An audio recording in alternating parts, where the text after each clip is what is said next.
dice around my neck, I'm getting chills, I feels, I want it. All the dice around my neck, I'm getting chills, I feels, I want it. All the dice around my neck, I'm getting chills, I feels, I want it. All the dice around my neck, I'm getting chills, I feels, I want it.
Can't look you in the face.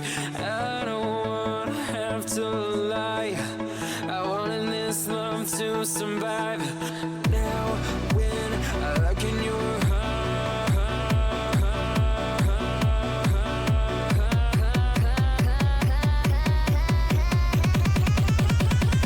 I feel paralyzed.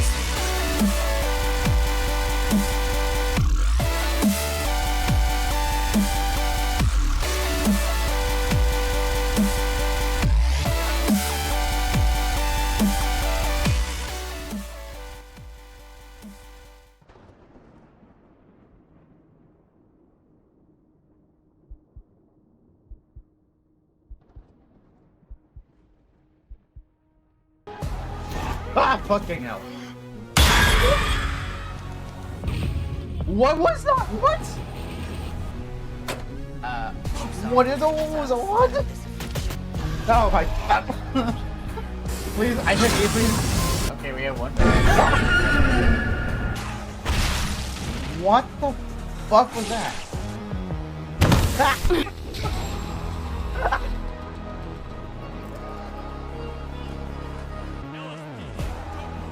Open the door, Yoni. Oh my god, fuck! God damn it.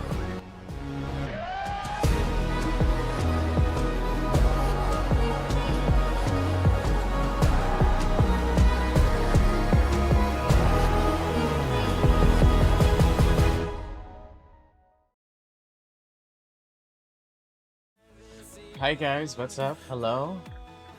It is Sunday. And good news, my cousin and her kids finally left. Oh my god. Oh. Finally some peace. But I hope everyone's having a great day so far. If not, I hope it gets better. And yeah. Today we're playing another, I suppose this is a horror game. I didn't know it was a horror game until like a year ago. So we're going in super blind. Disturbed Lum, how you doing? Lum was first. What's up, Lum?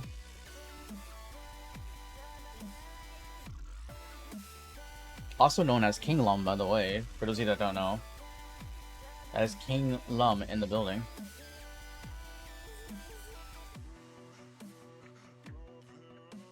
We do have one trailer to react to before we hop into the game.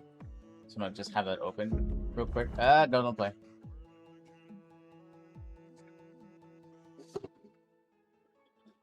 And without further ado, let's see if you guys get to hear it. But bro, it just flashes on me every time. Every time. How's the day been? It's been good so far. It's been alright. How about you? How are you doing today? Cheers.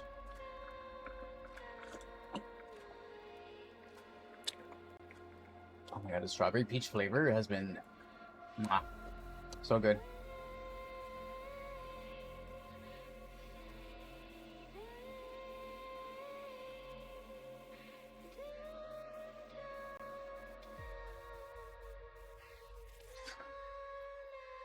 Day smooth, can't complain. Hell yeah. I'm glad your day's been smooth. We love to hear that. Fucking awesome. Alright, heart rate's on.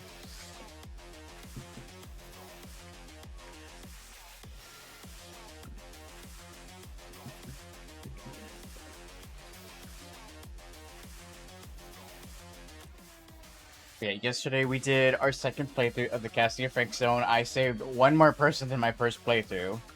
In my first playthrough, I saved 0 people. So, you know what? I'll take the progress. One whole person. But with the ending, I feel like we did it dirty. I feel like she should have just died. Because now she's stuck in that loop of trials forever.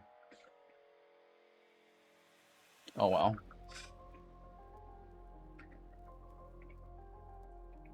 Oh well. I don't know how. I think this game should be long enough for an entire stream. I didn't look up hours to beat for Doki Doki. 4 to 5 hours? Okay, that should be fine. We'll see how it goes. But before we hop into the game, we got a trailer to react to.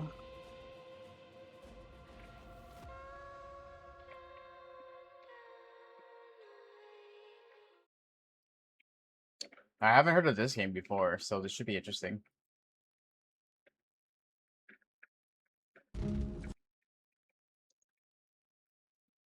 Let's volume a little bit. So the game rules of engagement, the gray state. Haven't heard of this till today.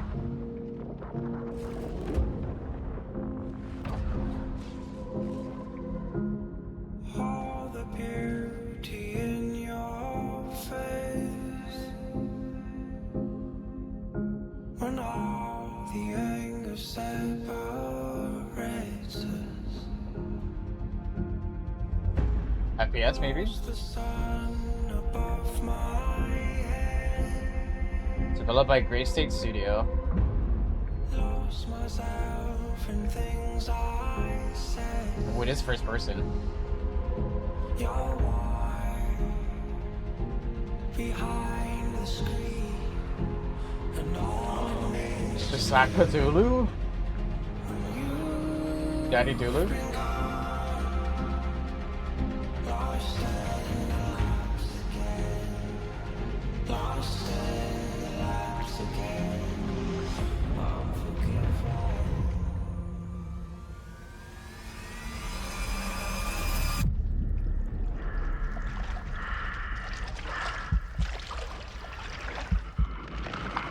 Oh my god.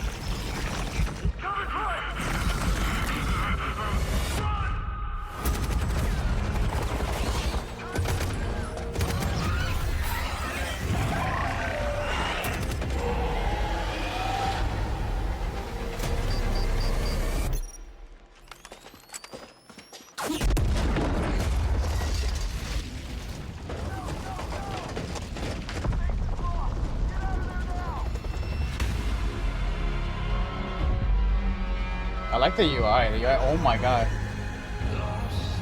The UI looks pretty cool.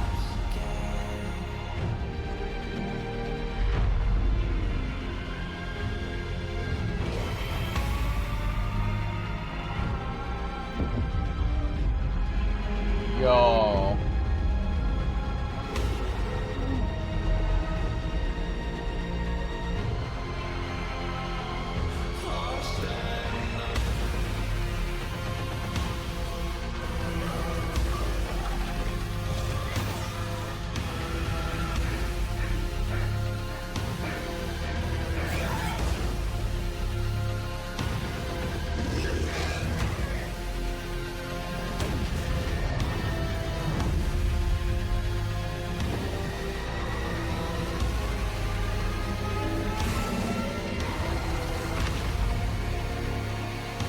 monster design, bro.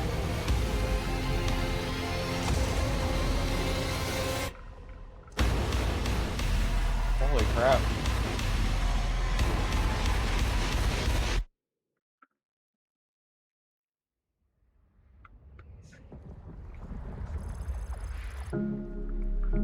When you've been gone, lost in the laps of care, lost in the laps.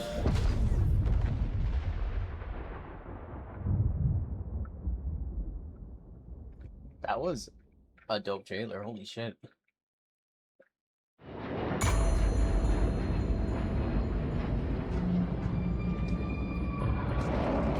Looks smart.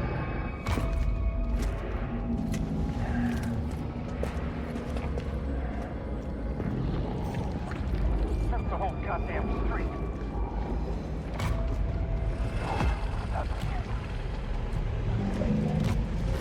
Oh my god. This thing's ugly as fuck.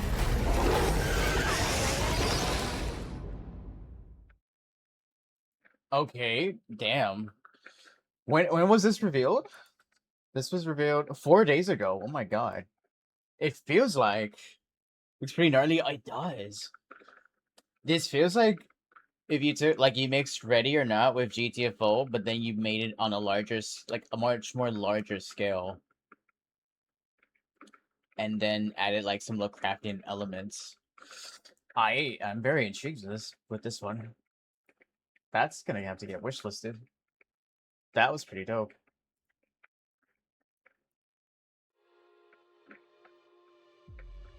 On Steam and Epic. Ooh, so this. So I'm assuming it's PC only. Rules of engagement. Why does it say it's free? Add to wishlist. There we go. Tactical RPG shooter. You are Strider, an elite operative sent into the grid state to retrieve priceless artifacts, craft your own build, survive nightmarish features and rival squads, and get paid. This is about saving the world. It's just business. This is gonna be launched free to play. Interesting. I'm intrigued. I'll follow. I like the monster design. Very horror-esque. And you guys know me, I love horror. So there's horror, I'm definitely going to be keeping an eye on it.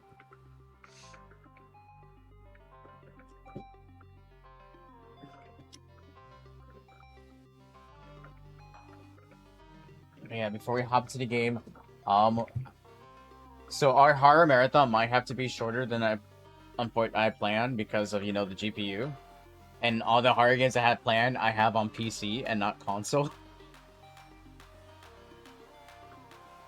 So this game and another one are the only horror games I can play on console that I haven't played yet. Because then I just end up replaying, because I already replayed Silent Hill F. And I don't really want to replay the ones I have. Like, I played Silent Hill 2 Remake when it launched, so I don't really want to play again so soon. So the horror marathon's trying to be shorter, since I'll be playing on console for the most part.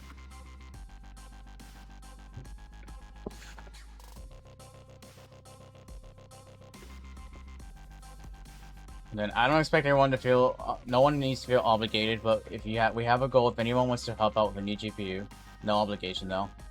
It's just there. But without further ado, let's hop into some Doki Doki Literature Club.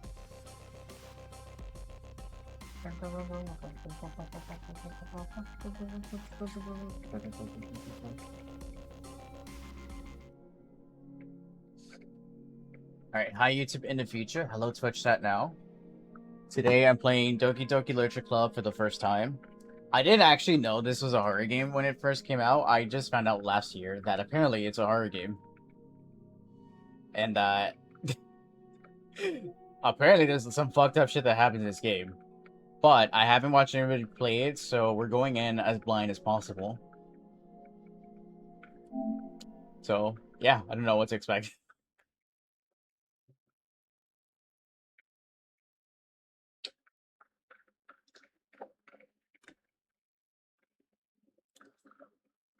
All characters in this game are over the age of 18.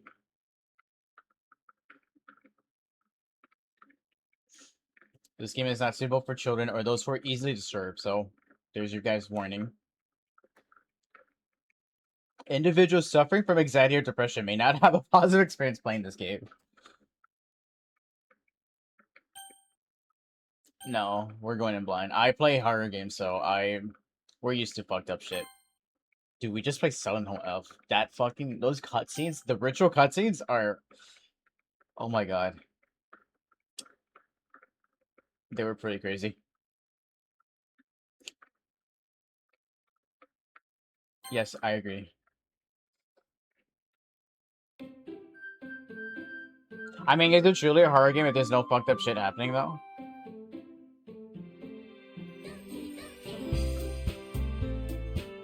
And what's funny is, so far at first impressions, this does not feel like a horror game. English. Oh, I guess that's all. Alright.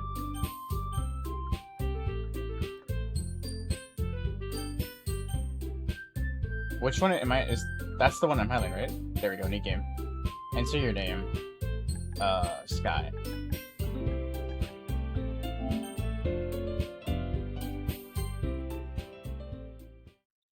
I'll ship it an appropriate name. Should have named herself Dilf Sucker. Damn, is it too late to change my name to Dilf Sucker? I would have done that. I think it's too late for that. Alright, hey. I see an annoying girl running towards me from the distance, waving her arm in the air like she's totally oblivious to any attention she might draw to herself. That girl is Sayori, my neighbor and good friend since we were children. Damn, you call your good friend annoying as hell? That's crazy. You know, the kind of friend you'll never see yourself making today. But it just kind of works out because you knew each other for so long. We used to walk to school together on days like this, but starting around high school, she would oversleep more and more frequently, and now I get tired of waiting up. But if she's going to chase after me like this, I must feel better off running away. However, I just sigh and idle in front of the crosswalk and let Sayori catch up to me. It can't be that bad, just to stand still for a couple seconds and be like, wait. Haha. I overslept again. But I caught you this time. Maybe, but only because I decided to stop and wait for you. And you say that like you're thinking about ignoring me. That's mean, Sky. Well, if people stare at you for acting weird, then I don't want them to think we're a couple or something. Why would anyone think we're a couple, though? I mean, there's this thing where people should just mind their own business. There's that, too.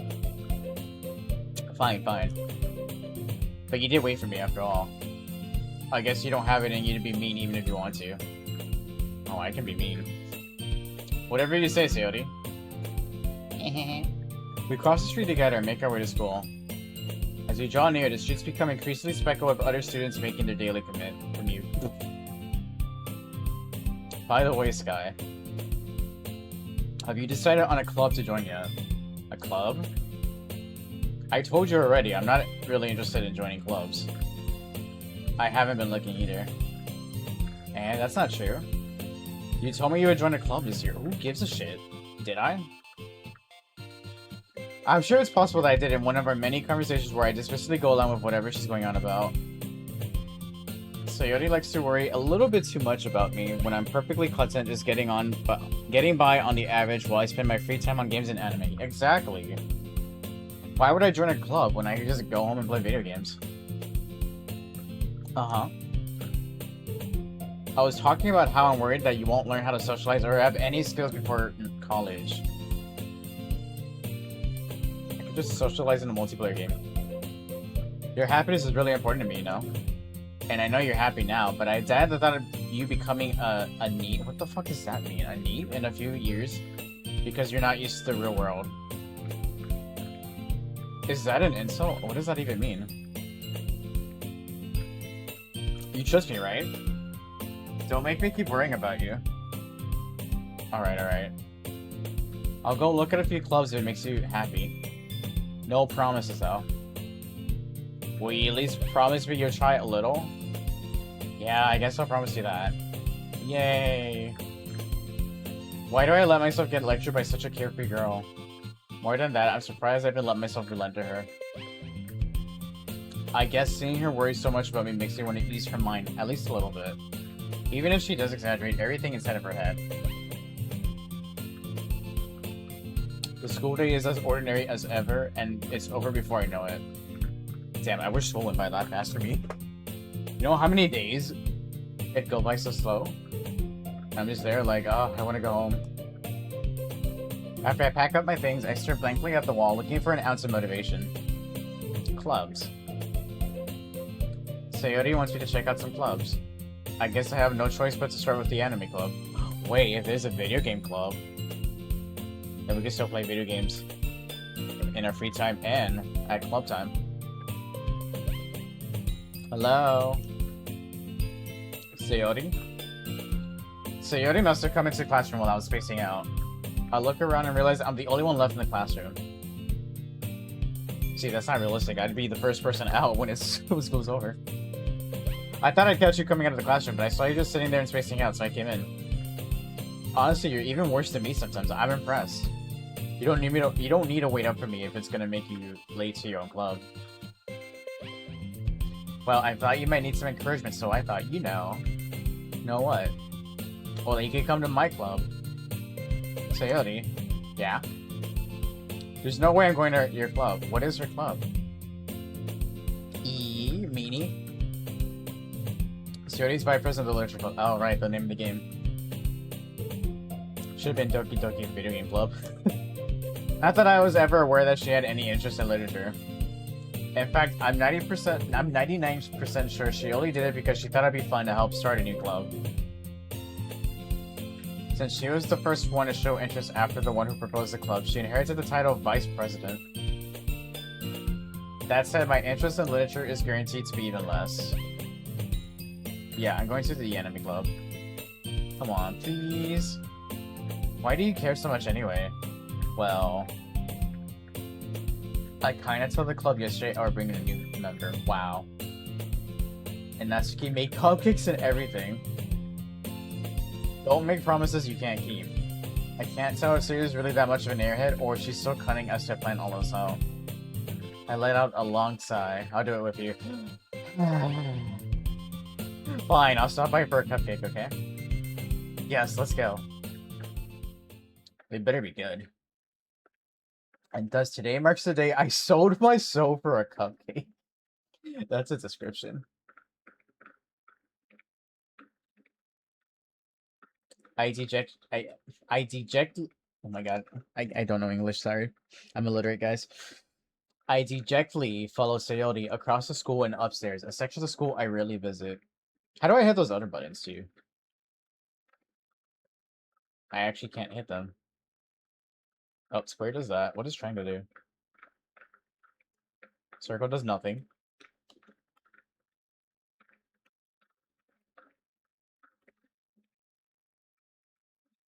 I want to take a look at settings, but I don't know how to select the buttons down there. Oh, you have to hit start. Okay. That's how you do it.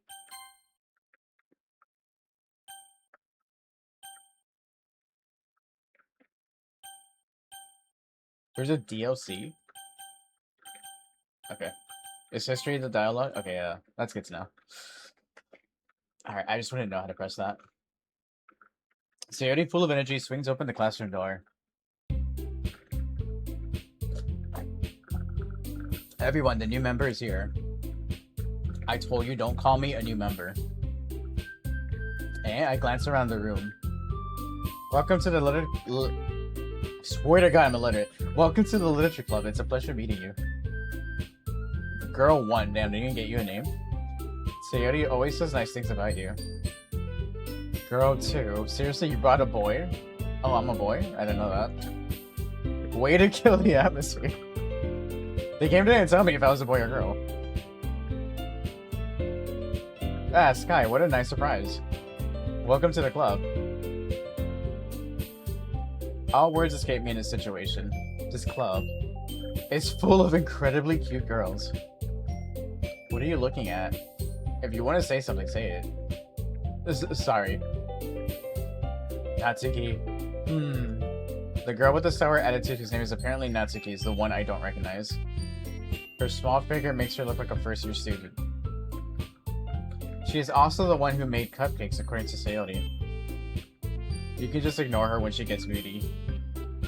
Sayori says that quietly into my ear, then turns back towards the other girls. Anyway, this is Natsuki, always full of energy. This is Yuri, the sports of the club. Don't say things like that. Gary, who appears comparably more mature and timid, seems to have a hard time keeping up with people like Sayori and Natsuki. Well, it's nice to meet both of you. It sounds like you already know Monica, is that right? That's right. It's great to see you again, Sky.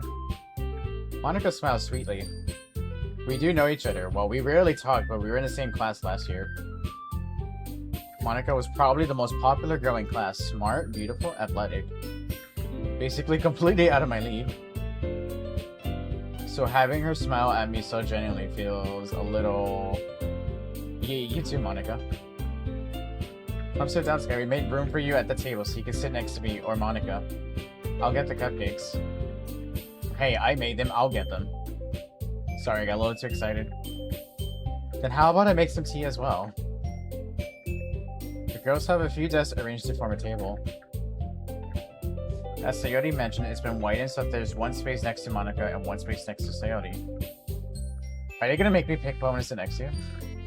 Natsuki and Yuri walk over the corner of the room where Natsuki grabs a wrap tray and Yuri opens the closet. Still feeling awkward, I take a seat next to... Okay, so he decided. I take a seat next to Sayori. Natsuki probably marches back to the table, tray in hand. Okay, are you ready? Ta-da! Whoa, wait, I want to see the cupcake. Natsuki lifts the foil off the tray to reveal a dozen white fluffy cupcakes decorated to look like little cats. Wait, that sounds cute. The whiskers are drawn with icing and little pieces of chocolate were used to make the ears. So cute. I had no idea you're so good at baking. Well, you know. Just hurry and take one. Are they not going to show me the cupcakes? I want to see them. Sayori grabs one first, then Monica, I follow. It's delicious. Sayori tucks up her mouthful and has already managed to get icing on her face. I turn the cupcake around my finger. I wanted to receive the cupcake. That's not fair. Okay. I turn the cupcake around in my fingers, looking for the best angle to take a bite. Natsuki's quiet. I can't help but notice her sneaking glances in my direction. Is she waiting for me to take a bite? I finally bite down. The icing is sweet and full of flavor. I wonder if she made it herself. Oh my god, that sounds good.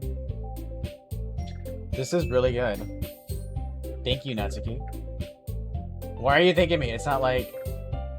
Haven't I heard this somewhere before?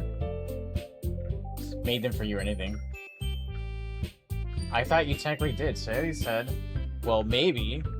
But not for you, you know, you, dummy. Alright, alright. I give up on Natsuki's weird logic and dismiss the conversation. Yuri returns to the table carrying a tea set. She carefully places a teacup in front of us before setting down the teapot next to the cupcake tray. You keep a whole tea set in this classroom? Don't worry, the teachers gave us permission. After all, doesn't a hot cup of tea help you enjoy a good book? I guess. Oh yeah, I think I like literature.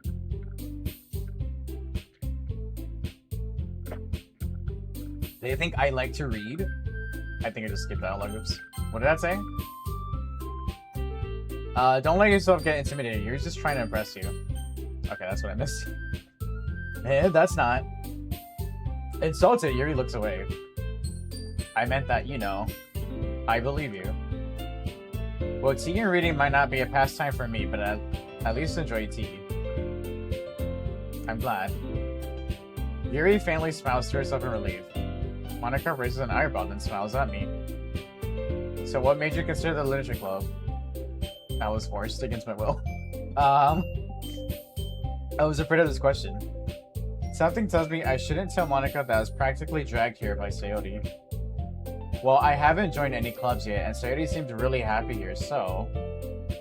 That's okay, don't be embarrassed. We'll make sure you feel right at home, okay? As president of the literature club, it's my duty to make the club fun and exciting for everyone. Monica, I'm surprised. How come you decided to start your own club? You could probably be a board member for any of the major clubs. Weren't you a leader of the debate club last year? Well, you know. To be honest, I can't stand all of the politics around the major clubs. It feels like nothing but arguing about the budget and publicity and how to prepare for events. That is true. I'd much rather take something I personally enjoy and make it something special out of it. And if it encourages others to get into literature, then I'm fulfilling that dream. Monica really is a great leader. Yuri also nods in agreement. Then I'm surprised there aren't more people in the club yet. It must be hard to start a new club. You could put it that way. Not many people are interested in putting out all the effort to start something brand new. Especially when it's something that doesn't grab your attention, like literature. You have to work hard to convince people that you're both fun and worthwhile.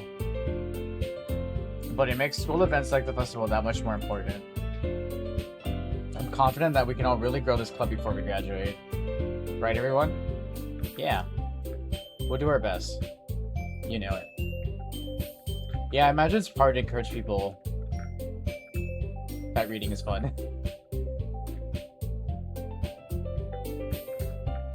Everyone enthusiastically agrees.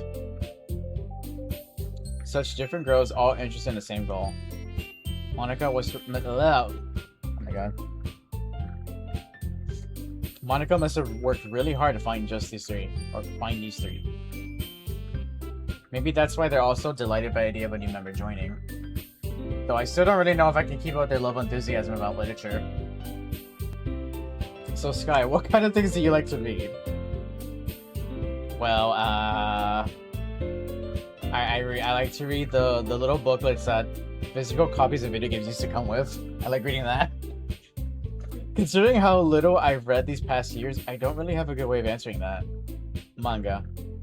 I muttered quietly to myself, half joking. Natsuki's head suddenly perks up. It looks like she wants to say something, but she keeps quiet. Not much of a reader, I guess. Well, that could change. What am I saying? I spoke without thinking after seeing Yuri's sad smile. Anyway, what about you, Yuri? Well, let's see. Yuri traces the rim of her teacup with her fingers. My favorites are usually novels that build deep and complex fantasy worlds.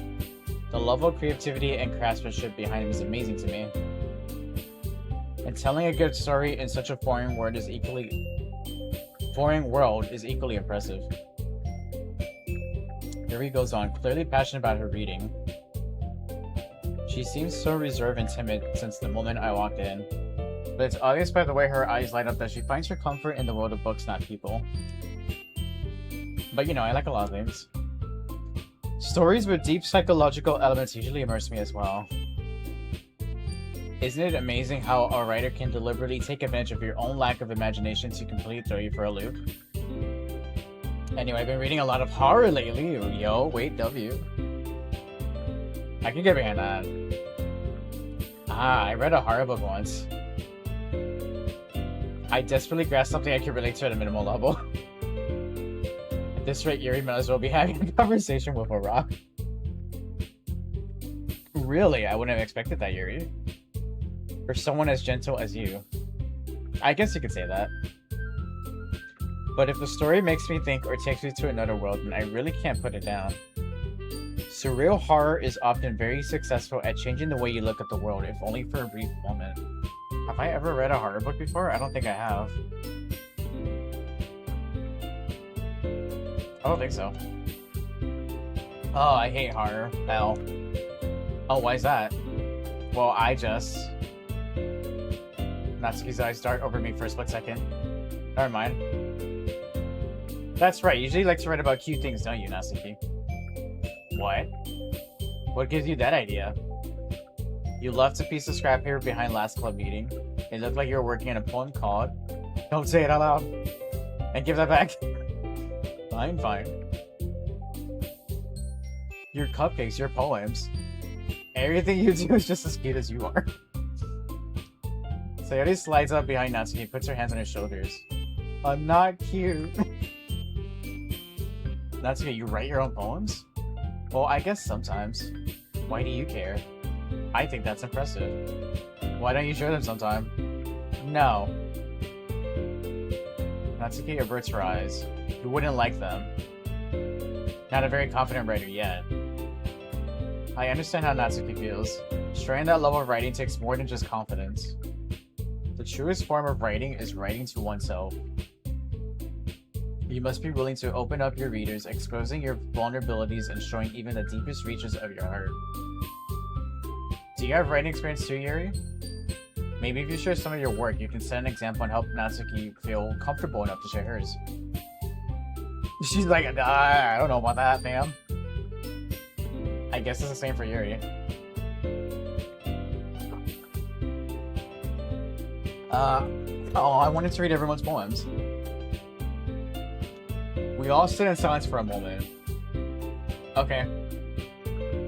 I have an idea, everyone. Like, oh. Natsuki and Yuri look quizzically, Jesus, at Monica. Let's all go home and write a poem of our own. The next time we meet, we all share them with each other. That way, everyone is even.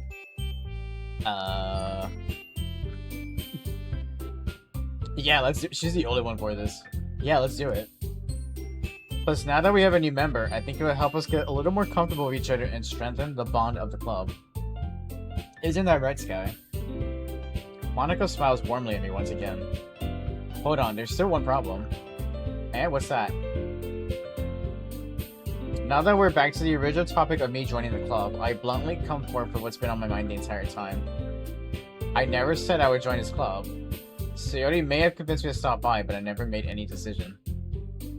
I still have other clubs to look at, and I lose my train of thought. Oh my god, everyone's face changed. All four girls stare back at me with dejected eyes. But I'm sorry, I thought, Sky, you all. I'm defenseless against these girls. How am I supposed to make a clear-headed decision when it's like this? That is, if writing poems is the price I need to pay in order to spend every day with these beautiful girls, bruh. Right. Okay, I've decided then. I'll join the literature club. One by one, the girls' eyes lit up. Yes, I'm so happy. Sayori wraps her arms around me, jumping up and down. Hey, you really just scared me for a moment. If you really just came for the cupcakes, I would be super pissed. Then that makes it official. Welcome to the literature club. Ah, thanks, I guess. Okay, everyone. I think with that, we can officially end today's meeting on a good note. Everyone remember tonight's assignment. Write a poem to bring to the next meeting so we can all share. Monica looks over at me once more. Sky, I look forward to seeing how you express yourself. Yeah. Can I really impress the class star Monica with my mediocre writing skills? I already feel the anxiety welling up inside me. Meanwhile, the girls continue to chit-chat as Yuri and Natsuki clean up their food. Hey Sky, since we're already here, do you want to walk home together? That's right, Sayori and I never walk home together anymore because she always stayed after school for clubs. Sure, might as well. Yay! With that, the two of us depart the club room and make our way home. The whole way, my mind wanders back and forth between the four girls. Sayori, Natsuki, Yuri, and of course Monica. Will I really be happy spending every day after school in a literature club? What's up, Mima Play Dog? How you doing? I'm doing good, how are you? Perhaps I'll have the chance to grow closer to one of these girls. Alright, I'll just need to make the most of my circumstances, and I'm sure good fortune will find me. And I guess that starts with writing a poem tonight. Am I actually gonna write a poem? You're doing well? Yeah, happy to hear that. It's time to write a poem. Pick words you think your favorite club member will like. Something good might happen with whoever likes your poem the most. So I think the problem is the GPU. I think the GPU is just failing at this point. Unfortunately. Because whenever I play a game on my PC, the issues just gets worse. So that's why I'm playing on my PlayStation instead. So I think I need the GPU to get replaced. What do those cost? It depends on which one. I was looking at a 5070. And that one's like 550, I think, rounded off. It's like 548. Cause I don't really need a high-end one because those are really pricey. The high-end ones are like over 1,000 and like, yeah, that's kind of overkill.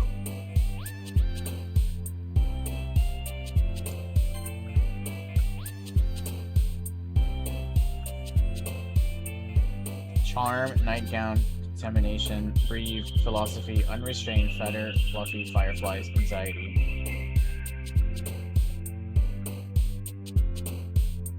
Am I starting the poem with one of these words?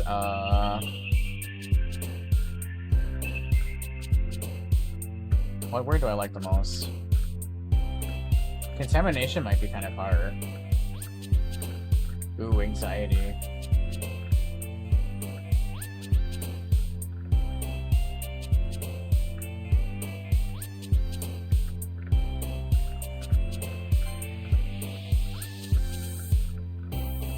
Infallible, waterfall, pure, excitement, judgment, aura, crimson, wonderful, cry, flower.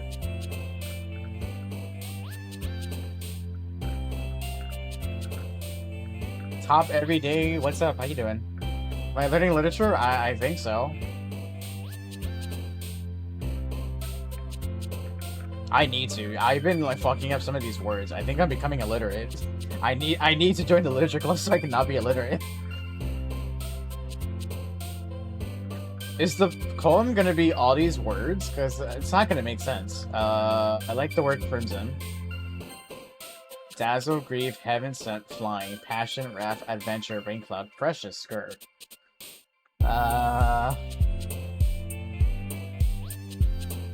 Rain cloud. Fester, vertigo, anime, boob, lollipop, warm, fantasy, insight, unending, email.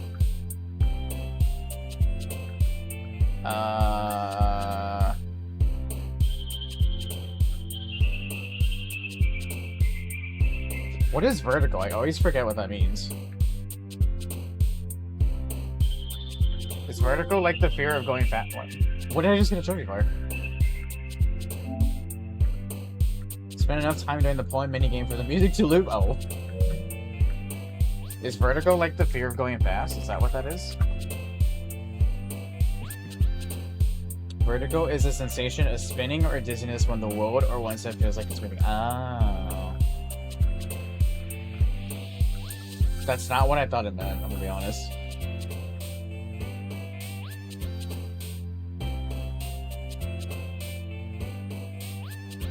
Insight. Starscape, depression, melody, raindrops, play, existence, joy, extraordinary, rose, treasure. Since top every day's here, we're gonna go with extraordinary, because that's what he is. Extraordinary. Effulgent, disown, vivid, defeat, kawaii. Oh my god, so kawaii. Disarray, scars, hair, intellectual, despise. Kawaii. Marshmallow, bed, parfait, puppy, peaceful, sadness, meager, extreme, jumpy, bouncy. Extreme? Explode, tears, imagination, essence, suicide, frightening, atone, fireworks, awesome, headphones. I don't know how they feel about that word being in my poem.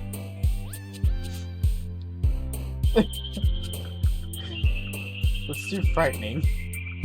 Promise, empty, holiday sensation, vacation, shopping, massacre, shiny, unstable, fear. This poem is not going to make any sense at all. I like vacation. Pleasure, hop, love, after image, playground, vitality, cheeks, portrait, ambient, blanket.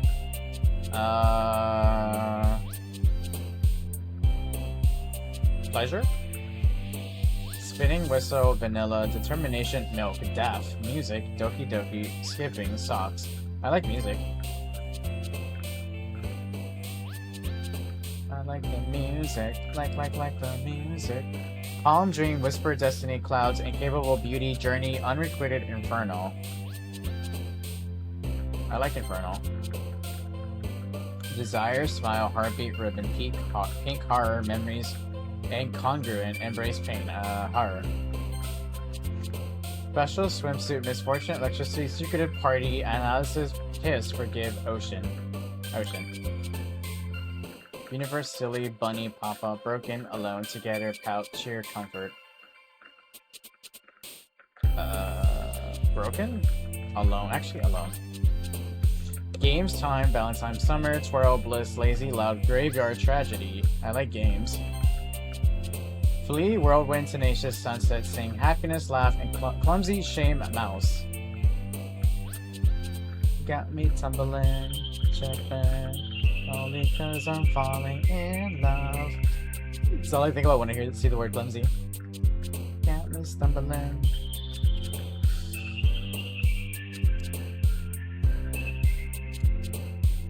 I'm between whirlwind and sunset. Okay, whirlwind. Peace, lost, anger, infinite, friends, prayer, childhood, eternity, captive, marriage. Friends. Sweet, disoriented, chocolate, melancholy, cute, hope, dance, uncontrollable, misery, pickle. Just dance, gonna be okay, da-da-doo-doo. Fucking dance. Spin that record, babe, da-doo-doo. Romance, dark, amazing, sparkle, vibrant, sticky. Climax, vivacious. I have never seen that word before. Hopeless, disaster. That's me, hopeless disaster. Sticky.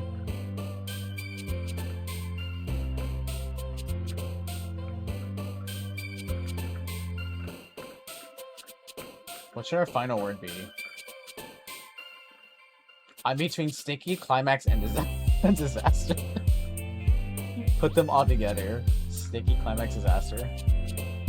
Can that be one word? What does vivacious mean? I need to look that up. Vivacious. Attractively, lively, and animated. Typically used of a woman. Ah. I have an idea, and Blade's gonna message me. Wait, are you serious? Oh my god, Blade doesn't have to. I hope Blade doesn't feel obligated.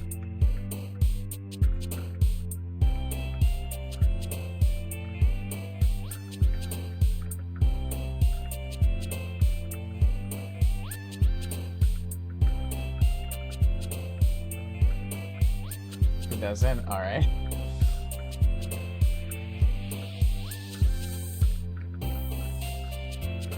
An idea you came out with? Okay.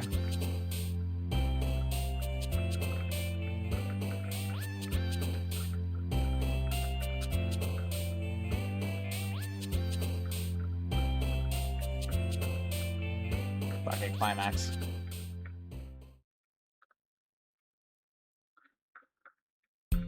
Okay, I'm assuming he's gonna message me later. Hi again, Sky. He said he would message me and see. Wait, did he message me already? Let me see. Oh shit, he did message me.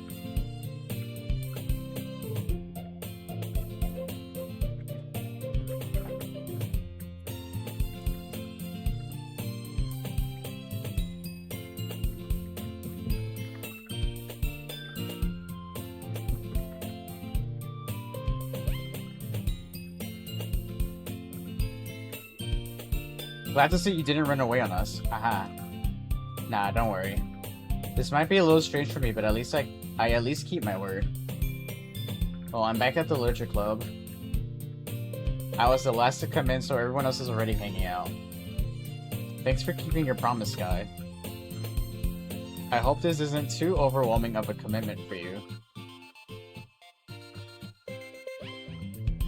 Yeah, I saw the message. Let me check something actually, real quick. No, you don't have to apologize for that. I didn't actually think of that. I am signed up with them, but I never actually checked if that was there. Oh my god, what's my password? Is this my password?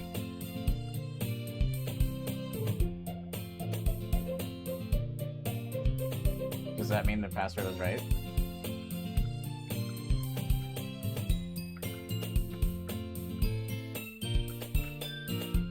This supply. If my password is wrong, just tell me it's wrong. What the hell?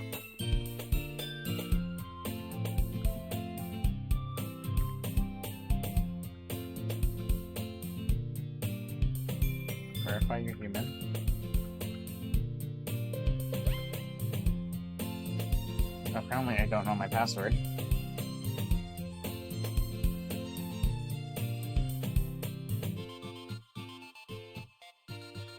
A dual stream between the two, between me and Blade. I mean, I've streamed with him before.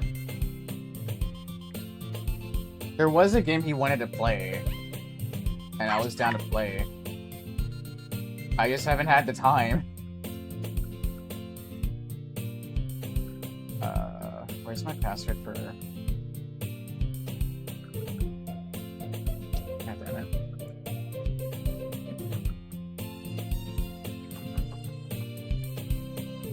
Let me see if this is my password.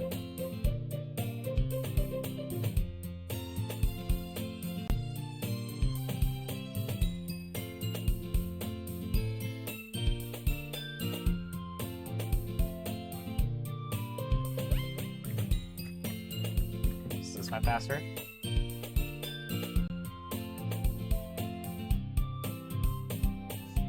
The supplied off credentials incorrect, malformed, or has expired. Why? What does that even mean? Okay, I'm gonna try one more thing. If not, I'm just gonna make a new password.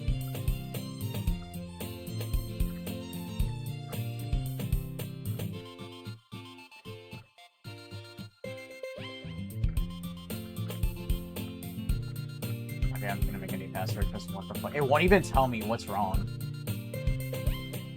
Alright, give me 1 second. This guy forgot his password.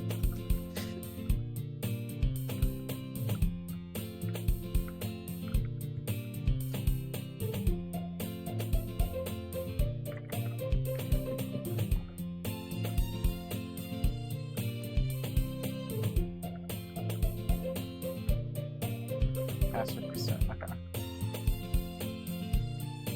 So let's see if it lets me send it now.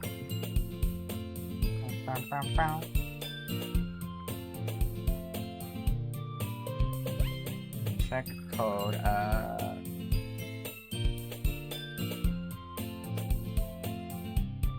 didn't type the code. Lol. Verify. Okay, let's see if they have that on there.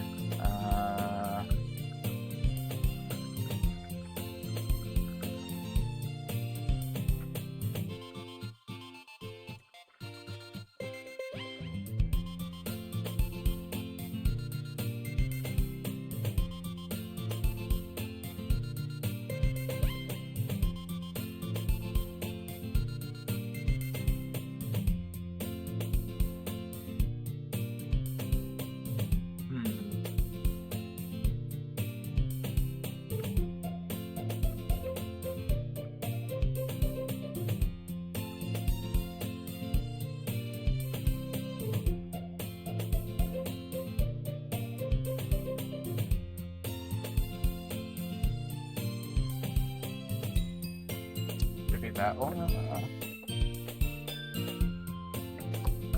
Would that be too long? I don't know.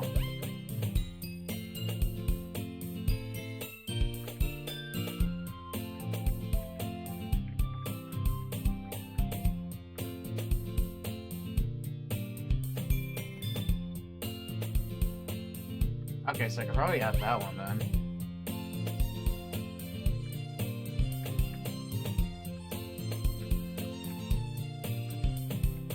This item can be added because it's currently unavailable.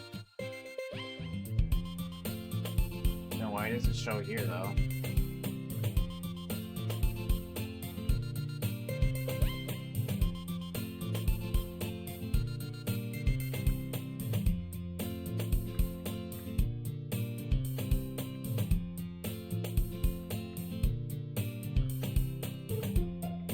I feel like not over bad.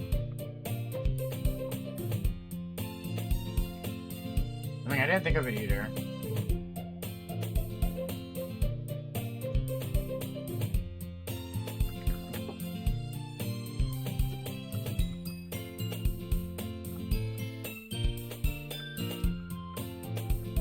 Oh, now it says it's unavailable? Bruh.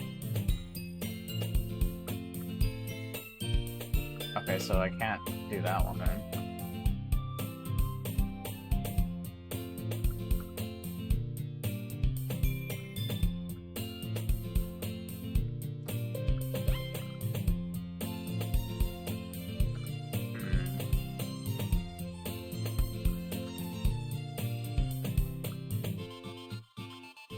So the issue is the one I'm looking at is actually not available on Throne.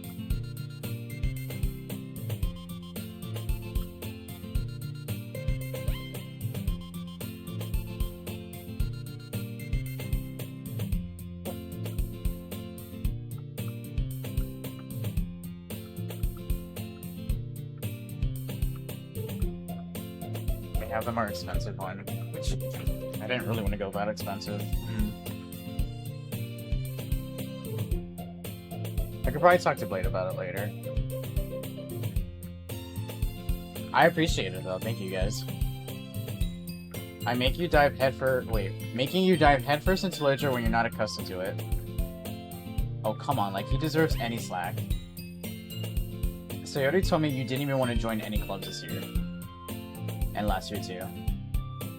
I don't know if you plan to just come here and hang out or what. But if you don't take this seriously, then you won't see the end of it. Natsuki, you certainly have a big mouth for someone who keeps your manga collection in the club room.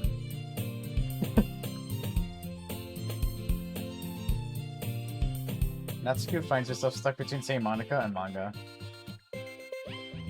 Manga is literature. Swiftly defeated, Natsuki pops back into her seat.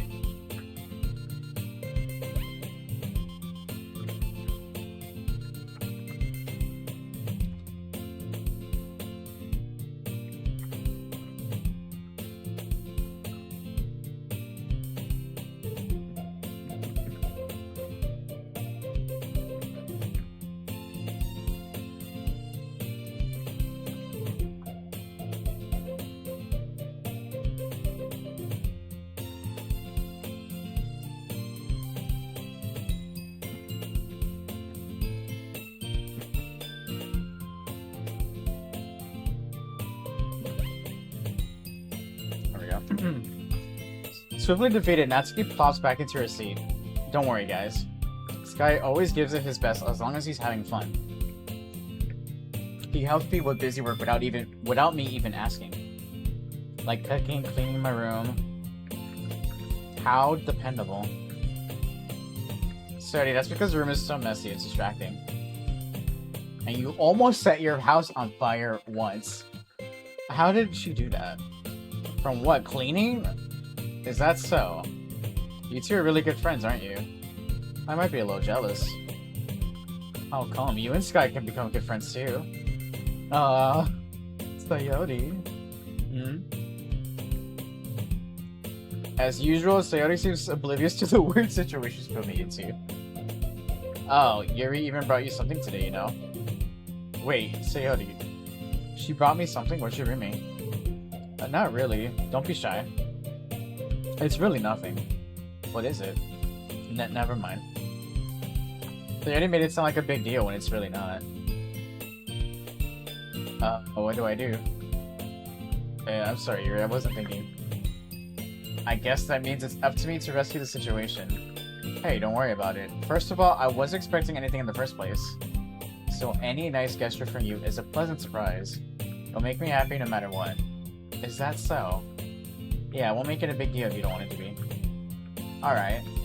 Well, here. Yuri reaches into her bag and pulls out a book. I didn't want you to feel left out. So I picked out a book that I thought you might enjoy. Oh. It's a short read, so it should keep your attention even if you don't usually read. And we could, you know, discuss it if you wanted.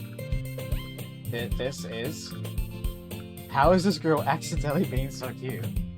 She even picked out a book she thinks I like despite me not reading much. Yuri, thank you. I'll definitely read this. I enthusiastically take the book.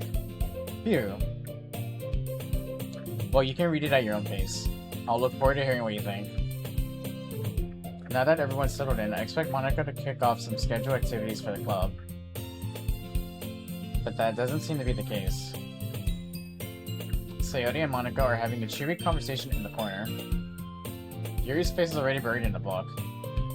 I can't help but notice her intense expression like she's waiting for this chance. Meanwhile, Natsuki is rummaging around the closet. Man. It looks like no one wants to be bothered today. I slumped down to the nearest desk. How am I supposed to occupy myself with something literally about... I mean, we could just start reading the book that she gave us. I guess I could always read some of the book Yuri gave me. But I'm feeling a little too tired to read. I could probably fall asleep right now. I close my eyes and end up listening in on Sayori's conversation with Monica. We're probably gonna seem really lame compared to all the other clubs though. Well, we can't give up. The festival is our chance to show everyone what literature is all about. The problem is that the idea of a literature club sounds too dense and intellectual. But it's not like that at all, you know? We just need a way of showing that to everyone. Something that speaks to their creative minds. That doesn't solve the problem though. What do you mean? Even if we come up with the most fun thing ever, nobody will come in the first place if it's a literature event. So it's more important to figure out how to get people to show up in the first place, you know? And after they come, we can do the thing to speak to their creative minds. What's this? So Yuri's really taking this really seriously. It's rare to hear her deliberating like this. Huh, that's a good point. In that case, do you think food would do the trick? What kind? Well, I guess we could. Cupcakes! Ah, good thinking. Natsuki would love to do that. Ah, you're right. Natsuki makes the best cupcakes. That works out perfectly. That wasn't why you suggested it? Cupcakes speak to my creative tummy. Cupcakes it is then. I'm hungry. Anyway, we still need to work out the details of the event itself.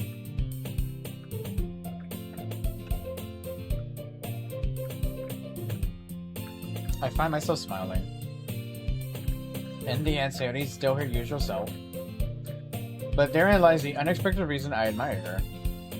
Unlike me, who has trouble finding any motivation at all, Sayori can put her mind to things and make them come to life. I suppose that's why I end up letting her get on my case about things. I can't help but wonder what it would be like to see the world through her eyes. Wow. I open my eyes to find Sayori's face filling my vision. I nearly fall out of my chair. Sorry. Wait. Actually, I'm not sorry at all. Wow. It's your fault for sleeping like that. This isn't the napping club. Does our school have a napping club? You're staying up late again, aren't you? Now that you're in a club, you can have less time for anime, you know? You don't need to get used to it. Don't say that so loud. I glanced over my shoulder to see if Monica overheard. It's true, though. Yeah.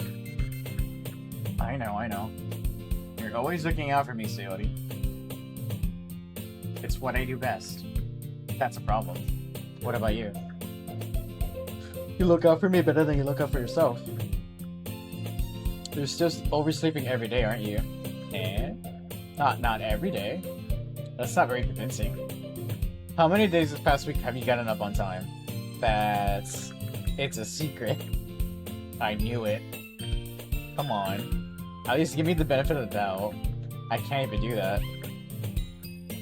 Look, Sayori, it's written all over you. Eh? Sayori glances around at herself. How is it written all over me? My gosh, she's like, that's so literal. You were clearly in a rush this morning. Look, your hair is sticking out all around the here. Ah? I run my fingertips down the side of Sayori's hair trying to straighten it out. Man, you really need a brush. You really need a brush for this. My hair is just really hard to get right. I won't fall for that. There's more than just your hair. Look, your bow isn't straight either. And there's a toothpaste stain on your collar right there. I try to wipe off the stain with my finger. But nobody would ever notice that. I did. I noticed. Of course they would. Nobody's gonna tell you about it because they don't want to embarrass you. Fortunately, I really don't care about that. Hey, you meanie. And you don't even keep your blazer buttoned up. Seriously, Sayori? Why do you think you don't have a boyfriend yet? Wow. We're just going that hard? Damn. Eh? That's super mean. Sorry, but you'll thank me later. I start to button her blazer from the bottom.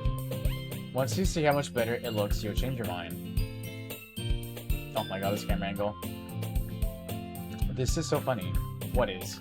Well, I was just thinking how weird it is to have a friend who does these kind of things. I don't want to think it's that weird. Don't say that. You'll make me feel weird about it, stupid. It's okay though. I'm happy we're like this, aren't you? I guess. Hey, be careful. The button might come off. Why is this one so hard to close? I struggle to fully close the button near her chest. Does this thing even fit you properly? It did when I brought it. If you ever buttoned it, you would have noticed it. You would have noticed sooner that it doesn't fit you anymore. What are you smiling about? It means my boobs got bigger again. Don't say that out loud. Anyway, you look much better now, so, why does it feel strange to see Sayori's blazer buttoned up like that? Probably because she never does. But it's so stuffy. It's not worth it at all. Sayori hastily unbuttons her blazer. Wow, I did all that for nothing. Phew, that's so much better. Sayori puts her arms out and twirls around. So if I keep it unbuttoned, then I won't get a boyfriend, right? What kind of logic is that? Why are you saying that like it's a good thing? Because if I had a boyfriend, then he wouldn't even let you do things like this. And you take care of me better than anyone else would anyway. So that's why I'm keeping it unbuttoned. Stop saying all these embarrassing things. Eh? I didn't say anything embarrassing. Jeez. Well, anyway, just focus on trying to wake up a little earlier. Only if you focus on going to bed earlier. Fine. It's a deal. I guess we really are better at taking care of each other than we are at taking care of ourselves. I kind of feel that. Not gonna lie. Yeah, I guess so, huh? So maybe you should come wake me up in the morning. You're doing it. What? I'm not going to your house to wake you up. That's what you have an alarm clock for. You're doing it again, Sayori. Oh, but I was joking that time. Man, it's impossible to tell with you sometimes. Okay, everyone. Eh? Monica suddenly calls out. Why don't we share the poems you wrote now? Yay. Kai, I can't wait to read mine either. It's not gonna make any sense. Yeah, same. I failed to sound enthusiastic, but Sayori still trots away to retrieve her poem. By the way, did you remember to write a poem last night? Yeah. My relaxation ends. I can't believe I agreed to do something so embarrassing. I couldn't find much inspiration since I've never really done this before. Well, now that everyone's ready, why don't you find someone to share with? Wait, I thought we were reading them like out loud in front of everybody.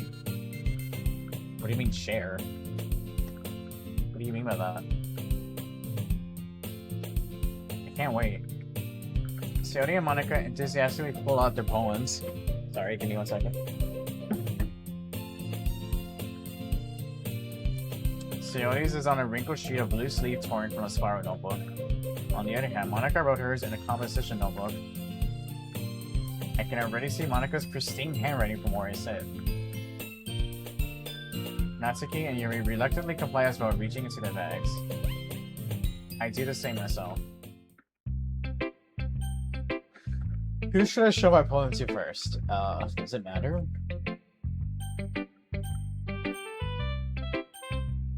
I'll show it to Sayori first. I'm definitely most comfortable showing it with Sayori first. She's my good friend after all. Oh my goodness. This is so good. Wait, what? Isn't it like 20 random words put together? This is so good, Sky. Eh? I love it. I had no idea you were such a good... Why do I feel like she's gaslighting me? I think she's just being nice. There's no way it's actually a good poem. Sayori, you must be seriously overreacting. I'm not a good writer at all. I honestly have no idea what I'm doing. Well, maybe that's why.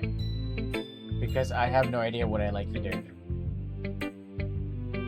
Jeez. I'm sure Yuri's opinion has to be a little more constructive than this. Maybe in Natsuki's. Are you sure you don't like it just because I wrote it?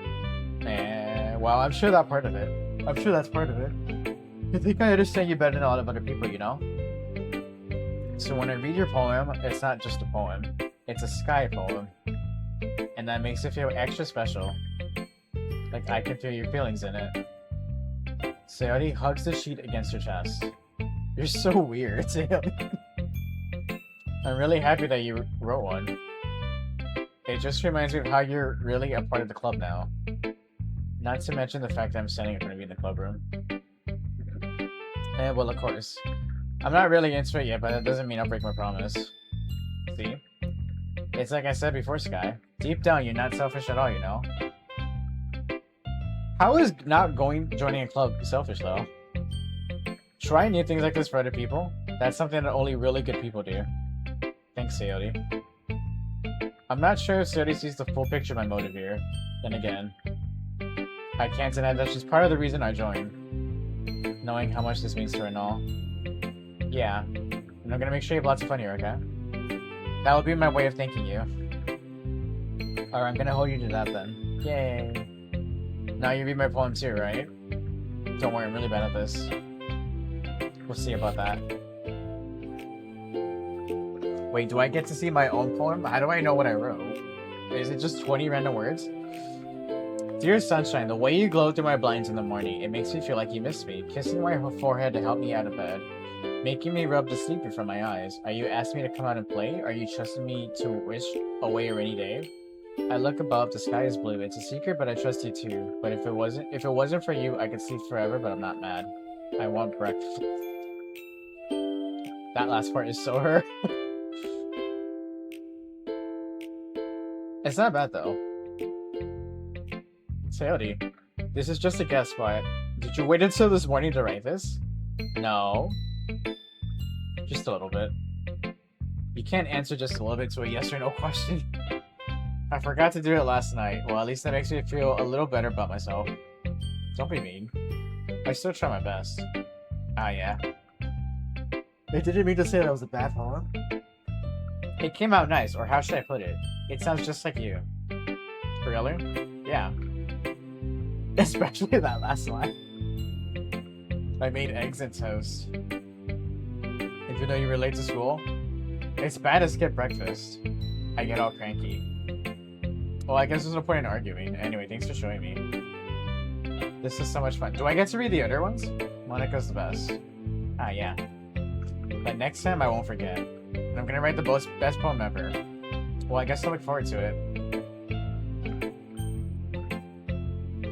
Who should... Oh, so do I get to see all their poems? Who should I show my poem next? I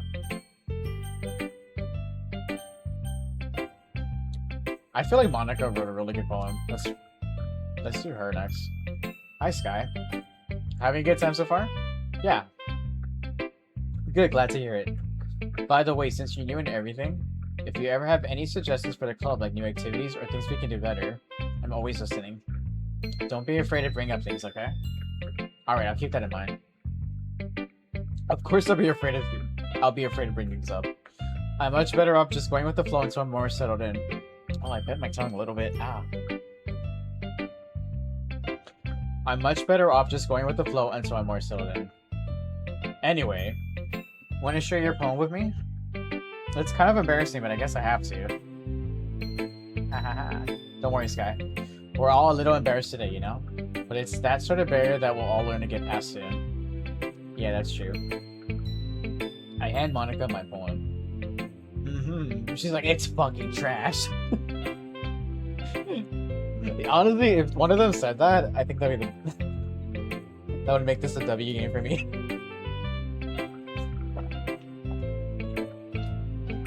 I want someone to be like, this poem is fucking trash. Get this away from me right now.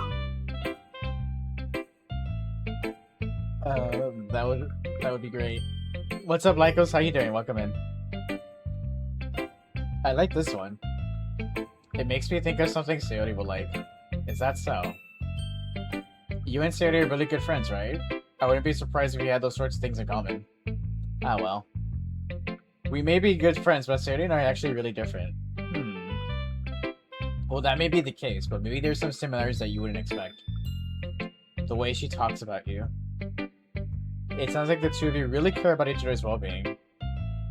Even if you show it in different ways, it ends up being more similar than you think. So I think that's the kind of vibe I get when reading your poem. You sure you're not reading into it too much? I could be. Oh gosh, I sound like Yuri. But in any case, Yuri's writing has a kind of a gentle feel to it. I can tell she likes exploring with emotions like happiness and sadness. Who knew that someone so happy would enjoy sad things too? Yeah, that's totally unexpected. Well, to each their own. And you shouldn't be afraid to experiment a little bit either. I'm sure I'll end up trying different things a lot. It could take a while before I feel comfortable doing this. That's okay. I'd love to see you try new things. That's the best way to find the kind of style that suits you. Everyone else might be a little bit biased towards their own kind of styles, but I'll always help you find what suits you the most. So don't force yourself to write the way everyone else wants you to write. It's not like you have to worry about impressing them or anything. Anyway, do you want to read my poem now? Sure. Don't worry, I'm not very good. I doubt that. You sound pretty confident for someone who claims to not be very good. Well, that's because I have to sound confident. Aw. That doesn't always mean I always feel that way, you know? I see. Well, let's read it then. Hole in Wall? Oh, that's the name of the poem. Oh my god, Lycos, thank you for the 65 stream watch streak. I appreciate it. That's a lot of streams, thank you.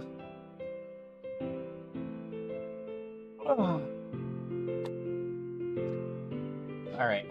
Hole in the wall. Or hole in wall. It couldn't have been me. See the direction the spackle protrudes? A noisy number? A noisy number? Oh my god, I'm illiterate. This is why we're in the literature club, because I'm illiterate. A noisy neighbor? An angry boyfriend? I'll never know, I wasn't home. I peer inside for a clue. No, I can't see. I reel, blind like a film left out in the sun. But it's too late, my retina's already scorched from a permanent copy of the meaningless image. It's just a little hole. It wasn't too bright, it was too deep. Stretching forever into everything. A hole of infinite choices. I realized now that I wasn't looking in, I was looking out, and he on the other side was looking in. Interesting. You're in for a wild ride. Am I really? When I first heard about this game, I didn't know it was a horror game. But I have heard that... I've heard that shit happens in this game. I don't know what, but yeah. So I figured, you know what? Let's do it for Horror Marathon. So what do you think? It's very freeform if that's what you call it. I appreciate that, thank you, Legos. I'm going in as blind as possible. I have not watched anybody play this, so we are super blind. Sorry, I'm not really the right person to ask for feedback. It's okay. Yeah, that kind of style's gotten pretty popular nowadays. That is, a lot of poems have been putting emphasis on the timing between words and lines. When performed out loud, it can be really powerful. What was the inspiration behind this one? Well, I'm not sure if I know how to put it. I guess you could say I had some kind of epiphany recently. It's been influencing my poems a bit. An epiphany? Yeah, something like that. Best way to play this game? Hell yeah. I'm kind of nervous to talk about these stuff like that because it's kind of coming on strongly. Maybe after everyone's better friends with each other. Anyway. Here's Monica's writing tip of the day. Sometimes when you're writing a poem or a story, your brain gets too fixated on a specific point. If you try so hard to make it poem, then... What did I just say? To make it poem? If you try so hard to make it perfect, then you'll never make any progress. Just force yourself to get something down on the paper and tidy up later. Another way to think about it is this. If you keep your pen in the same spot for too long, you'll get a big dark puddle of ink. So just move your hand and go with the flow. That's my advice for today. Thanks for listening. Yuri? Alright, I'll show her next.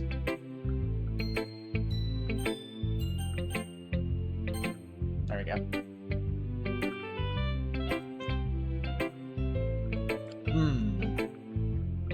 I love this awkward silence we're having. Yuri stares at the poem. Wait, my poem or her poem? Oh, she's reading my poem. I want to read my own poem. I'm curious what it looks like. Is it 20 random... all those 20 words that I picked? Is that just the poem? A minute passes, more than enough time for her to finish reading. Oh. Sorry. I forgot to start speaking. How does one forget to start speaking? It's fine, don't force yourself. I'm not. I just need to put my thoughts into words. Hold on. Okay. This is your first time writing a poem, right? She's gonna be like, it's fucking trash, get this shit out of my face, Sky, I fucking hate it. 0 out of 10, worst poem of the year. Yeah. Why do you ask? I'm just making sure. I guess it might be after reading through it. It's fucking trash! So it's that bad? No. Did I just raise my voice? Oh, I'm so sorry. Yuri buries her face in her hands. I couldn't help but notice that it's been several minutes and we really haven't gotten anywhere. It might take Yuri a while to get used to new people. It's fine, I really didn't notice. What were you saying? Right, It's just that there are specific writing habits that are usually typical of new writers. And having been through that myself, I kind of learned to pick up on them. I think the most noticeable thing I recognize in new writers is that they try to make their style very deliberate. In other words, they tend to pick a writing style separate from the topic matter and they form fit the two together. The end result is that both the style and the expressiveness are weakened. Once Yuri finds her train of thought, it's as if her demeanor totally changes. Her stammering is gone. It's completely gone. She sounds like an expert. Of course, that's not something you can be blamed for. There are so many different skills and techniques that go into writing, even a single poem. Not just finding them and building them, but getting them to work together is probably the most challenging part. It might take you some time, but it all comes with practice and learning by example and trying new things. I also hope that everyone else in the club gives you valuable feedback. Natsuki can be a little bit biased though. Biased? How? Well, never mind. I shouldn't be talking about other people like that. Sorry. It's fine. I'm not sure if Yuri's apologizing to herself, to me, or to Natsuki. Do you mind if I read your poem now? Please do. I'd love to share my thought process behind it. Yuri smiles dreamily as if that's a rare opportunity for her. Which itself is kind of funny. After all, isn't this supposed to be a literature club? Oh, this one's shorter. Alright. Ghost under the light. The tendrils of my hair illuminate beneath the amber glow. Bathing, it must be this one.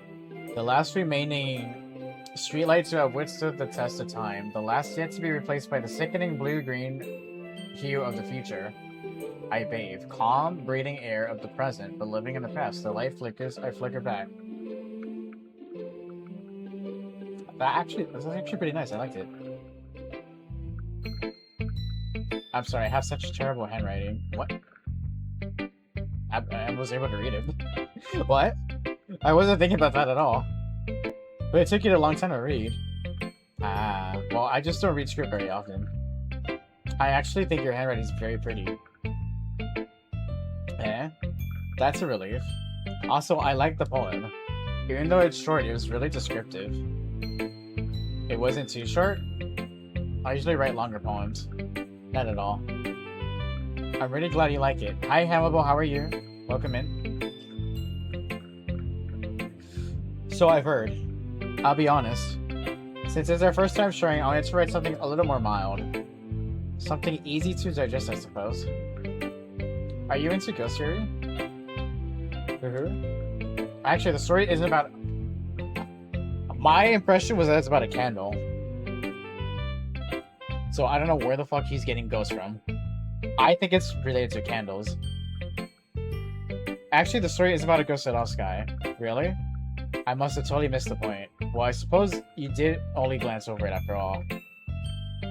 But remember that poems often express their own thoughts, feelings, and experiences in their... Oh, poets.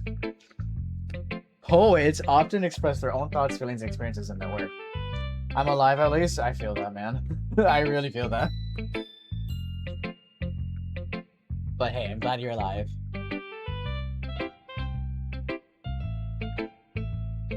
They usually do more than tell a simple story or paint a picture. In this case, perhaps the subject of the poem is only being symbolically compared to a ghost. Lingering in her last remaining place of comfort, unable to let go of the past. And soon to be left with nothing. That's a lot more solemn putting it that way. I hadn't even thought of that. That's impressive. It's nothing, really. Well, it makes me happy that you think that. Just remember that it won't be long before you pick up on these things too. Wait, let me look at something again.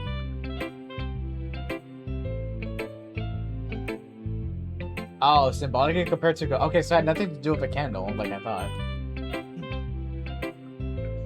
Yeah, maybe you're right. I wasn't feeling good earlier? Oh, man. I'm glad you're feeling better.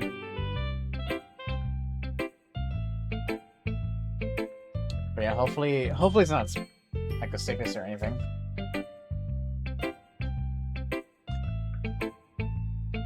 I'm counting on you. Alright, that leaves Natsuki.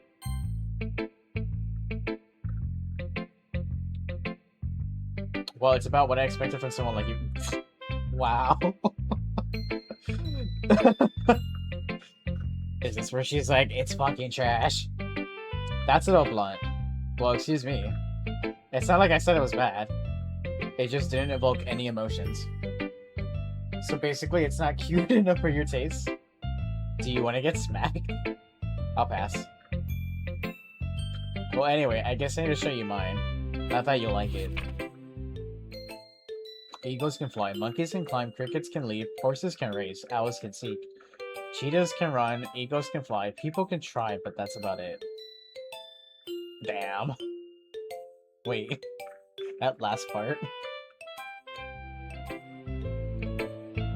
Yeah. I told you weren't gonna like it. I didn't even say anything! I like it. What? Just be honest, I am. Why are you so convinced that I wouldn't like it? Well, because... everyone in high school thinks that writing has to be all sophisticated stuff. So people don't even take my writing seriously. But isn't the point of poems for people to express themselves? Your writing style wouldn't make your message any less valid. Yes, exactly. There's one thing you want to mention, but... Frontier Earth and Gas to offer. Okay.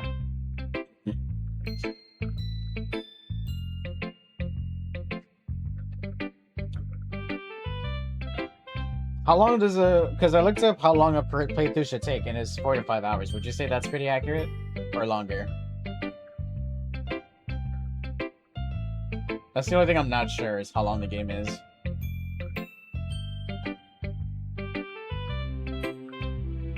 I feel like it's easy to read. I feel like when it's easy to read, but it hits you hard. Or I like it when it's easy to read, but it hits you hard. Like in this poem. Seeing everyone around you do great things can be really disheartening. That's why I decided to write about it. Yeah, I understand. But the other nice thing about simple writing is that it puts more weight on wordplay. On the wordplay. Like I set up for a rhyme at the end, but then I made it fall flat on purpose. It helps bring out the feeling in the last line.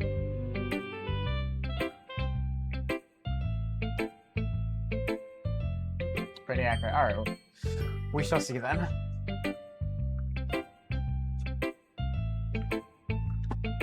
So you did. I guess more went into it than I realized. That's what it means to be a pro. I'm glad you learned something.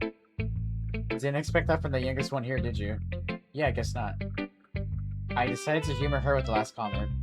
I don't really care how old everyone is, but if Natsuki's feeling proud, then I won't take that away from her.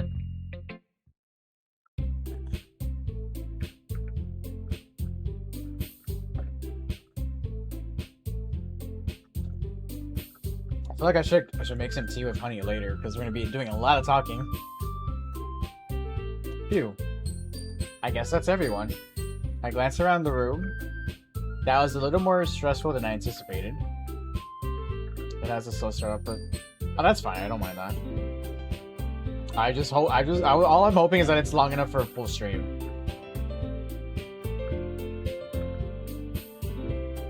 It's God, I'm so illiterate. It's as if everyone is judging me for my mediocre writing abilities. Even if they're just being nice, there's no way my poems can stand up to theirs. This is a literature club after all. I sigh. I guess that's what I ended up getting myself into. Alright, that's good. That's all I care about. Thank you, like this. Makes me happy to hear. Across the room, Sayori and Monica are happily chatting. My eyes land on Yuri and Natsuki. They gingerly exchange sheets of paper, exchanging their respective poems. As they read in tandem, I watch each of their expressions change.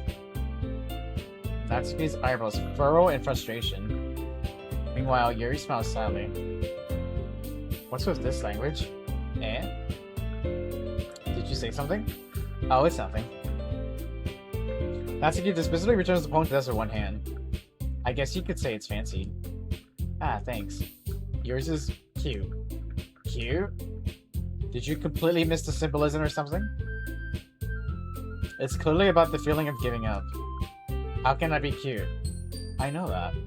I just meant the language, I guess. I was trying to say something nice. Eh? You mean you have to try that hard to come up with something nice to say? Thanks, but it really didn't come out nice at all. Well, I do have a couple suggestions. If I was looking for suggestions, I would have asked someone who actually liked it. Which people did, by the way. Sayori liked it. And Sky did, too. So based on that, I'll gladly give you some suggestions on my own. First of all, excuse me, are they about to argue? I appreciate the offer, but I spent a long time establishing my writing style. I don't expect to change anytime soon, unless, of course, I come across something particularly inspiring. Which I haven't yet. And Sky liked my poem too, you know. He even told me he was impressed by it. He suddenly stands up. Oh. I didn't realize you were so invested in trying to impress our new member, Yuri. And? That's not what I... You're just... Yuri stands up as well. Maybe you're just jealous that Sky appreciates my advice more than he appreciates yours. Oh, and how do you know he didn't appreciate my advice more? Oh my god, are you kidding me? Are you that full of yourself? That's Kirenzi reads to just somebody to talk to in Discord. That can't be good. I know.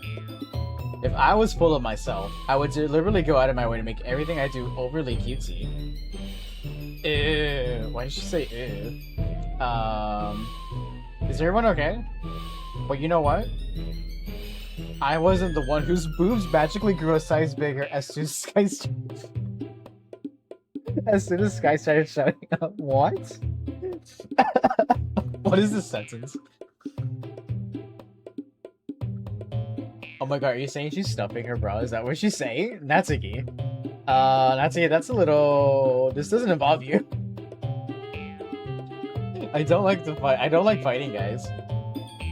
Oh no. Suddenly both girls turn towards me as if they noticed I was just standing there. Sky. She's trying to make me look bad. That's not true. She started it. If she could get over herself and learn to appreciate that simple writing's more effective, then this wouldn't have happened and they're gonna make me choose between them, aren't they? They'd be like, whose poem did you like more? What's the point of making your poems all convoluted for no reason? The meaning should jump out at the reader, not force them to have to figure it out. Help me explain it to this guy. Oh no. Wait. There's a reason we have so many deep and expressive words in our language. It's the only way to convey complex feelings and meaning the most effectively. Avoiding them is not only unnecessarily limiting yourself, it's also a waste. You understand that, right, Sky? Well, oh my god. How did I get dragged into this in the first place? It's not like I know anything about writing, but whoever... Oh my god, you're gonna make me do this? But whomever I agree with, they'll probably think more highly of me. I could be like, help me, Sayoni. So of course that's gonna be... I kinda wanna... Hold on, I'm gonna save. No.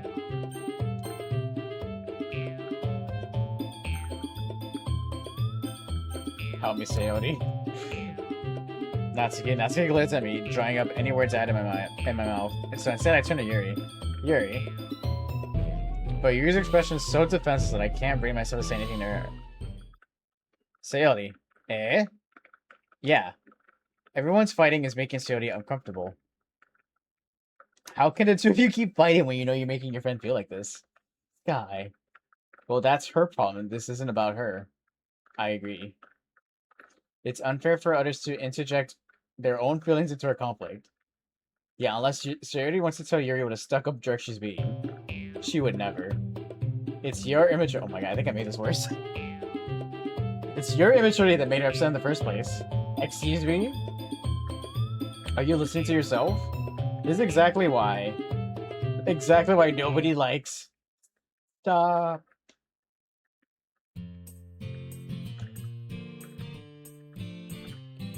Natsuki, Yuri, you guys are my friends. I just want everyone to get along and be happy. My friends are wonderful people, and I love them because of their differences. Natsuki's poems, they're amazing because they give you so many feelings with just a few words. And Yuri's poems are amazing because they paint beautiful pictures in your head. Everyone's so talented, so why are we fighting? But because, well... Also, Natsuki's cute and there's nothing wrong with that. And Yuri's boobs are the same as they always were. Big and beautiful. Sayori. Sayori stands triumphantly. Monika stands behind her with a bewildered expression. I'll make some tea. Yuri rushes off. Natsuki sits down with a blank expression on her face, staring at nothing. Actually, that went better than I thought it would. So this is why Sayori's vice president. I whisper to Monika. She nods in return. To be honest, I might come off as a good leader and I can organize things, but I'm not very good with people. I can't even bring myself to interject. As president, that's kind of embarrassing of me. Haha. Nah, it's not like I can blame you. I wasn't able to say anything either. Well, I guess that just means Sayori's amazing in her own ways, isn't she? You could say that. She might be an airhead, but sometimes it's really suspicious that she knows exactly what she's doing. I see. Take good care of her, okay? I would hate to see her... Did I just get that look right? Oh, okay. The reply kind of felt odd, but... I would hate to see yourself get hurt. That makes two of us. You can count on me. Monika smiles sweetly at me, causing my stomach to knot. Such a genuine person really does make a good president, regardless of what she says. If only I could get the chance to talk to her a little more. Okay, everyone. It's just about time for us to leave. How did you all feel about sharing poems? It was a lot of fun. Well, I'd say it was worth it. It was alright, well, mostly. Guy, how about you? Yeah, I'd say the same. It was a neat thing to talk about with everyone. Awesome. In that case, we'll do the same thing tomorrow. Maybe you learn something from your friends too. So your poems will turn out even better. I think to myself, I did learn a little more about the kinds of poems everyone likes. With any luck, that means I can at least do a better job of pressing those I want to impress. I nod to myself with newfound determination. Sky. Ready to walk home? Sure, let's go.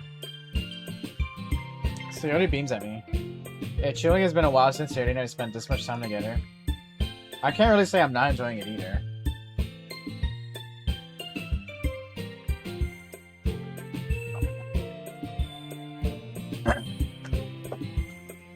Sayori, about what happened earlier. And what do you mean? You know, between Yuri and Natsuki. Does that kind of thing happen often? No. That's really the first time I see them fight like that. I promise they're both wonderful people. You don't hate them, do you? No, I don't hate them. I just wanted your opinion, that's all. I can see why they make good friends with you. Who? You know, Sky, it's nice that I get to spend time with you in the club. But I think seeing you get along with everyone is what makes me the happiest. And I think everyone likes you too. Really likes you too. That's... Every day is gonna be so much fun. It looks like Sayori still hasn't caught on to the kind of situation I'm in. Sure, being friends with everyone's nice, but does it really need to stop there? Ain't no way. Ain't no way bro wants to date one of them. We'll just have to see what the future holds, Sayori. I pat Sayori on the shoulder. I said that more to myself than to her, but it's easy to use Sayori as an internal monologue sometimes. Okay. Yeah. Let's do this. Am I gonna write another poem? Oh, yes I am. 20 words. I was under the impression the first time that the poem was literally just these 20 words. And I was like, this is gonna be a garbage poem. Breath, sugar, vivacious, bubbles, peace, hopeless, party, secretive, candy, flower, party! Headphones, unstable, vibrant, marshmallow, disoriented, landscape, comfort, misfortune, tears, lipstick.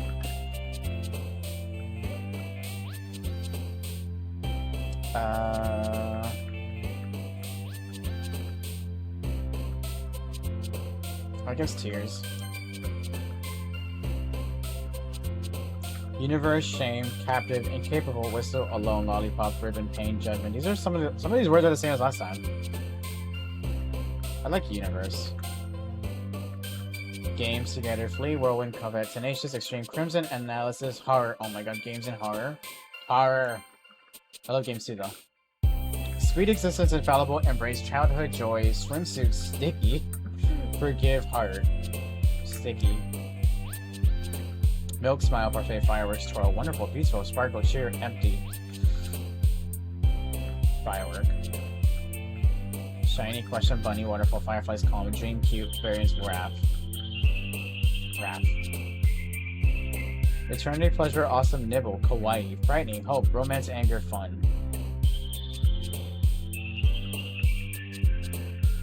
My poems are gonna be all over the place. Meager, charm, melancholy, giggle, mouse, imagination, after image, portrait, treasure, sunset. We haven't used sunset yet.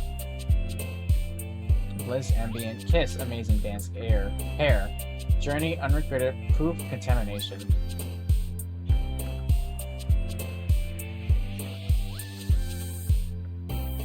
Kiss. Inferno, fear, music, dark, daydream, clumsy, intellectual prayer, vivid happiness, dark. Sadness, insight, silly play, agonizing, fantasy, raindrops, misery, puppy. Raindrops keep falling on my head. Jump, vitality, strawberry, hurt, tragedy, entropy, bed, philosophy, promise, disown. Tragedy. Despise, infinite, pure, holiday, atone, disarray, uncanny, desire, cry, determination.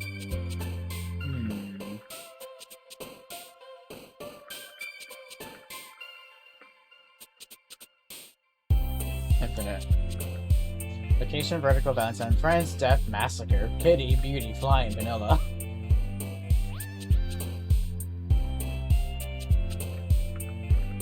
Fucking massacre. Playground, family, cage, special, spinning, chocolate, pickle, lucky, rainbow, rose.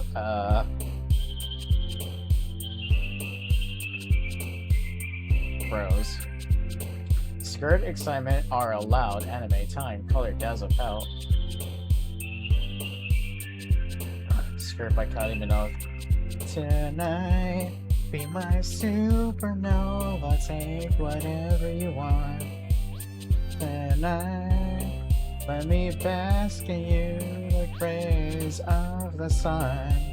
Nightgown, lazy, heartbeat, bouncy, fighter, broken, depression, anxiety, suicide, unrestrained. Anxiety. Socks explode, hop, ocean, adventure, essence, lust, precious, heaven sent, starscape. Ooh, I like that, starscape. Final word, unending, effulgent, whisper, marriage, climax, destiny, fluffy, sensation, one, graveyard.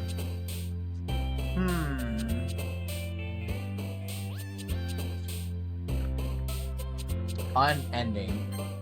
Because I am forever. Not really, but...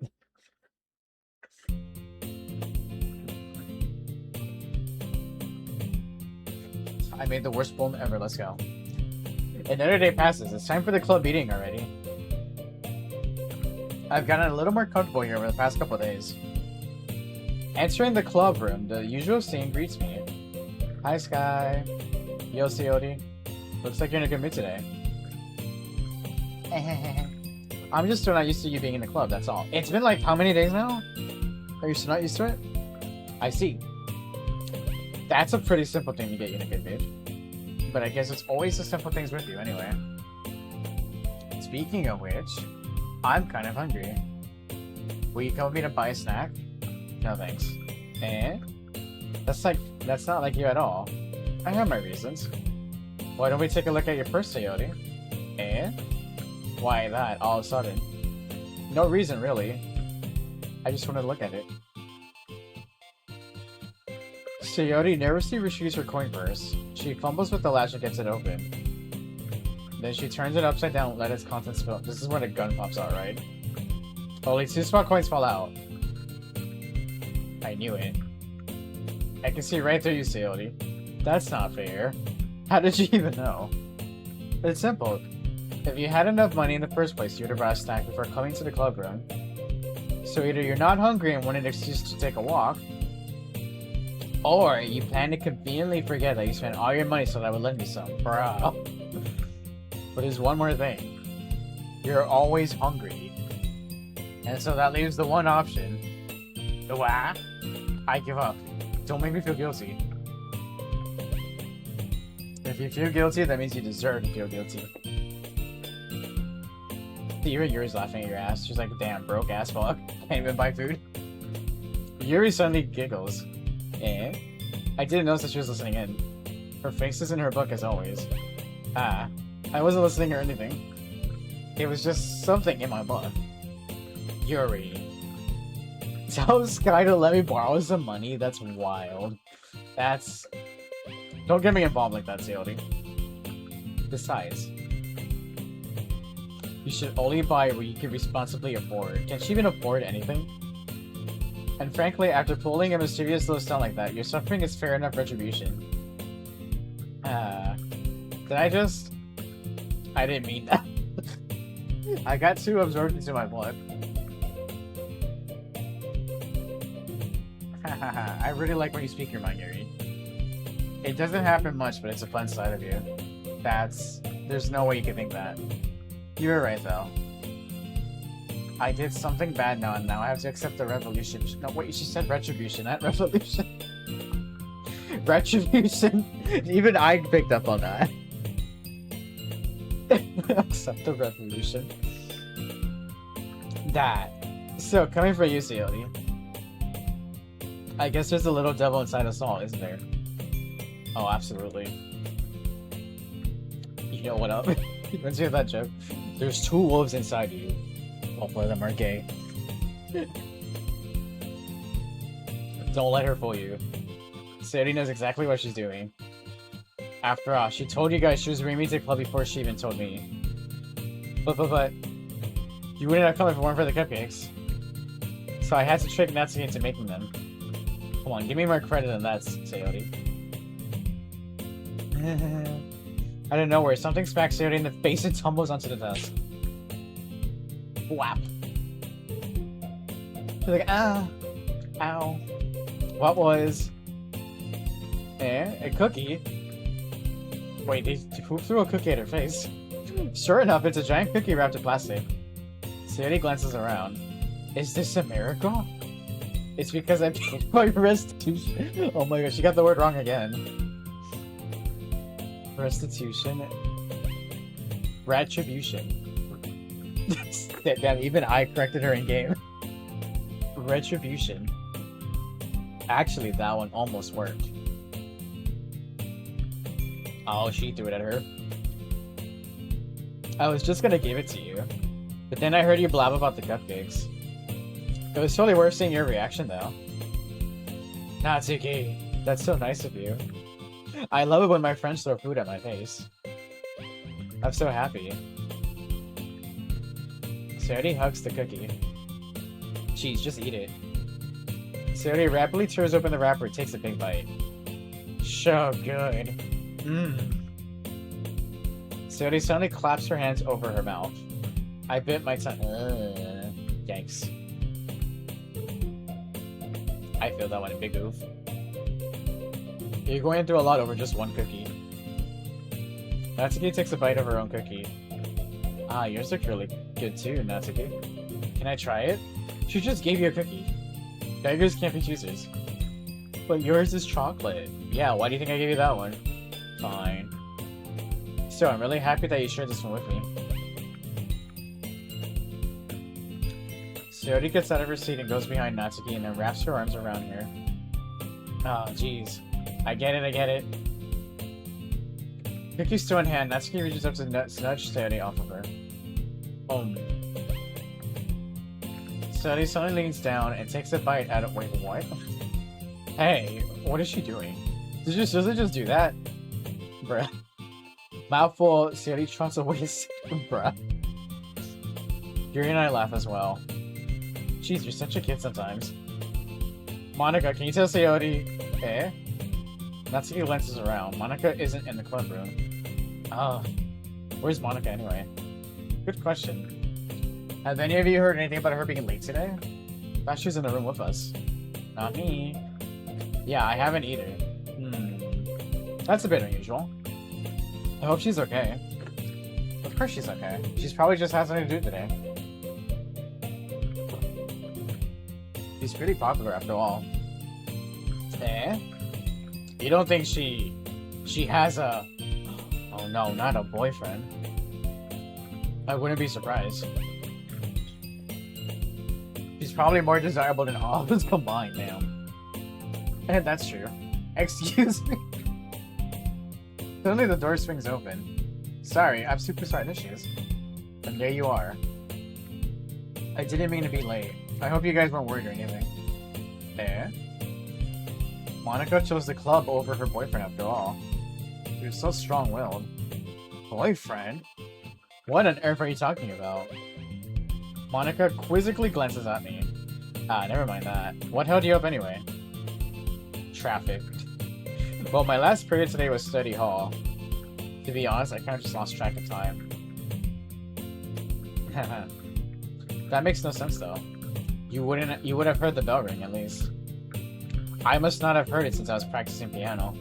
Piano? I wasn't aware you play music as well, Monica. I don't really. I kind of just started recently. I've always wanted to learn piano. That's so cool. You should play something for us, Monica. That's... Monica looks at me. Maybe once I get a little better, I will. Yay! That sounds cool. I'd also look forward to it. Is that so? In that case, I won't let you down, Sky. Monica smiles sweetly. I didn't mean any pressure or anything like that. Oh, don't worry. I've been practicing a whole lot recently, and I really love the chance to share once I'm ready. I see. In that case, best of luck. Thanks. So I didn't miss anything, did I? No, not really. So they had a cookie thrown on her face. I chose to leave out Sayori's mischievous escapade. Or escapade. I'm sure Natsuki will end up complaining to her anyway. It looks like everyone has already settled down. Sayori somehow finished her entire cookie. How big was that cookie, yeah? Yuri's back to her book, and Natsuki disappeared into the closet. She's always in the closet.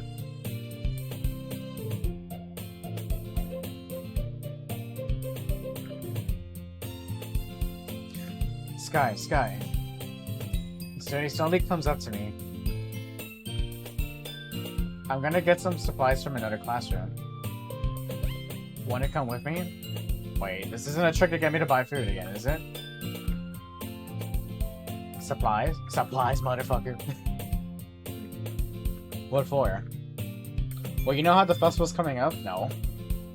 Me and Monica were gonna make some posters and stuff. So I need to find some crayons, markers, and glue sticks. Ah, I see. Sure, I'll go with you. Yay. Okay, Monica, we'll be back soon. You going to Sky with Sky to get supplies? There's no need to trouble yourself. I'd be happy to go with him. Oh, but I wanted to go. It's so much fun exploring empty classrooms and stuff. Okay. It was just a suggestion. See if you can find poster paper too, okay? Okay. Ready, Sky? Yep, let's go. I think Monica might suddenly like me. Sayori and I exit the club room. I follow behind as Sayori hums and skips around the hallway. Honestly, it feels like I'm taking a kid to the mall or something. Sayori finds pleasure in the simplest things sometimes. Hey Sayori, what exactly are we doing for the festival anyway? I'm not sure how you'd make an event out of literature. Me and Monica have it all planned out. Don't you worry. Is that so? Yep. We're gonna do a poetry performance. A performance? Of what kind? Well, everyone is gonna take turns on stage and recite their favorite poems. Ah. That sounds kind of dull. Sky. You're not thinking about it the right way at all. It's not just about reading poems. It's about performing them. Like, you say the lines of the poem, like, between my feet. The last remaining flower beckons to me. I twist the stem, freeing it from its clinging hooks. Caressing the final joyous moment between my fingers. But to what ends have I summoned this joy? For now, when I look in every direction, the once prosperous field before me is but a barren wasteland. Like that. So what, you're saying being more dramatic about it? Am I understanding that correctly?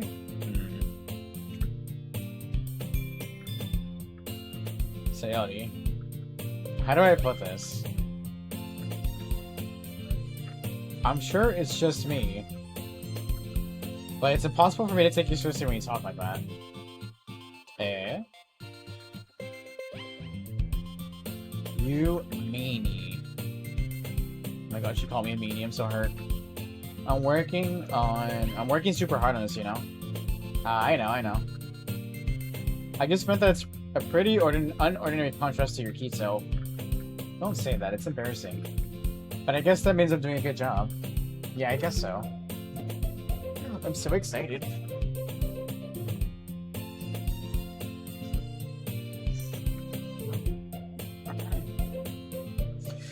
The festival is going to be so much fun. Sayori spins herself around in the hallway again. Hey Sky, this classroom over here is empty. Let's begin the mission. The mission, eh? It's been a long time since I spent time with Sayori like this. But in the end, she hasn't changed one bit.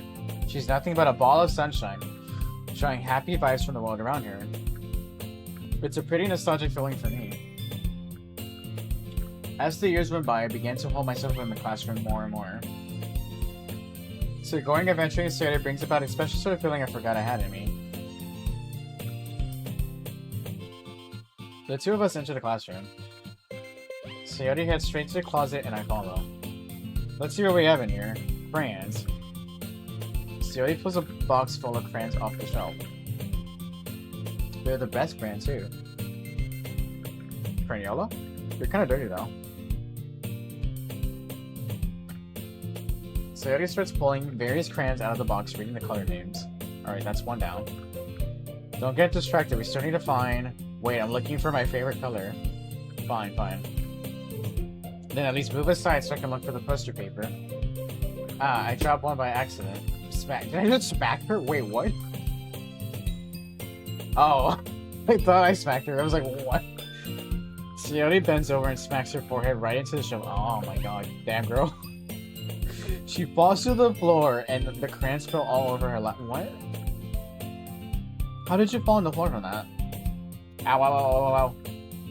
You okay? My forehead. Sayori clutches her forehead. Gee, Sayori. That's just like you, isn't it? Come on, let me see. Oh my god, I misread that as Sayori is shitting on the floor. I was like, what? That Sayori is sitting on the floor. I grab her by the waist and pull her out of the closet. You have to move your hand, Sayori. But it hurts. Just do it for a second. Sayori slowly reaches her hands from her forehead.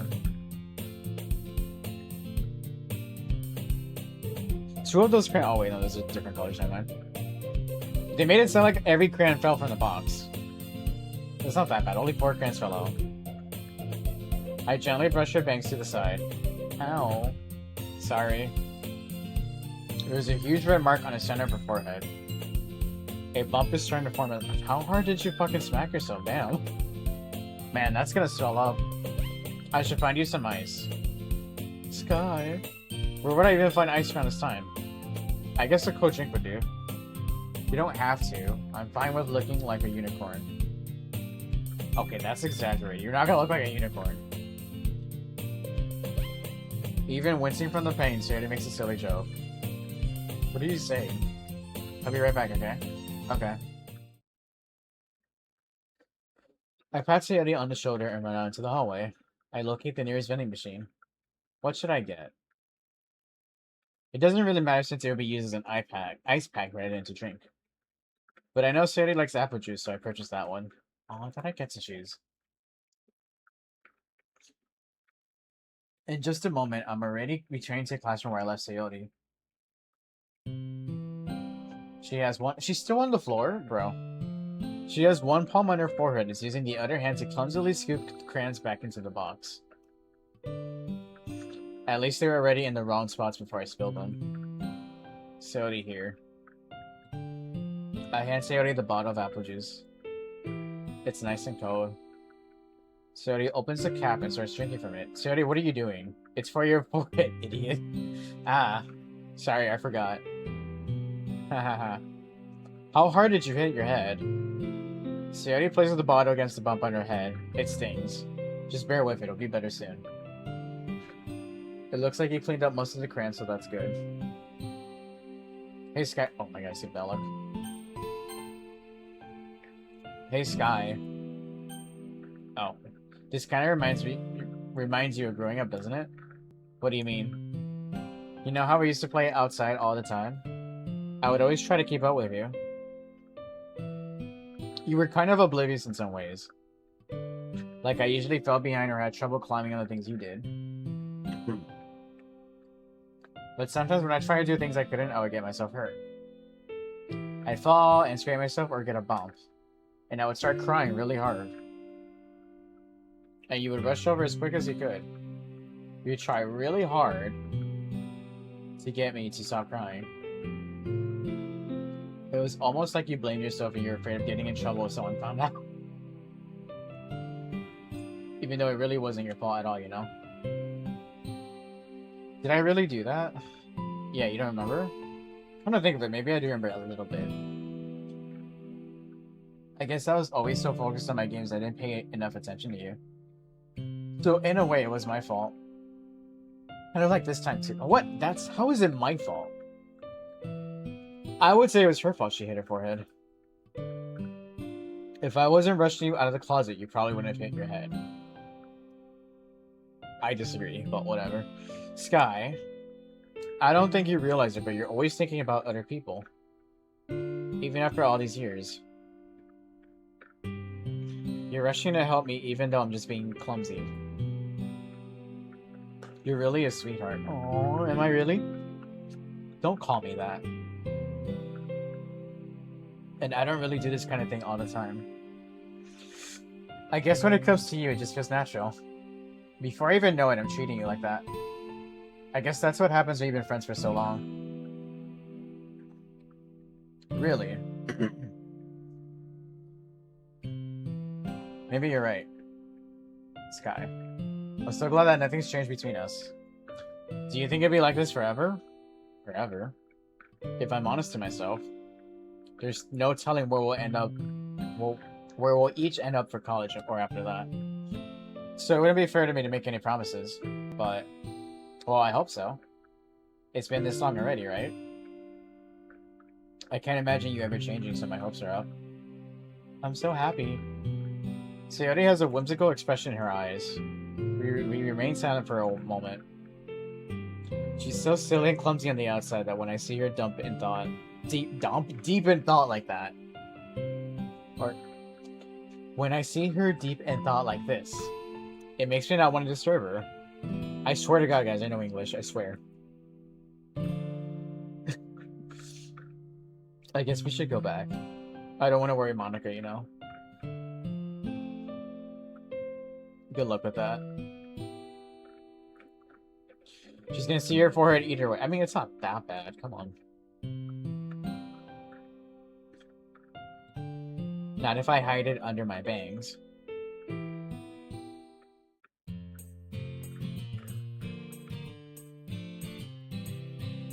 Sayori hops to her feet. Ah. She clutches her forehead again.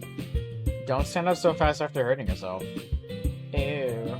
Well, I guess it's too late now. Anyway, let's go. I follow Sayori out of the classroom. Sayori plays with her bangs to try to hide the bump without much. Bro, I just feel like she's exaggerating. It can't be that big. There's no way the bump is like that massive. In a moment, we make it back to the club room. Ah, you're back. It's coming. I was just ready to start with sharing our poems. I forgot we were doing that. Sayori, your forehead. She's fine, don't worry about it. I was playing with the crayons and smacked my forehead into the shelf. Well, anyway, were you able to find everything we needed? I have it right. Sayori frantically glances around herself. I forgot all of the stuff. Calm down, Sayori. I have it all right here. I found the poster. She thought she was carrying it the entire time. Sounds like you ended up doing all the work, Sky. Well, Sayori... I found a couple of nixies for Sayori. I made it an adventure. Yeah, that. Okay. In any case, good work. I'll start working on the posters tonight. Me too. Okay, everyone. Are you ready to share your poems? Guess I should grab mine. After making sure the crayon box is closed tightly, I return to my seat. Who should I show my poem to first? I picked Sayori last time. Let's do Natsuki.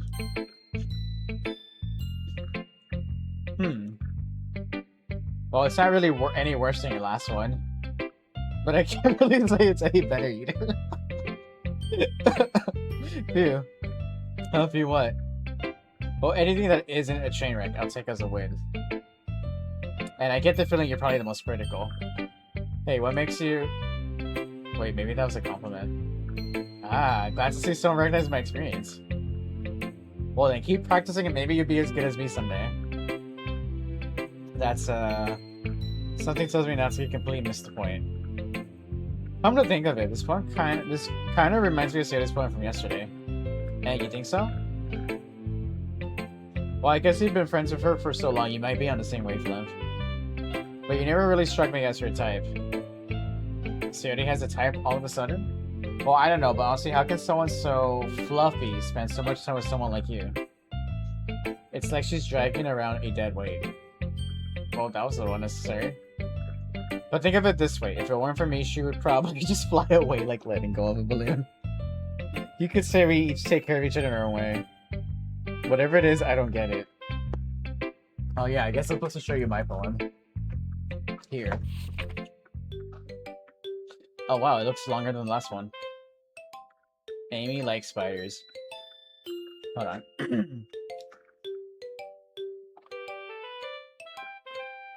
You know what I heard about Amy? Amy likes spiders. Icky, wriggly, hairy, ugly spiders. That's why I'm not friends with her. Amy has a cute singing voice. I heard her singing my favorite love song. Every time she sang the chorus, my heart would pound to the rhythm of the words. But she likes spiders. That's why I'm not friends with her. One time I hurt my leg really bad. Amy helped me up and took me to the nurse. I try not to let her touch me. She likes spiders, so her hands are probably gross. That's why I'm not friends with her. Amy has a lot of friends. Not bad, right? It's quite a bit longer than yesterday's. Yesterday's was way too short. I was just warming up. I hope you didn't think that was the best I could do. No, of course not. Anyway, the message was pretty straightforward and fun. I doubt I have to explain it. Sometimes you can explain complicated issues with simpler analogies. And it helps people realize how stupid they're being. Like, anyone would agree that the subject of this poem is an ignorant jerk. Do you know people like that? Of course, it's about how everyone thinks my... That doesn't matter. It can be about anything. Is it because she doesn't like that people think she's cute? I wrote it to be easy to relate to. Everyone has some kind of weird hobby or a guilty pleasure. Something that you're afraid if people find out they make fun of you or think less of you. But that just makes people stupid. Who cares what someone likes as long as they're not hurting anyone and it makes them happy? I think people really need to learn to respect others for liking weird things.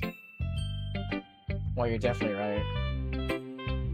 At least I can relate to that. And I'm sure a lot of other people can too. It's what I do best after all. I don't like writing unless there's a good message to take away from it. Like, conveying emotions is important. But I want to make people think, not just feel. Remember that. I'm gonna write a good one for tomorrow too, so look forward to it.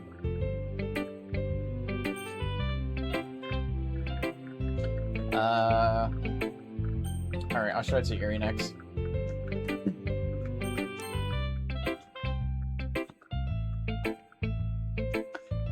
Let's see what you're written for today. Well done, Sky. Your skills are ready for me. Are they really? Really? Thanks, Yuri. Coming for you, that means a lot. Eh? It's nothing. I'm just happy to help inspire fellow writers. I know you're new to this, so don't worry if it seems like you can't get your poem to feel perfect. You don't need to be afraid to be a little more daring. There we go. Metaphors can go a long way. Don't feel like you need to work your brain like turning a bunch of gears. Try letting your mind wander through your feelings. And write down the things you see and hear. That's one way to truly enable your reader to see into your mind. It's a very intimate exercise. I see. That's a certainly interesting technique. Thanks for sharing. I have one example of that if you'd like to read it. Alright, I didn't read the poem. Is this the poem you wrote for today? Yuri nods and timidly hands me her poem. The Raccoon. It happened in the dead of night while I was slicing bread for a guilty snack. My attention was caught by the scuttering of a raccoon outside my window. That was, I believe, the first time I noticed my strange tendencies as an unordinary human. I gave the raccoon a piece of bread, my subconscious well aware of the consequences. Well aware that a raccoon that is fed will always come back for more. The enticing beauty of my cutting knife was a symptom. The bread, my hungry curiosity. The raccoon, an urge? I think this is urge. The moon increments its phase and reflects that much more light. Oh my god, this is long. The moon increments its phase and reflects that much more light off my cutting knife. The very same light that glistens in the eyes of my raccoon friend. I slice the bread, fresh and soft. The raccoon becomes excited. Or perhaps I'm merely projecting my emotions onto the nearly satisfied animal. The raccoon has taken to following me. You could say that we've gotten quite used to each other. Okay, yeah, urge. I had to think for that one a little bit. The raccoon becomes hungry more and more frequently, so my bread is always handy. Every time I brandish my cutting knife, the raccoon shows me its excitement. A rush of blood, classic Pavlonian? Actually, don't know what that says. Classic something conditioning. I slice the bread and I feed myself again.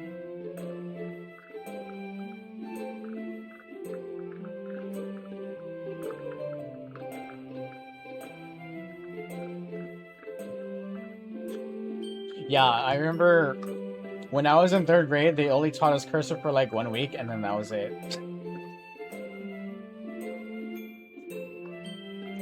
So that's the only experience I have with cursive was like that 1 week. And then never again did we ever use it.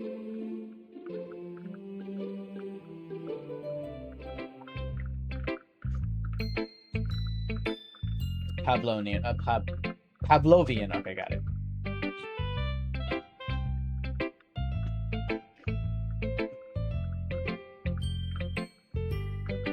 And it's funny because when my mom does writes like a Christmas card for me, it's always in fucking cursive. I'm just like, Mom, why do you write it in cursive? Stop.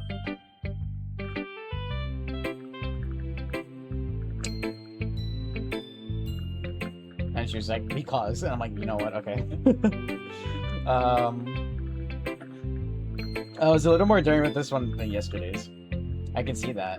It's a lot more metaphorical. I don't know if it's my fault, but I can't begin to imagine what this poem is about. That's right. It's a bit closer to my preferred writing style. Relates to classical writing. Oh. Using the poem as a canvas to express vivid imagery, conveying emotions to them. If I take it at face value, then I can't figure out what it's supposed to mean. Well, I think it's something that different people can relate to in their own way. I wanted to express the way it feels for me to indulge in my more unusual hobbies. Like slicing bread. God, there's nothing more weird than slicing bread. It's those sorts of things I'm usually forced to keep to myself. I know, I wouldn't be friends with someone who slices their bread. Could you imagine that? Couldn't be me. So I sometimes enjoy writing about them. Huh, that's funny. Didn't Natsuki also write something about that? About someone being ridiculed for a strange interest? Eh? She did? Yeah. She was talking about how it doesn't matter what you're into as long as you're not hurting anybody. She's right. I mean, does she really feel that way? Yeah. Sounds like you two have that in common. That's interesting. To me, she seemed like the kind of person who would make fun of my hobbies. But I suppose that's my fault for judging, isn't it? Please don't tell her I said that. Don't worry, I have no reason to. Okay. Well, thank you for sharing it with me. After all, if I hadn't learned to embrace my awareness, I would probably hate myself. I might be ranting a little bit now, but I'm glad that you're a good listener. Aw, thank you. Alright, let's show it to Monica. Hi again, Sky. How's the writing going? Alright, I guess. I'll take that. As long as it's not going bad. I'm happy that you're applying yourself. Maybe soon you'll come up with a masterpiece. I wouldn't count on that. You never know. Want to share what you wrote for today? Sure, here you go. I give my poem to Monica. Monica looks at the paper. She looks at me. And she says, what the fuck is this? Alright. It's pretty good. It makes me think of Sayori like the other one that you wrote. You two are like the dynamic duo. That's kind of exaggerating it. Yeah, probably. But you do spend a lot of time with her even in this club, don't you? Then again, I don't blame you for being a little shy. I'm not shy, it's just... I'm just teasing. I know it takes a bit of time to make friends with everyone. But Yuri and Natsuki are super interesting people, so don't be afraid to give them their share of time. And you can talk to me every now and then too. I'm not like unapproachable or anything, am I? Ah, no, it's nothing like that. I'm just still getting used to being here, that's all. Yeah. I'm sorry if I was putting pressure on you or something. I really didn't mean it like that. Nah, don't worry. I get what you're saying. Well, alright. But anyway, want to read my poem now? Hell yeah. I like the way this one turned out, so I hope you do too. Alright, let's take a look. Save me. Oh boy. The colors, they won't stop. Bright, beautiful colors. Flashing, expanding, piercing. Red, green, blue. An endless cacophony. I've never heard of that word before. A meaningless taste. I'm gonna look it up. Oh wait. A meaningless noise, not taste, my bad. The noise, it won't stop. Violent, grating, waveform. Squeaking, screeching, piercing. Sine? Cosine? Cosine? Tangent, like playing a chalkboard on a turntable. Like playing a vinyl on a pizza crust. An endless poem of meaningless. What does that mean? Cacophony? A harsh, discordant mixture of sound. Oh. That makes sense with the poem.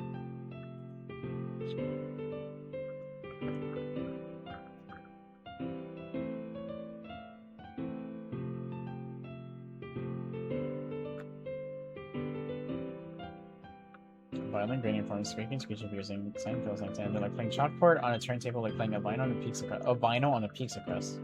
An endless poem of meaningless. Load me?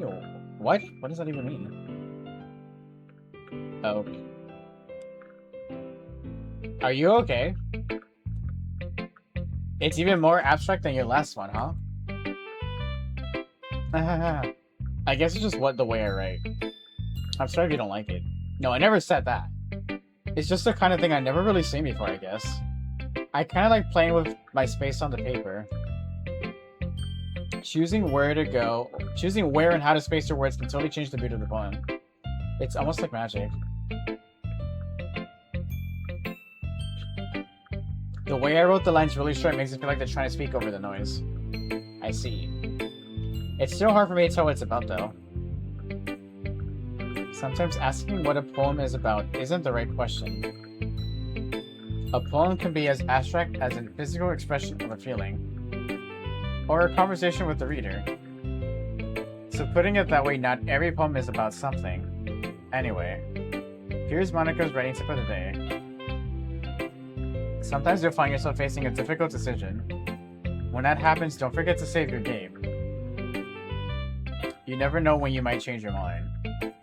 Okay, that's kind of odd. Or when something unexpected may happen. Wait, is this even about writing? What am I even talking about, bro? That's my advice for today. Thanks for listening. Oh god, I feel like that's foreshadowing now. Who should I show my poem to? We have Sarah's last one. Sky, I really love your poems. I can't believe you've been hiding these from me. I'm not hiding anything, but your poems are they can't be that good. Yesterday's and this one too? You can't tell me you haven't done this before. I mean, you're really the only one who feels that way, so... Eh? No way. Not even Natsuki? Well, I guess Natsuki is the least likely to admit how much you like something, but I don't think it's that. What do you mean? Well, I guess I'll be honest about it. It's a lot easier to write poems when I'm thinking about you. Bruh. Eh? What? Stop thinking weird things, idiot. I just mean that you're a really expressive person, I guess. How am I supposed to write poems about my own stupid life? But you somehow make everything in your life an adventure. Even the little things. Like cooking. Let's not talk about that. So yeah, I guess what I'm saying is I can feel more feelings through you than I can through myself. I can't be that bland. Come on now. We have that kind of weird connection. It's your fault for getting my business all the time. Eh? I don't know if I understand. You never understand when I try to explain things to you, do you, Seody? I pat Seody's head. Hey, I'm not a kid, you know. Are you sure about that? Maybe. Seody starts fiddling with her pencil between her hands. Hey, Sky. Will you give me your poem? I kind of want to keep it. Oh, why? Because, well, it's the first time you've written something for me. So you completely misunderstood. I didn't write this for you. Are you even listening anymore? Well, whatever. I'll give it to you when we go home.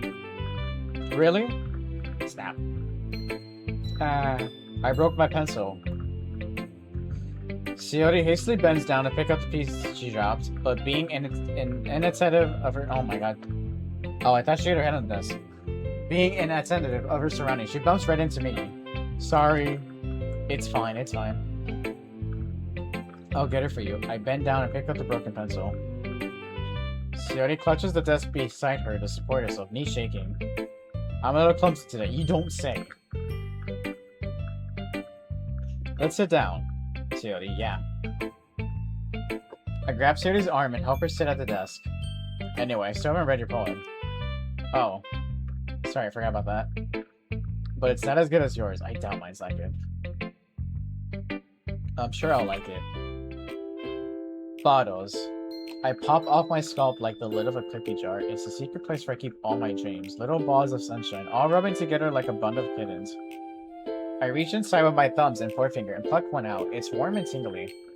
But there's no time to waste. I put in a bottle to keep it safe. And I put the bottle on the shelf of all the other bottles. Happy thoughts, and bottles. Bottles, not battles. All in a row. My collection makes me a lot of friends. Each bottle a starlight to make amends. Sometimes my friend feels a certain way. Down comes a bottle to save the day. Night after night, more dreams. Friend after friend, more bottles. Deeper and deeper my fingers go. Like exploring a dark cave, discovering the secrets hiding in the nooks and crannies. Digging and digging, scraping and scraping. I blow dust off my bottle caps. Oh my god, this is long. I blow dust off my bottle cap. It doesn't feel like time elapsed. My empty shelf could use some more.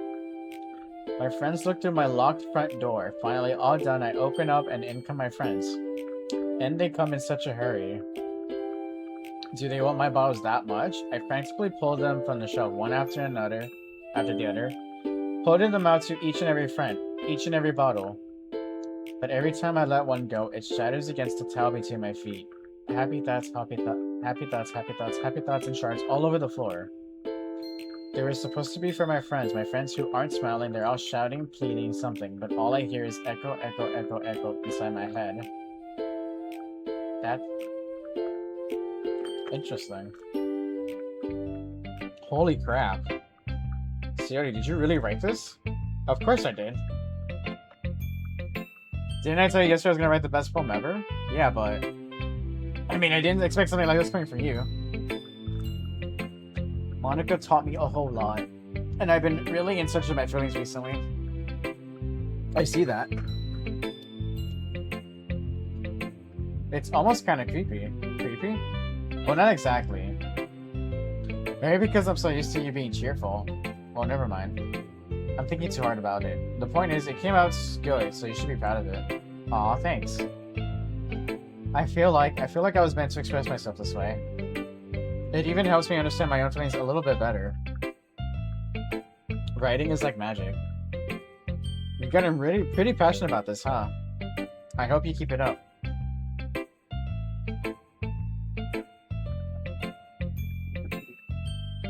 Yeah.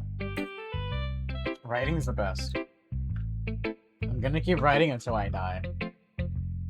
Don't get ahead of yourself. Sayers always had a habit of getting upset with something before dropping it no more than a week later. I wonder if this is one of those times. But seeing the passion in her eyes makes it hard for me to be pessimistic.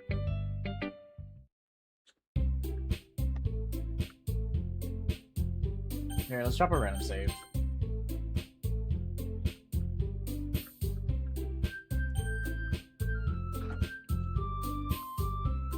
Okay, everyone. We're all done reading each other's poems, right? I have something extra planned today, so if everyone could sit at the front of the room. Is this about the festival? Well, sort of. Do we really have to do something for the festival? It's not like we can put together anything good in just a few days. We'll just end up embarrassing ourselves instead of getting any new members. That's a concern of mine as well. I don't really do well with last-minute preparations. Don't worry so much. We're gonna keep it simple, okay? We won't need much more than a few decorations. Sayori has been working on posters and I've designed some pamphlets we can give out during the event. Okay, that's great and all. That doesn't tell us what we're actually going to be doing for the event. Ah, sorry, I thought you heard about it already. We're going to be performing. Performing? Monica. Yeah, we're going to be having a poetry performance. Each of us are going to choose a poem to recite during the event, but the cool part is we're also going to let anyone else come up and recite poems too. So he's putting it on all the posters in case anyone wants to prepare ahead of time. Sayori, who's been coloring a poster, holds it for us to see. Are you kidding me, Monica? You didn't already start putting those posters up, did you? Well, I did. Do you really think that it's that bad of an idea? Well, no. It's not a bad idea. But I didn't sign up for this, you know? There's no way I'm going to be performing in front of a group of people like that. I agree with Natsuki. I could never in my life do something like that.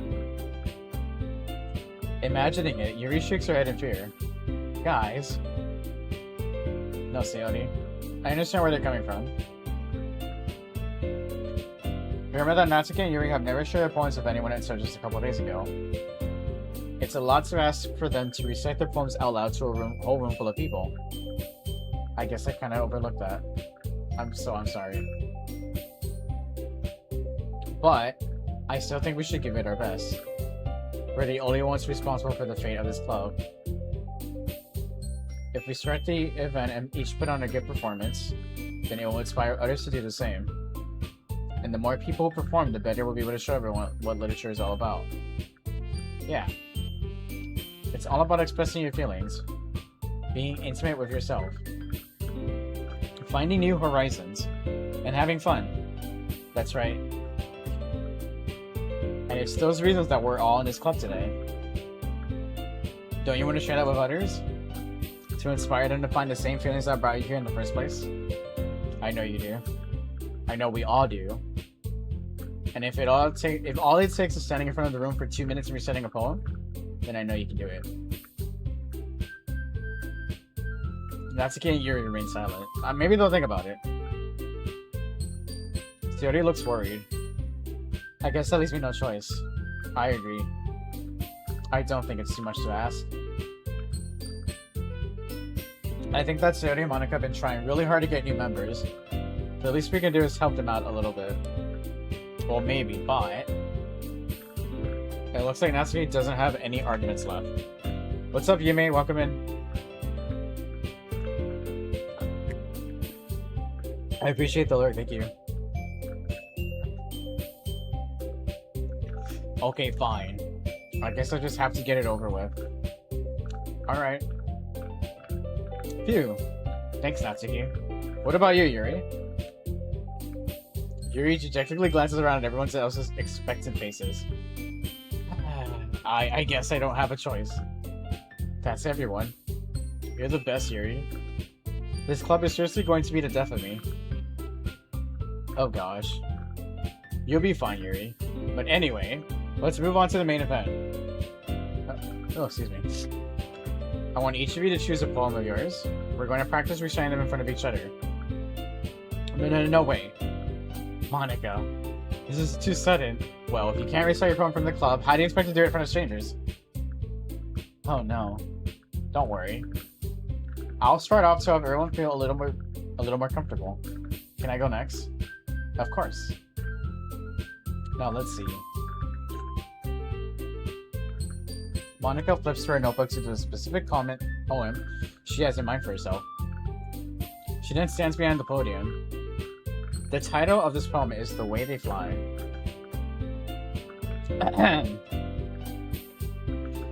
Monica begins reciting her poem. Her clear, confident voice fills the room. More than that, her inflection is pristine. Wait, I'm learning. There's words in this game that I've never heard of before.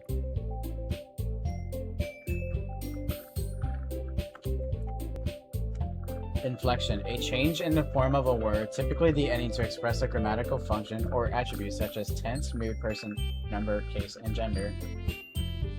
Interesting. Okay.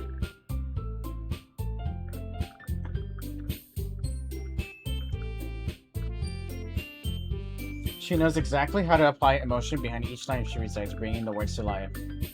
Is this something she's done before, or is she simply a natural? I glance around me. Everyone has their eyes on Monika. Sayori looks amazed. Yuri has an intense expression on her face that I don't understand. Finally, Monika finishes the reciting. Oh, I thought we were actually get to hear the poem. The four of us applaud. Monika takes a breath and smiles. That was so good, Monika. Thank you very much. I was just hoping to set a good example. Are you ready to go next, Sayori? I'll go next. Oh. Yuri's fired up all of a sudden. Yuri clutches a sheet of paper between her hands and stands up. Oh, my nose is itching. Keeping her head down, she walks quickly over to the podium. This poem is called... Yuri anxiously glances at each of us. No, bitch, I'm just kidding. You can do it, Yuri. It's called After Image of a Crimson Eye. Okay, the title's actually pretty interesting. I'm intrigued. Yuri's voice shakes as she starts reading the poem. Just a moment ago, she practically refused to do this. Why is she suddenly putting in so much effort? As Yuri gets past the first couple of lines, her voice changes. It's almost like what happens when Yuri gets absorbed into her books. Her quivering words transform into the sharp syllables of a fierce and confident woman. The poem is full of twists and turns in the structure that she enunciates with perfect timing. This must be a rare glimpse into the rolling fire Yuri keeps concealed inside her head. Suddenly she's finished. Everyone is stunned. Yuri snaps back into reality and glances around her as if she's bewildered herself, even herself. It's up to me to save the situation. I'm the first to start applauding. Everyone joins me afterward. And we give Yuri the recognition she deserves. It's not that we didn't want to applaud for her, but we were caught so off guard that we must have forgotten. As we applaud, Yuri holds the poem to her chest and rushes back into her seat. Yuri, that was really good. Thank you for sharing.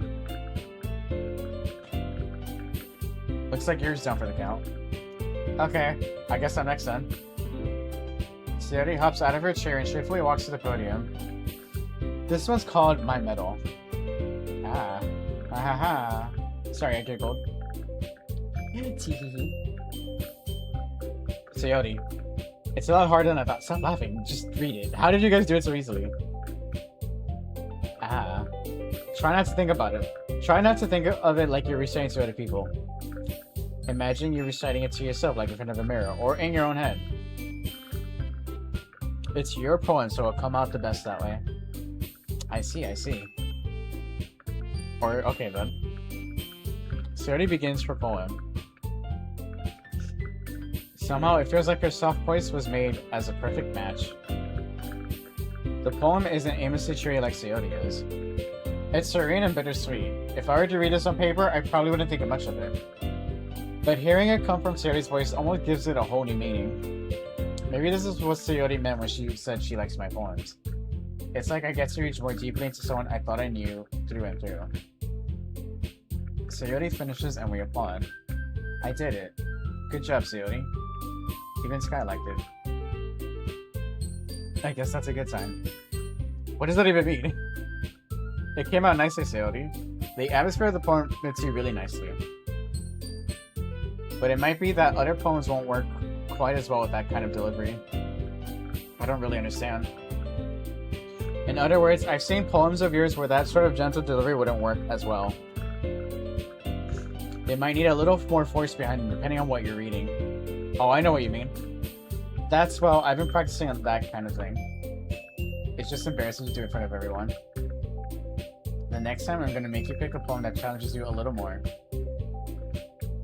We don't have much time before the festival, you know? Okay. Now who's next? Natsuki?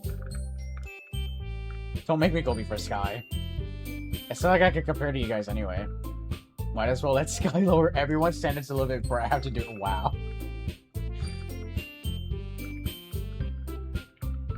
It's fine, it's fine. I might as well get it over with. Alright, don't worry. I'm here to lower everybody's standards. It's not like I have much of a selection of what to read. I'll just have to go with what I wrote for today. I stand up and step in front of the podium. Everyone has their eyes on me, making me feel terribly awkward. I recite my poem. Since I'm not exactly confident in my own writing, it's hard to put energy into it. Despite that, once I finish, I receive applause anyway. Sorry, I'm not really as good as everyone else. Don't worry about it so much. I think it's less about your abilities and more about your lack of confidence in your writing. That's something that I'll prove over time, though. Yeah, maybe. Alright then. That just leaves you, Natsuki. Yeah. I'm going. Natsuki begrudgingly gets out of her seat and makes her way to the podium. This poem is called... It's called... Why are you all looking at me? Wow, I love that title. What a great title for a poem. Because you're presenting. Anyway, the poem is called Jump. That would have been funny if that was actually the name of the poem is Why Are You Looking At Me? I don't know why I would have loved that. Natsuki takes a breath. Once she starts reciting her poem, her sour attitude disappears a little. While she's still a little unenthused, her poem has a rhyme, a rhythm, and a rhyme to it. It's Natsuki's trademark style, and it works surprisingly well when spoken out loud. The words feel like they bounce up and down as they're giving life to the poem. Natsuki finished and everyone applauds. She goes back to her seat. That wasn't so bad, was it? Easy for you to say. You better not be making me do that again. Well... Do you at least feel prepared enough to recite a poem in front of other people? I mean, doing it in front of other people would be way easier. I could put on whatever face I want for people. But when it's just my friends, it's just embarrassing. That's a surprise, Natsuki. I think it would be the other way around for me. Well, that's just how it is, so...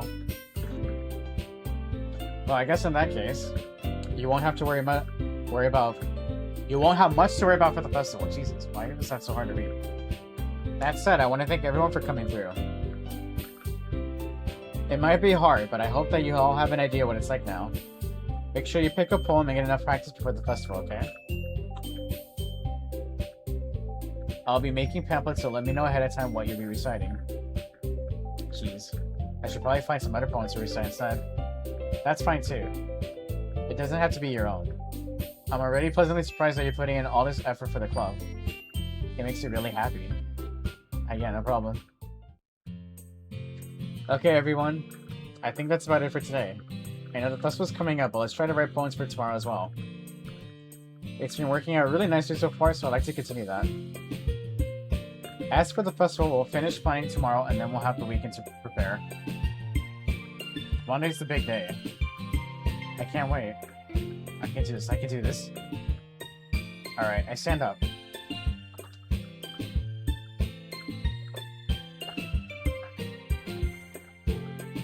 There's no way I'll be able to find the same enthusiasm as Sayori and Monica, but I'll do my best to get through it. If it's for the sake of the club, and impressing Monica, wow, then I'll have to do my best. Ready to go, Sayori? Yep. Look at you two, always going home together like that. It's kind of adorable, isn't it? Jeez, guys. Don't make such a big deal out of it. It must be a little nice, though. Well, how am I supposed to respond to that? It's okay, Sky, you don't have to say it. Whatever, let's go already. I mean, we could just say it's a safety thing, too. Like, safety numbers, right? I walk home with Sayori once more. Even though it's only been a few days, a lot of things have already changed. But today, Sayori's being a little quieter than usual on the way home.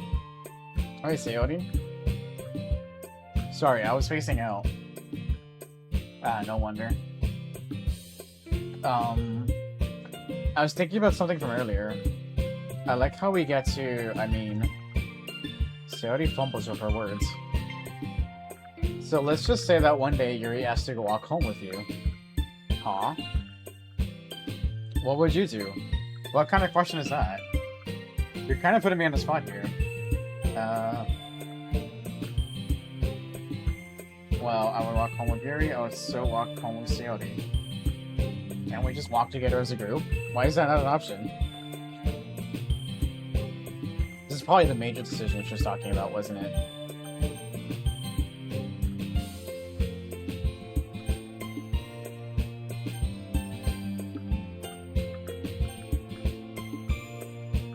Okay, sure, I'll walk with you.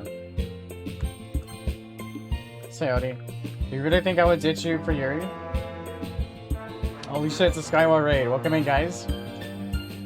Sky, how was your stream? What were you playing today? Oh, welcome in, everybody. For those of you that don't know me, I'm Sky Jalen. You can call me Sky. A lot of people know me as the other Sky. Or some people know me as the other Sky.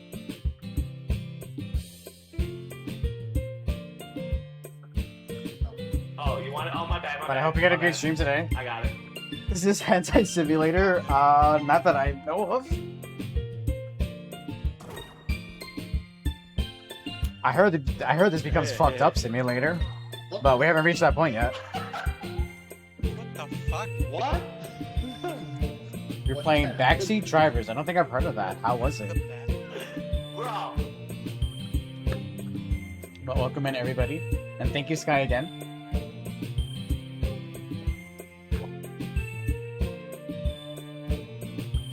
Today for our horror marathon, I'm doing my first ever playthrough of Doki Doki Literature Club.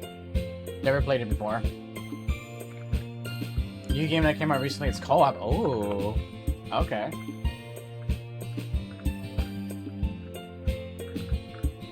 That sounds pretty dope. Eh? But she's so beautiful and smart. Jeez. I already see her in the club every day. Besides, you always seem to really like going home together.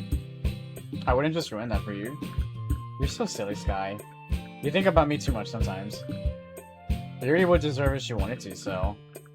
Sody, I've already made up my mind. I really can't figure you out sometimes. Sorry. Besides, what's the point in speculating something that's never gonna happen? This conversation shows off. It's kind of a weird thing for Sarah to care so much about. But I want to respect her and keep her happy too. Then again, that festival's only a few days away. Who knows what will happen in that time. Yeah, gets to write another horrible poem.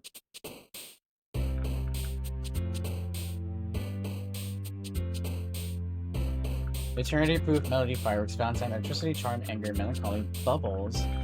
What's up, Green Hornet? Welcome in. How are you?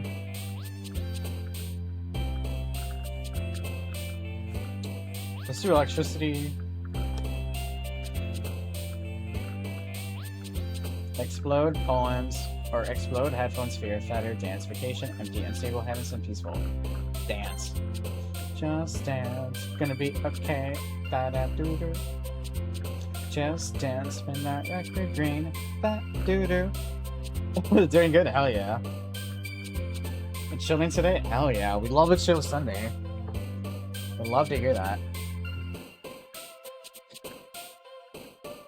What are you playing if you don't mind me asking?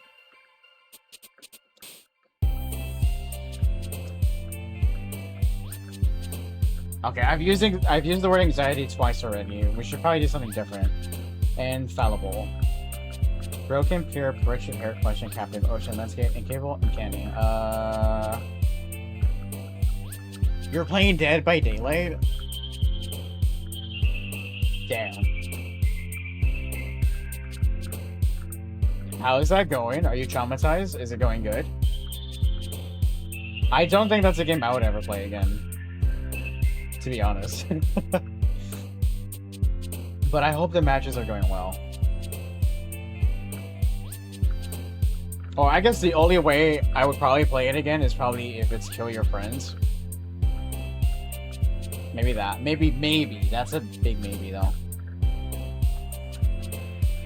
Ocean.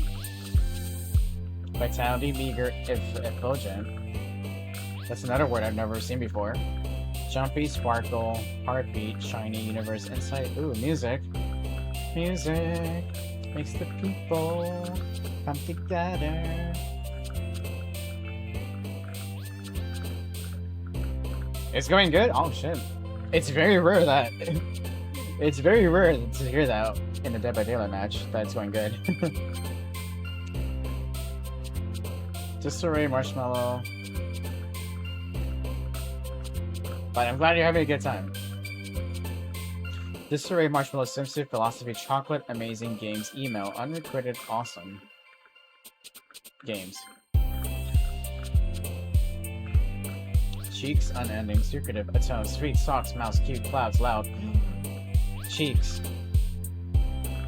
Dreams, Hurt, Jump, Prayer, Skipping, Firefly, Shame, Doki Doki, Flying, Suicide. Fucking. What happens if I use the word suicide? I'm fucking. Calm, Romance, Treasure, Pout, Misfortune, Blanket, Holiday, Death, Lost, Defeat.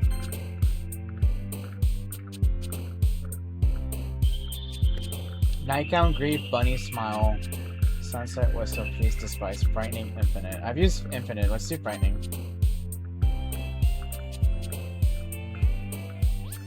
Desire, Love, Starscape. I like the word Starscape. Scars, Misery, Dazzle, Memories. Memories. Oh, dude. I just realized each of them jumps. One of them jumps when I pick a certain word. Anime. Oh, it tells you which word they like. Oh, I never noticed that till now. And I'm like on my third poem.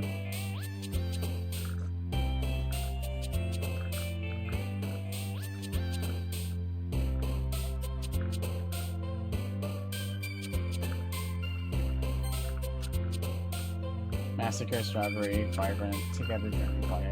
Aww.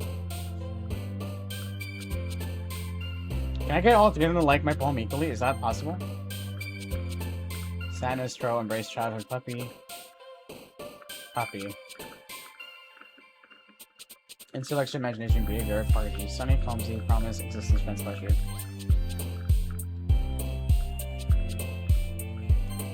Disaster.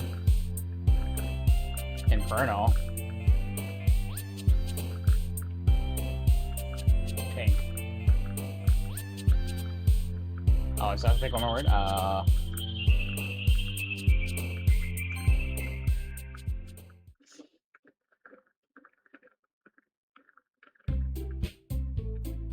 Oh, man. November 2023. I don't remember the last time I played. I would say it's been over 2 years. Oh man. I'm the last one here again. Don't worry, I just walked into. Were you practicing piano again? Yeah. You must have a lot of determination. Starting this club and now picking up piano? Well, maybe not determination, but I guess passion. Remember that the club wouldn't be here if it wasn't for all of you. And I'm super happy that you're all willing to help out for the festival too. I can't wait for the festival. It's gonna be great. Eh? Weren't you complaining about it yesterday, Natsuki?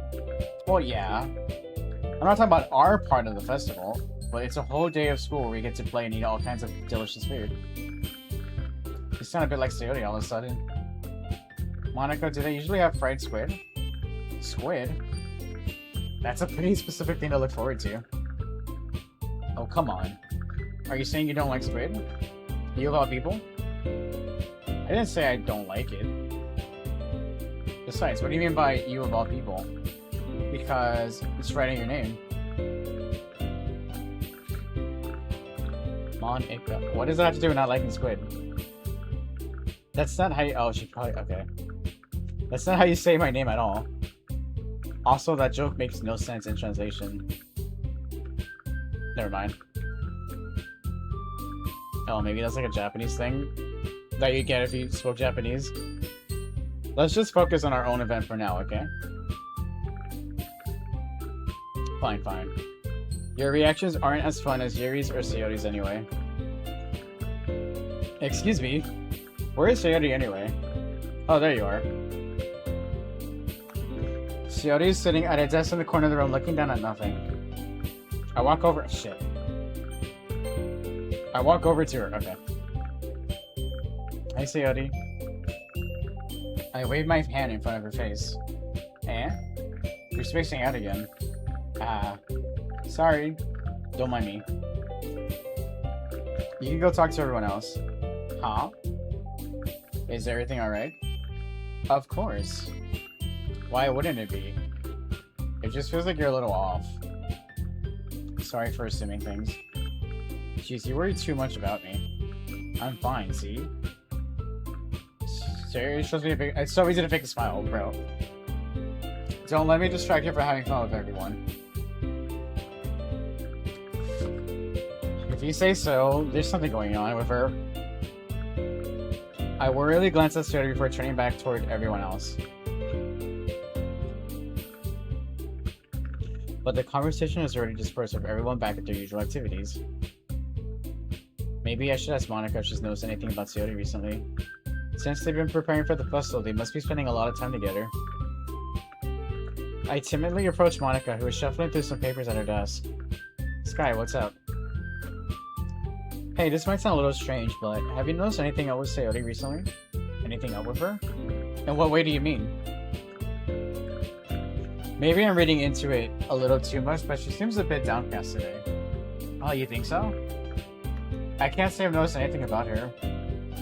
Monica peers across the room at Sayori, who is idly dragging a rubber eraser up and down her desk. Maybe there's something on her mind. But I'm surprised I'm not the one asking you, Sky. You certainly know her a lot better than I do. Yeah, but she's never really like this. I'm doing all yours. I mean, that could still apply to you, Sky. How are you doing it? Did I even ask you how was your stream? Did you have a good stream, Sky?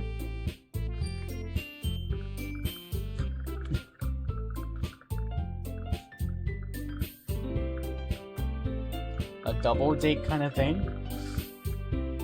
Truth be told, I don't know. I am going in this as blind as possible. 2 for 1 deal. She's always talked to me about things that bothered her. But this time when I asked her, she was really dismissive. Sorry, I know it's not your problem. I just wanted to ask if you knew anything, so I'll drop it now. No. It's important to me too. I mean, I'm also friends with her. And I also care about the well-being of my club members, you know? Maybe I'll try talking to her myself. Are you sure about that? She seemed like she wanted to be left alone. Are you sure? Maybe she just has a hard time bringing it out with someone with a person of interest. Person of interest? What do you mean by that?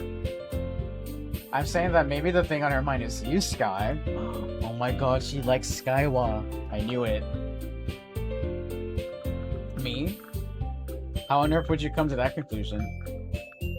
Well, I probably shouldn't say too much, but Sayori talks about you more than anything else, you know. Eh? She's been so much happier ever since she joined the club. It's like an extra light was turned on inside of her. What? No way. Sayori's always like that. She's always been full of sunshine. It's not any different now than it's always been. You're so funny, Sky. Have you thought that maybe you've always seen her as so cheerful because that's just how she is when she's around you? I said too much. I'm sorry, what do I know anyway? I didn't mean to jump to conclusions, so you should just forget what I said. I'll try to talk to her, so try not to think about it for now. Alright. Monica smiles meaningfully. I know she said to forget about it, but I know that I won't be able to get her words out of my head. Monica stands up from her desk and walks across the room to where Sayori is sitting. I watch her kneel down to Sayori and gently talk to her, but she's keeping her voice so quiet that I can't hear from here. They're talking about Skywa's butt. That's what they're talking about.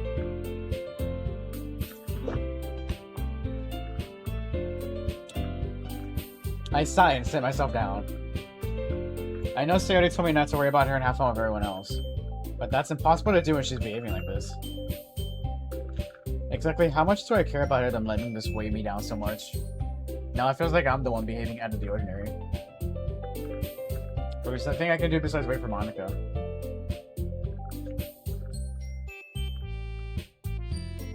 Okay, everyone. After some time passes, Monica calls out to the club room. Why don't we share our poems now? Before I know it, everything's back to normal. Everyone goes to retrieve their poems and I do the same. I make eye contact with Monica and she smiles at me. I wonder what she was talking about with Sayori. They're like, damn, Sky has a big butt. I know, right? That's how the conversation went. Who should I show my poems to first? Okay, I did Sayori first, then I did Natsuki. Let's do Yuri first.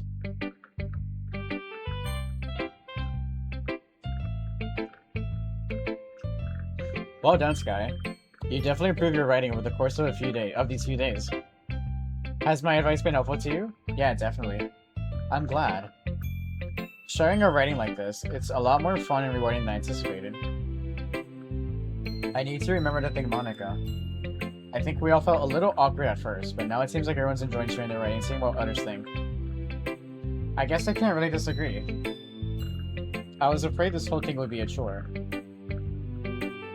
But it's a great way for me to spend some personal time with all the girls in the... I thought he was saying that out loud.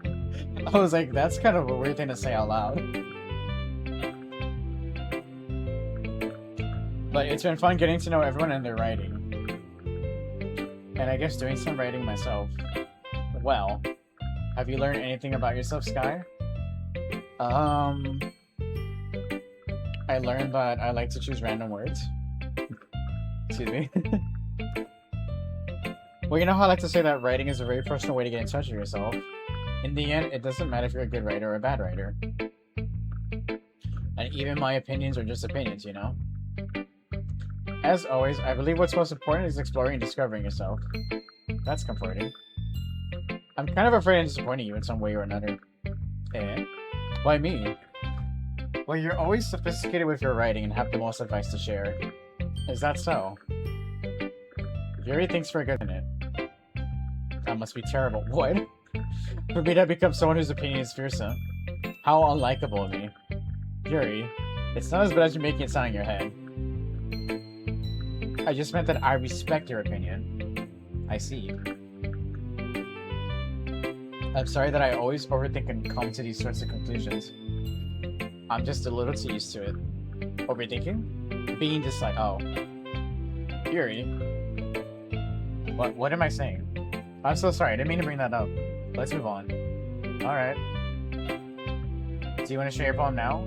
Okay. Oh boy.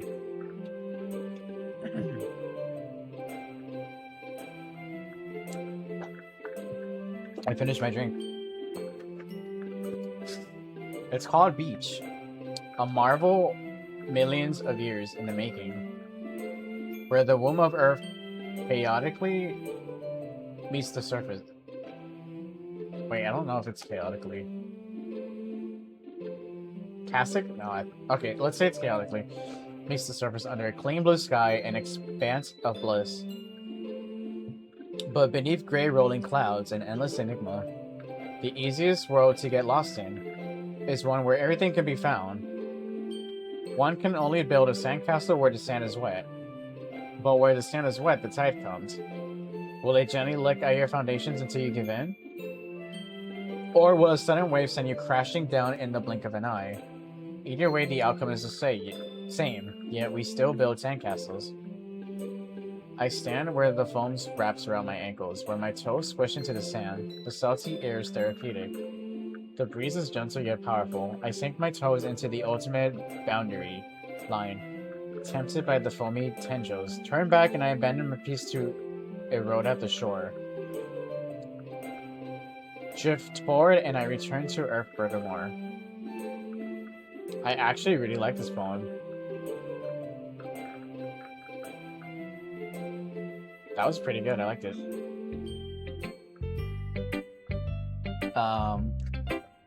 I'm aware that the beach is kind of an inane thing to write about, but I did my best to make a metaphorical approach to it. You say that like you didn't even want to write about it. Oh, you haven't heard? After yesterday, Natsuki and I, well...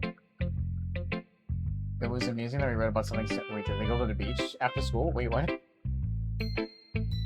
So Natsuki wanted... Oh, Natsuki wanted us to write about the same topic as each other again.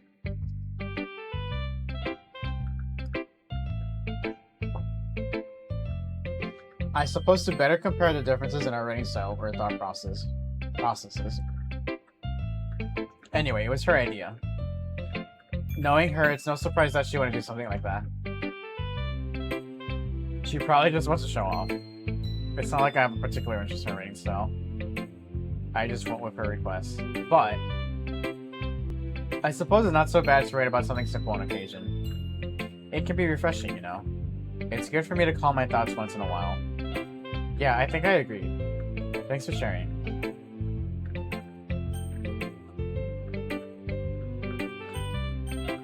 Let's do Sayori next. This is your best one so far. It's really nice. It's really, really nice, guy. Thanks. So you've been a little quiet today. Is everything alright? Eh? Of course. Everything is fine. Maybe I'm just a little tired today. Do you want a nap or something? No, that's silly. Don't worry about me, okay? I only want to see smiles on your face. Well, alright. Hey, Sky, I'm still a little surprised. I really thought that you would try writing your poems like the way Yuri does. Or even Natsuki. But in the end, yeah. I guess you're the one who likes this one the most. Why? You don't want to get closer with everyone else?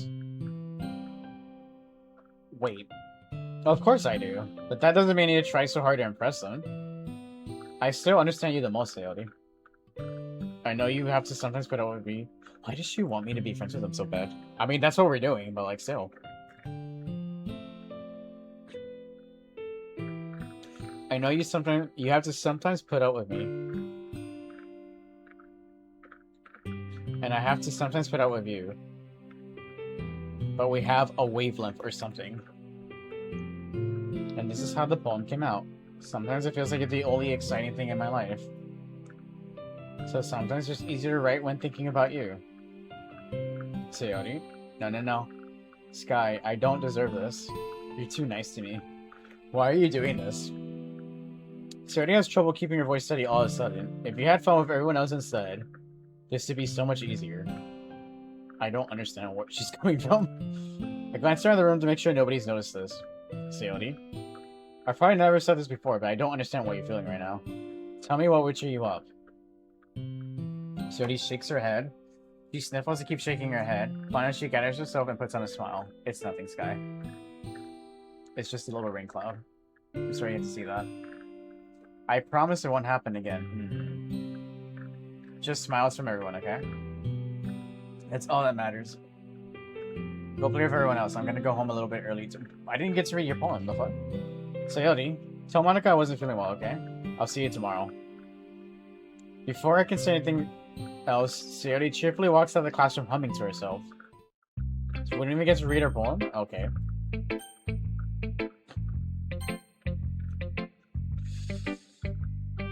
Hi, Sky. Have you thought about what you want to submit to perform at the festival? Well, being in this club is one thing, but performing in front of a bunch of people, I'll have to give it some more thought.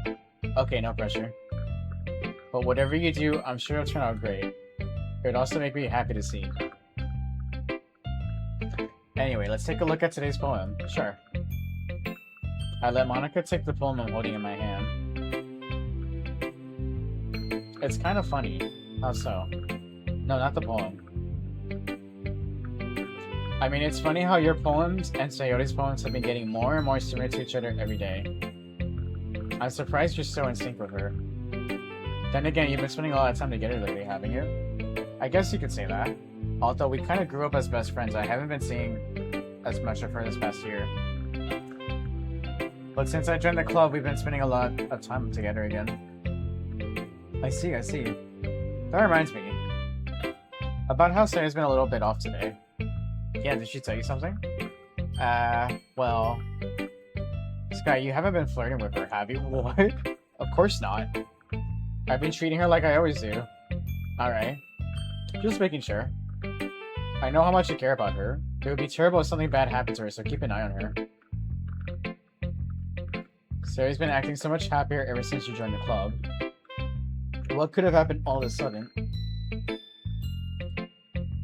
Well, never mind.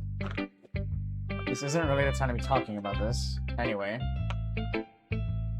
I'll share my phone with you now, alright? Alright. The lady who knows everything. Hold on. Oh, excuse me.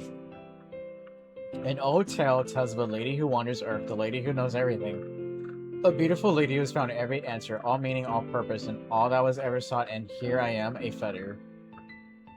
Lost adrift to sky, victim of the currents of the wind.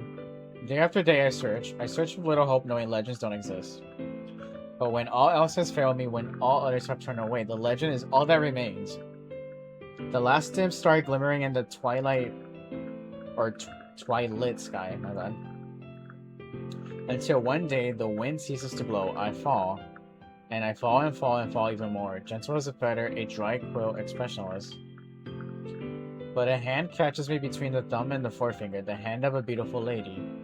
I look at her eyes and find no end to her gaze. The lady who knows everything knows what I'm thinking. Before I can speak, she responds in a hollow voice. I have found every answer, all of which amount to nothing. There is no meaning, there is no purpose, and we seek only the impossible. I am not your legend does not exist. And with a breath, she blows me back afloat, and I pick up a gust of wind. Interesting. You know, I feel like learning and looking for answers are the sort of thing that gives life meaning. Not to get too philosophical or anything, but it was kind of on my mind too, so that's what I wrote about. I see. I never really put much thought into it. In a way, it's almost paradoxical. Because if we had all the answers, wouldn't the world start to lose its meaning? You know, there's one thing I noticed. It seems like everyone in the club prefers writing about things that are more sad than happy. Are you surprised? I mean, if everything was okay, we wouldn't really have anything to write about, would we? Humans aren't two-dimensional creatures. I think you know that better than anyone. You mean one-dimensional? Ah, yeah, that. Anyway. Here's Monica's writing tip of the day. Are you ever too shy to share your writing because you're afraid it's not that good? It can be really disheartening to get a lukewarm response to something you put so much into. But if you find other people who enjoy writing, then sharing becomes a lot easier. Because instead of just telling you that your writing is good or okay or bad, they'll want to focus more on everything that went into it and all the things you can work on. It's much more encouraging that way and will make you want to continue improving. It's almost like having your own literature club, don't you think? That's my advice for today. Thanks for listening.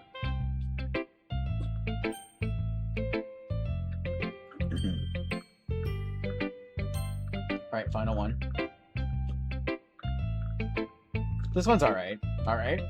Well, yeah. About as good as yesterday's anyway. I see what you're going for, but it's just not really my style. I mean, that's fine. I'm mostly just glad you're trying a little bit. Well, of course, at least I'm trying. Why are you so emotionally invested in my poems anyway? Isn't that more of a compliment to me? Eh? No, gross. It's not like I care. It's just that one of us in this club has to make sure you're not slacking. Oh, really? But what if you ended up just scaring me away?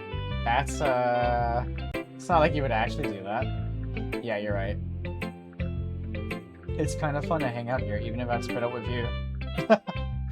Natsuki's elbow connects to my stomach. Ow. Oh, maybe I won't mind scaring you away after all. I was just joking. Oh, I know. Don't worry, I was too. How the hell do you call that a joke? That seriously hurts? Well, maybe it was funny to her, and I guess that's kind of the point. I should really just watch my mouth around Natsuki. Anyway, Natsuki holds her poem out to me like nothing ever happened. I'll be your beach. Oh, I forgot to go for the beach. I'll be your beach. Your mind is so full of troubles and fears that diminish your wonder over the years. But today I have a special place, a beach for us to go. A shore reaching beyond your sight, a sea that sparks a brilliant light. The walls in your mind will melt away before the sunny glow. I'll be the beach that washes your worries away. I'll be the beach that you daydream about each day. I'll be the beach that makes your heart leap in a way that you thought you had left you long ago. Let's bury your heavy thoughts in a pile of sand, bathe in sunbeams, and hold my hand. Wash your insecurities in the salty sea, and let me see you shine. Let's leave your memories in a footprint trail. Set you free in my windy sail, and remember the reasons you're wonderful when you press your lips to mine. I'll be the bitch. I'll be the beach. I'll be the beach, not the bitch. I'll be the beach that washes your worries away. I'll be the beach that you daydream about each day. I'll be the beach that makes your heart leap in a way you thought had left you long ago. But if you let me by your side, your own beach will own escape. Your own escape, you'll learn to love yourself again. You know, that was surprisingly really nice.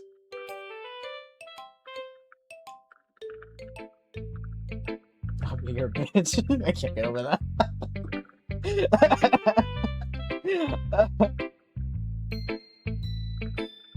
Yeah.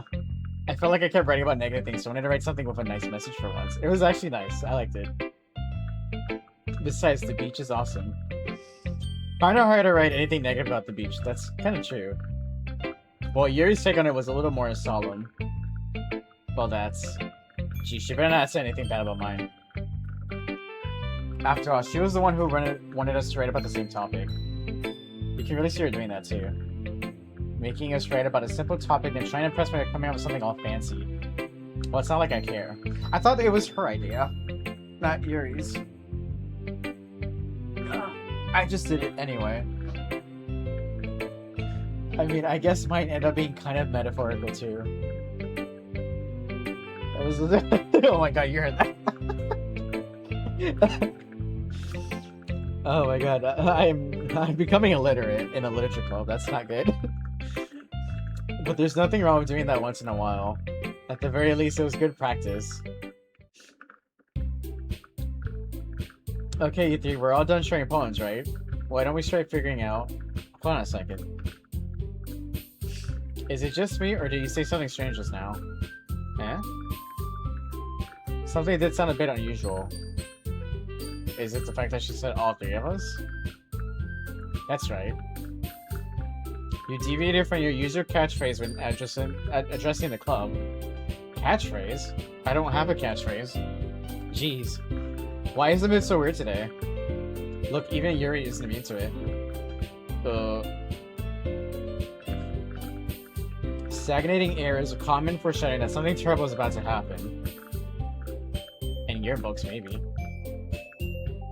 Look, the only thing different is that Sayori isn't here. Ah. It seems you're right. Sayori hopes, always hopes, catchphrase is my catchphrase. Sayori always helps lighten the mood a little bit, doesn't she? It's almost like everyone's balance is thrown off a little when she's not around. Where the heck does she run off to anyway? I thought she just went to pee. Natsuki, please show some decent... That's not that bad. That's not a bad thing to say. Oh, come on. She actually wasn't feeling too well and went home early. Is that so? I hope she's alright. Seriously? Of all the times to not go home with her, you picked the time she's not feeling well? So much for you two being all lovey-dovey. What? No. First of all, stop misunderstanding my friendship with Sayori. And second, she's kind of been avoiding me today, so I didn't want to force it. Ooh. That curious expression coming from Yuri of all people. Calm down, guys. I talked to her earlier and everything is fine. What did she say? Anyway, we need to figure out the rest of the... Wow. She skipped my question. Anyway, we need to figure out the rest of the festival preparations, so let's decide what everyone will be doing this weekend. I already know what I'm doing.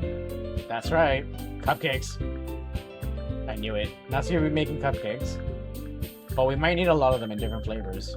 Can you handle that all by yourself, Natsuki? Challenge accepted. As for myself, I'm going to be printing and assembling all the poetry pamphlets. Sayori will be helping me design them. And as for Yuri... Yuri, you can. Guys, Can you come up with something for Yuri? I'm using. Oh my god.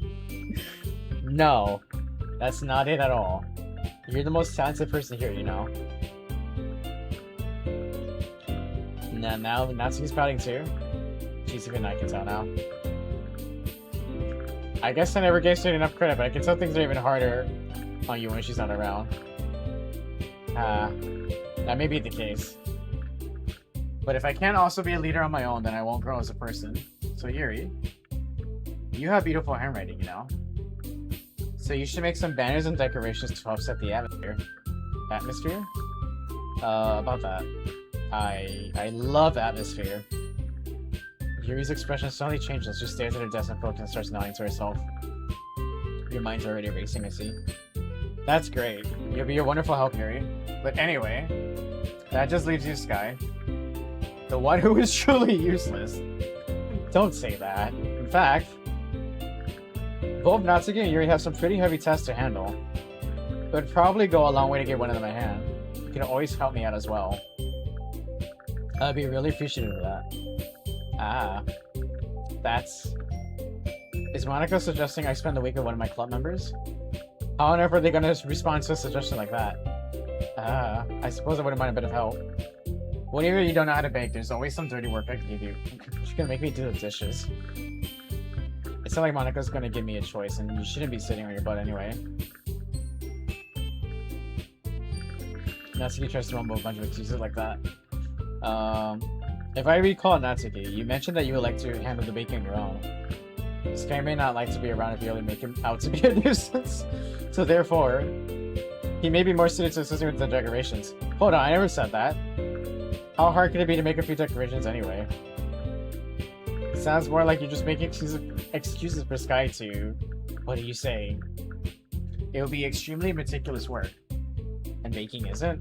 Just what do you think? Come on, guys, let's settle down for a moment. In the end, I think it's up to Sky to decide how he'd like to contribute. Besides, he hasn't gotten the chance to spend any time with me yet, you know? Oh my god. So I'm sure he's interested in... You literally just said. I'm surprised as well. Sorry. I was just saying, though. Who just said this already? Oh my god. They're gonna make me... I hate this.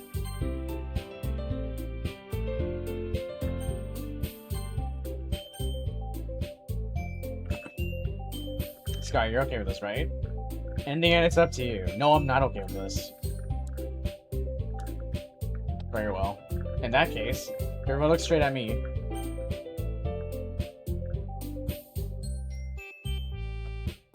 God damn it.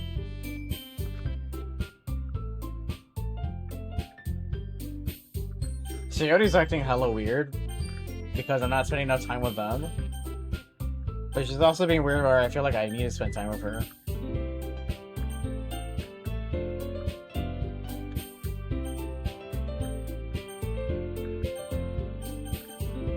I mean, in the end, I kind of don't care, so... Let's do Monica. I guess I should probably be helping Monica. Yeah, you picked me. Hold on 1 second. Yeah. Monica, you're the one who needs the least help out of all of us. But, I agree with Natsuki. Not only is your work already most suitable for one person, but you already have Sayori as well. But Sky was the one who... it doesn't matter. You were the one who scared me into picking you in the first place. You're the club president, Monica. You're supposed to make responsible decisions for the club. Monica, you shouldn't let any ulterior motives interfere with this decision. Ulterior motives? What are you saying, Yuri? In fact, it sounds like you guys are the ones with ulterior motives. Excuse me? Otherwise, this wouldn't have been made into such a big deal in the first place. That's completely false, Monica. Yeah. We have a lot of work to do, you know. We won't do as good of a job if you make us work alone. Maybe that's true. Think of the club, Monica. If we want our event to succeed, then we need to appropriately distribute our resources. So you're gonna do the right thing, President? Okay, I get it. Does that mean I just decided for no reason at all? it's technically most logical for Sky to help one of you two. So, I guess that's what we'll do. Do you have a preference? Okay, Monica's out of the question, so... I can still choose Sayori. Why can I choose her if she's helping Monica, though?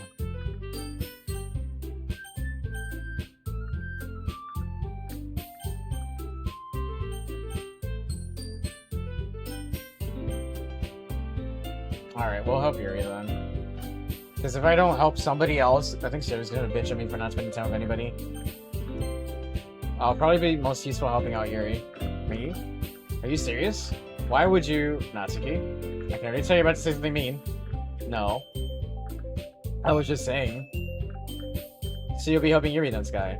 Yeah. That's what I'm gonna do. I'm glad. I have a bad habit of overthinking these things, sort of things, so I think your assistant will be very useful. That's great to hear. Natsuki, will you be able to handle the baking yourself? I mean, yeah. I already said I'd be fine. Okay, okay. Everyone can tell that Natsuki's feeling a little sour. So is that everything we needed to go over? Yeah, that should be about it. Are you guys excited? Well, excited may not be the right word, but I suppose I'm looking forward to it a little bit. Do you feel the same way, Sky? Me? I guess you could say I'm interested to see how it turned out. That's good enough for me. What about you, Natsuki? Natsuki? What? Why is everyone yelling at me? I didn't even do anything. No, that's not what I meant at all. Yuri actually glances between everyone in the room. I'm sorry for this. I don't really know why Sky picked me. And also, your cupcakes are the best cupcakes I've ever had. They go really well with my tea. And nothing that I do for the event will compare to that, so, I get it. I'm kind of surprised though. Why? Well, I'm the one acting immature, I already know that. But you're trying to trip me up all of a sudden. I know I'm not very good at it. I'm sorry if I said something bad. Natsuki isn't the only one surprised. Monica and I are also taken aback by Yuri's words. When she already has trouble with words, trying to cheer someone must be far out of her comfort zone.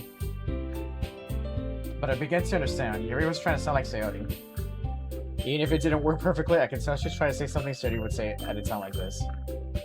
Because Sayori always helps everyone smile and feel good about themselves. No, I kind of appreciate it. I'm sorry for making a big deal out of nothing. But I'm going to say this. You better bet that my cupcakes are going to be the best part of the whole event. Ah, I believe you. Yeah. I hope to see everyone do their best, but with that, there's nothing more for today. So I guess it's time for us to head out. Alright, let's get out of here then. Everyone packs up their things. I start to follow Monica and Natsuki out the door as they chat between each other. Yuri wants to say something, eh? I turn around. Sorry. I realize I don't have a way of contacting you this weekend. Oh, you're right. I can't believe that slipped my mind. Should I give you my phone number? I think that'd be the best way, yes. Alright then. Yuri and I exchange phone numbers. Okay. Then I'll be stopping by your house on Sunday. Eh? My house? Is that a problem?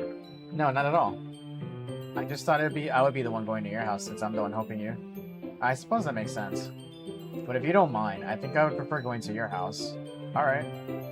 In that case, it won't be a problem. I decided not to press Yuri for a reason.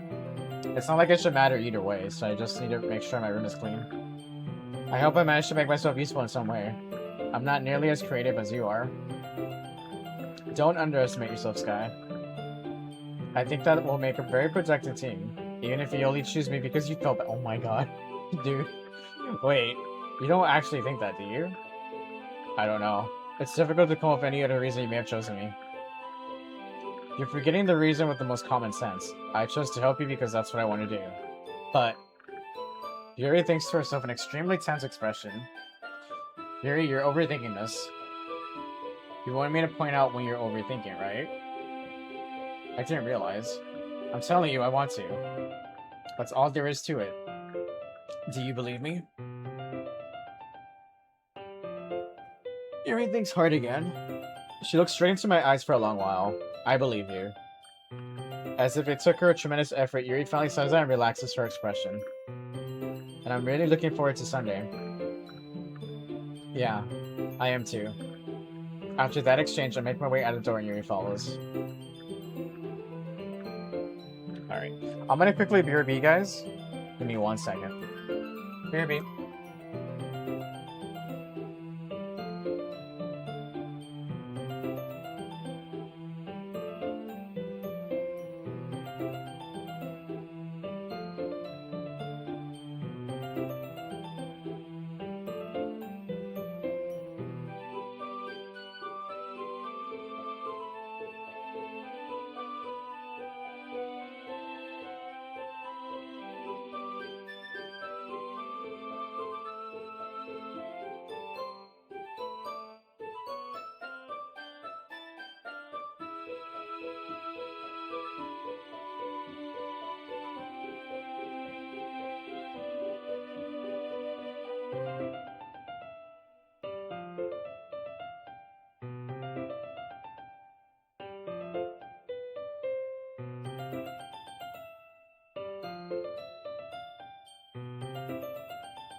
Alrighty, I'm back.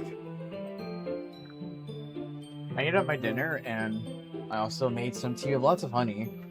Normally I could yap for like hours and hours. But today, oh my god, I'm not gonna lie, I've been struggling reading all the dialogue. And I'm pretty sure it's because... You know how I tell you guys that every time my cousin brings her kids, I get sick afterwards? I've been taking stuff, but I'm pretty sure that's it, because... It's like they're like riddled with germs. Or something. And they'll look completely fine too, and then it's like, I'm around them, and then boom, sick.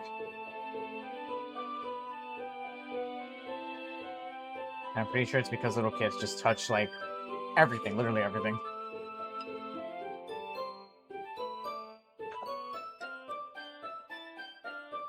And they don't wash their hands. So my throat is struggling a little bit right now.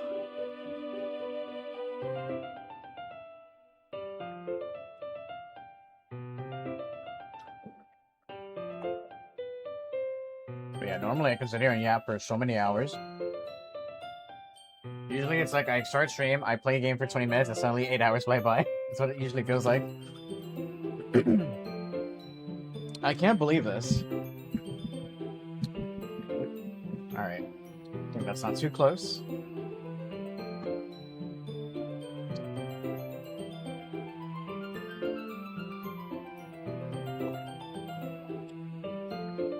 Yuri's going to be coming to my house on Sunday. My anxiety shoots to the roof. Even though I've gotten pretty used to handling her at this point. There's no telling what might end up happening when we're outside of school. Why didn't she tell me that she was looking forward to it? Is this the chance I have to make something happen between us? Or is it too early for that? Only time will know. But until then, I won't be able to take my mind off of it. I seriously can't wait. It's already... Okay, I thought we would actually do stuff before Sunday, but nope. We're straight to Sunday.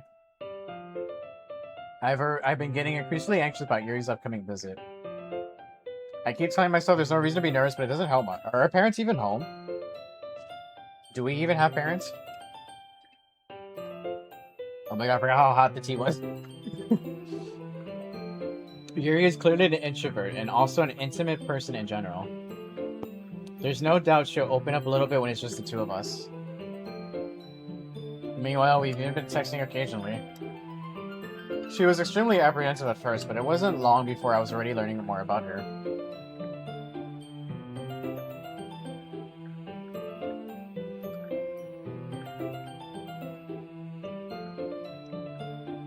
But putting Yuri aside, I haven't heard a thing from Sayori since she left club early the other day.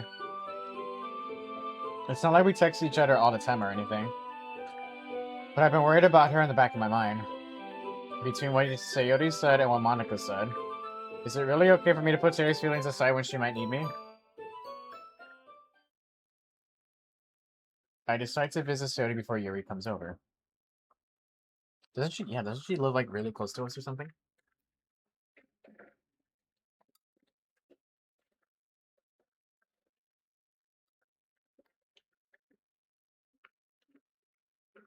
Rather than asking, I simply tell her I'm coming over, much like we did in the past.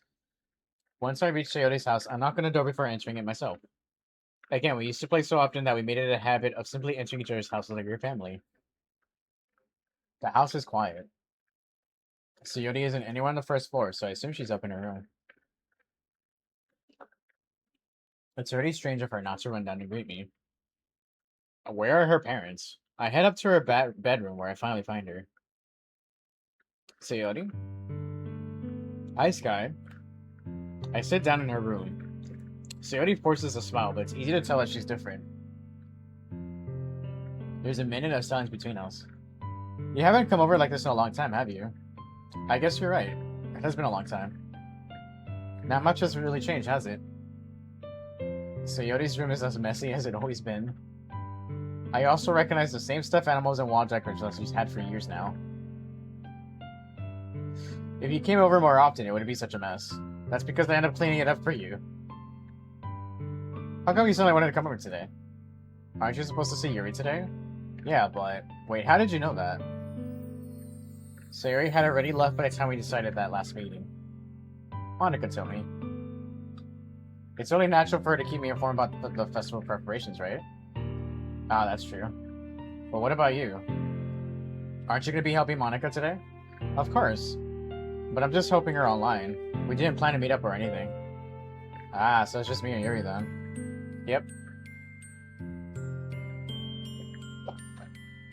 There's more songs between us. Sayori stands in her oh my god. Stares in a random direction. Everything about her behavior is really uncharacteristic. I finally get to the point. I just wanted to see how you were doing. After you left on Friday, when something's wrong, you can't hide it from me. I know you too well. So, Sayori smiles, shaking her head. That's no good, Sky. Eh? Why can't it just be like it's always been? This is all my fault. If I didn't get so weak and accidentally express my feelings, if I didn't make that stupid mistake, then you wouldn't have been worried about me at all. You wouldn't have come here. You wouldn't have even been thinking about me right now. But this is just my punishment, isn't it? I'm getting punished for being so selfish. I think that's why the world decided to have you come over today. It just wants to torture me. What are you talking about? Sayori, I don't even understand what you're saying. I grabbed Sayori by the shoulders. What on earth are you saying? Are you listening to yourself right now? I know something happened to you. There's no other explanation for you to be like this. So tell me already. Until I know, I won't be able to stop thinking about it. Ah. Ha ha ha.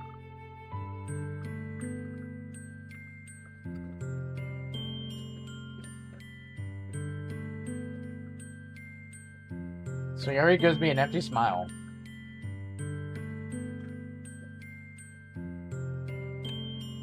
You really put me in a trap, Sky. What do you mean by that? But you're wrong. Nothing happened to me.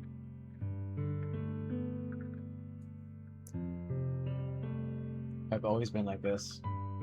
You're just seeing it for the first time. Seeing what? What are you talking about, Sayori? Oh, the fact that she's only cheerful when she's around me. That's gotta be it. She's not actually cheery all the time. I'm just never there to witness it. You're really just gonna make me say it, aren't you, Sky? Yes, because I'm stupid and I don't know.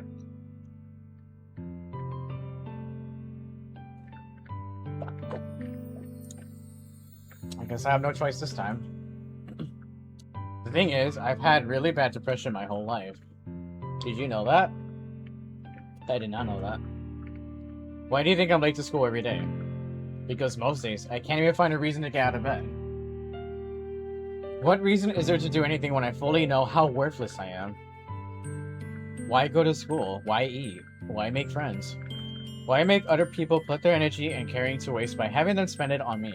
Damn. That's what it feels like. And that's why I just want to make everyone happy. Without anyone worrying about me. I'm in shock. I can't even figure out how to respond. How is it possible that Sayori kept this from me the entire time that I've known her? Does she really want so badly for me to just not think about her? Why, Sayori? Yeah? Why is it that you never told me about this? It almost feels like I've been betrayed as your close friend. Because if I knew, I would have done everything I could to support you.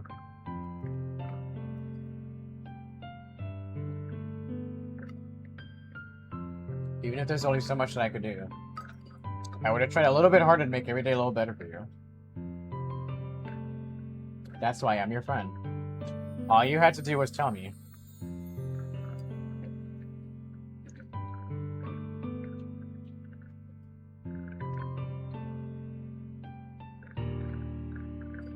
You don't understand at all, Sky.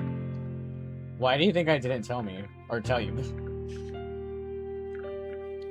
Because if I told you, then you would have to waste effort caring about me instead of doing important things. I don't want to be cared about. It's bittersweet when people try to care about me. It feels nice sometimes, but it also feels like a bat being swung against my against my head.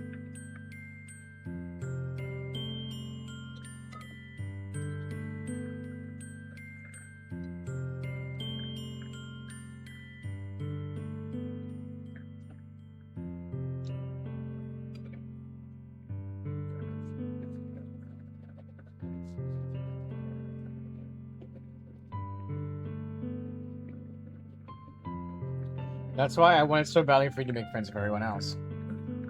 Helping everyone be happy together is the best thing for me. But then I discovered something else too.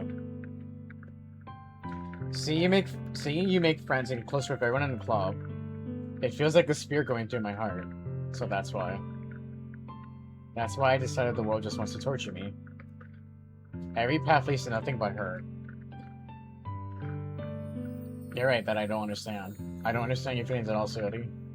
But I don't need to understand. Whatever it takes for me to help you stop hurting, that's what I'll do. No, Sky. There's nothing at all. The only thing that could have helped if it oh my god, what? I swear to God, I'm illiterate. The only thing that could have helped is if everything could be like it always was. But I was selfish. I finally showed you what a horrible person I am. What is that? What? Being sad having a sad day doesn't make you a horrible person, though. I'm confused. Tears streaked down Sayori's face. I made you join the literature club because I was selfish.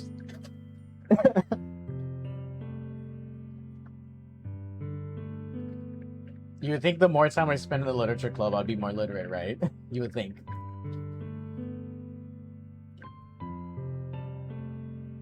Okay, I shouldn't be illiterate in a moment like this. And I was punished by my heart hurting in a way that I couldn't understand. She likes me, doesn't she? And now you came here and I made you hurt too. I'm just weak and selfish. That's all I am. That's why I'm going to accept these punishments. Because I deserve every life. I think you're being a little drastic here. Without thinking, I once again grab Sayori's shoulders. This time I pull her into a tight embrace. Ah. Sky. Sayori. I don't care if you feel selfish. I'm really happy that you convinced me to join the club. Seeing you every day makes it worthwhile enough. If I make friends with everyone else, that's just a bonus. But please never underestimate how much I care about you. I wouldn't have it any other way.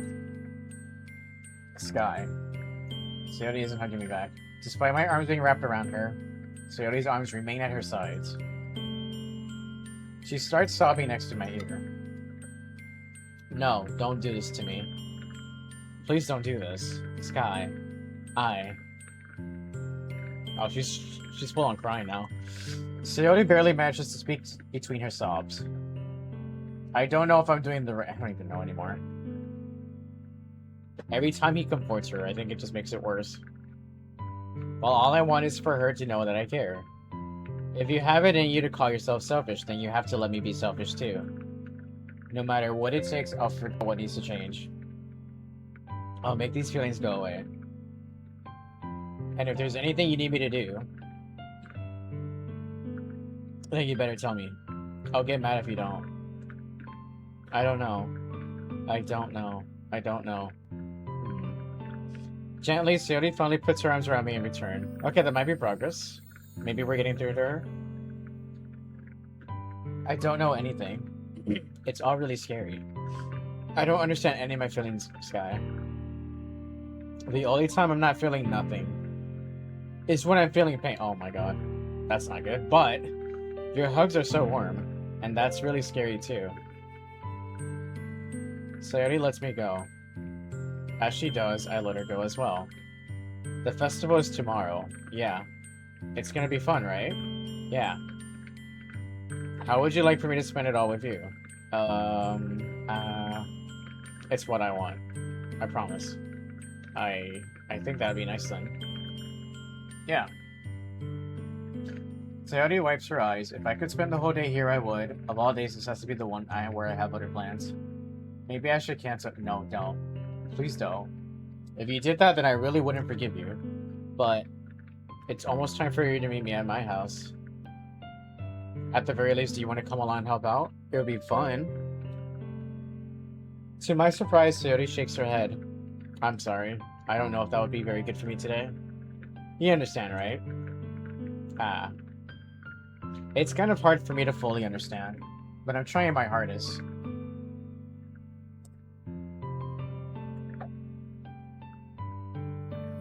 It's okay. Don't worry about it too much. I'll see you tomorrow, okay? Alright. I look forward to it. I like the cow plushie she has. It's very big. I say goodbye to Sayori and exit her house. On the way home, I find myself still feeling uneasy. But it's hard for me to keep thinking about it when Yuri's about to come over too.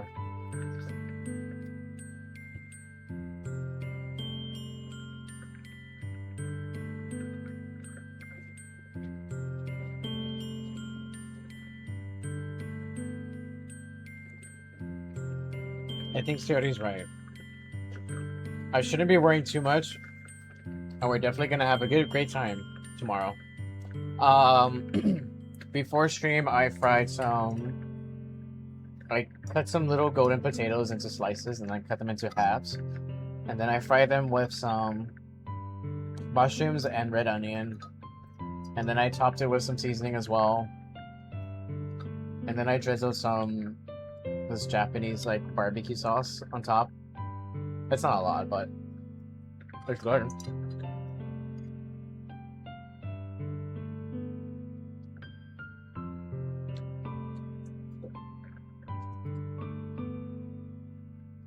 Normally, I'd pair the potatoes with meat, but I don't have any meat. So it's just potatoes.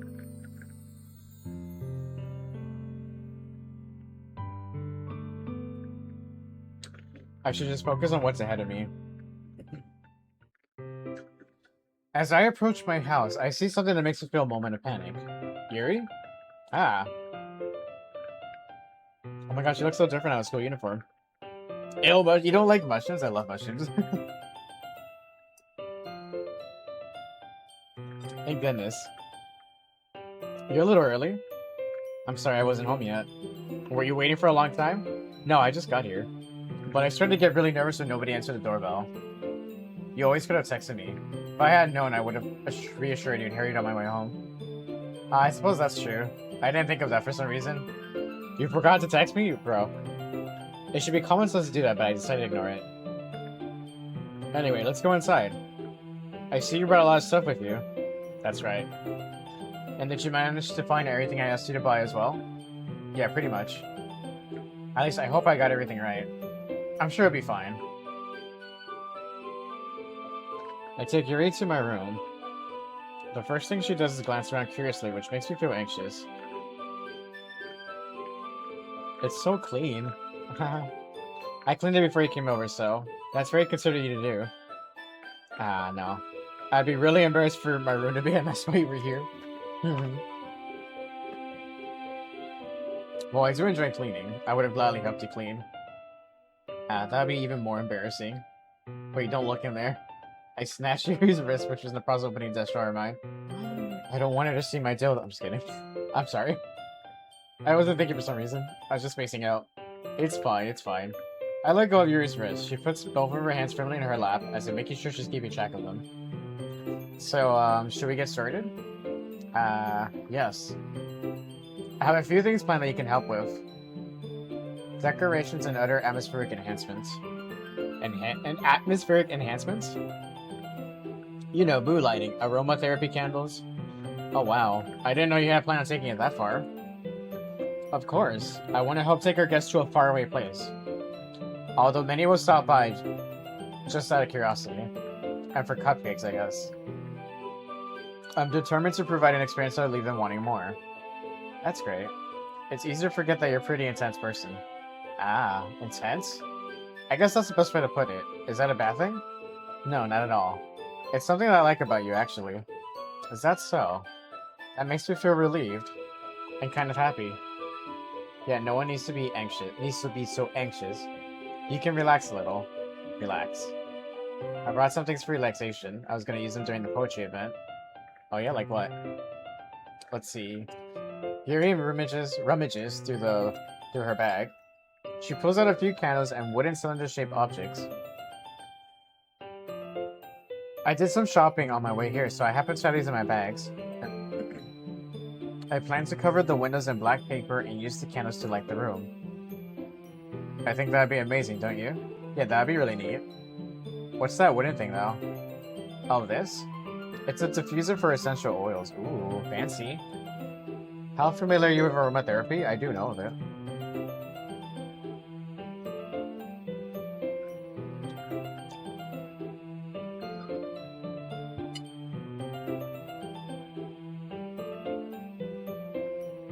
Not familiar at all.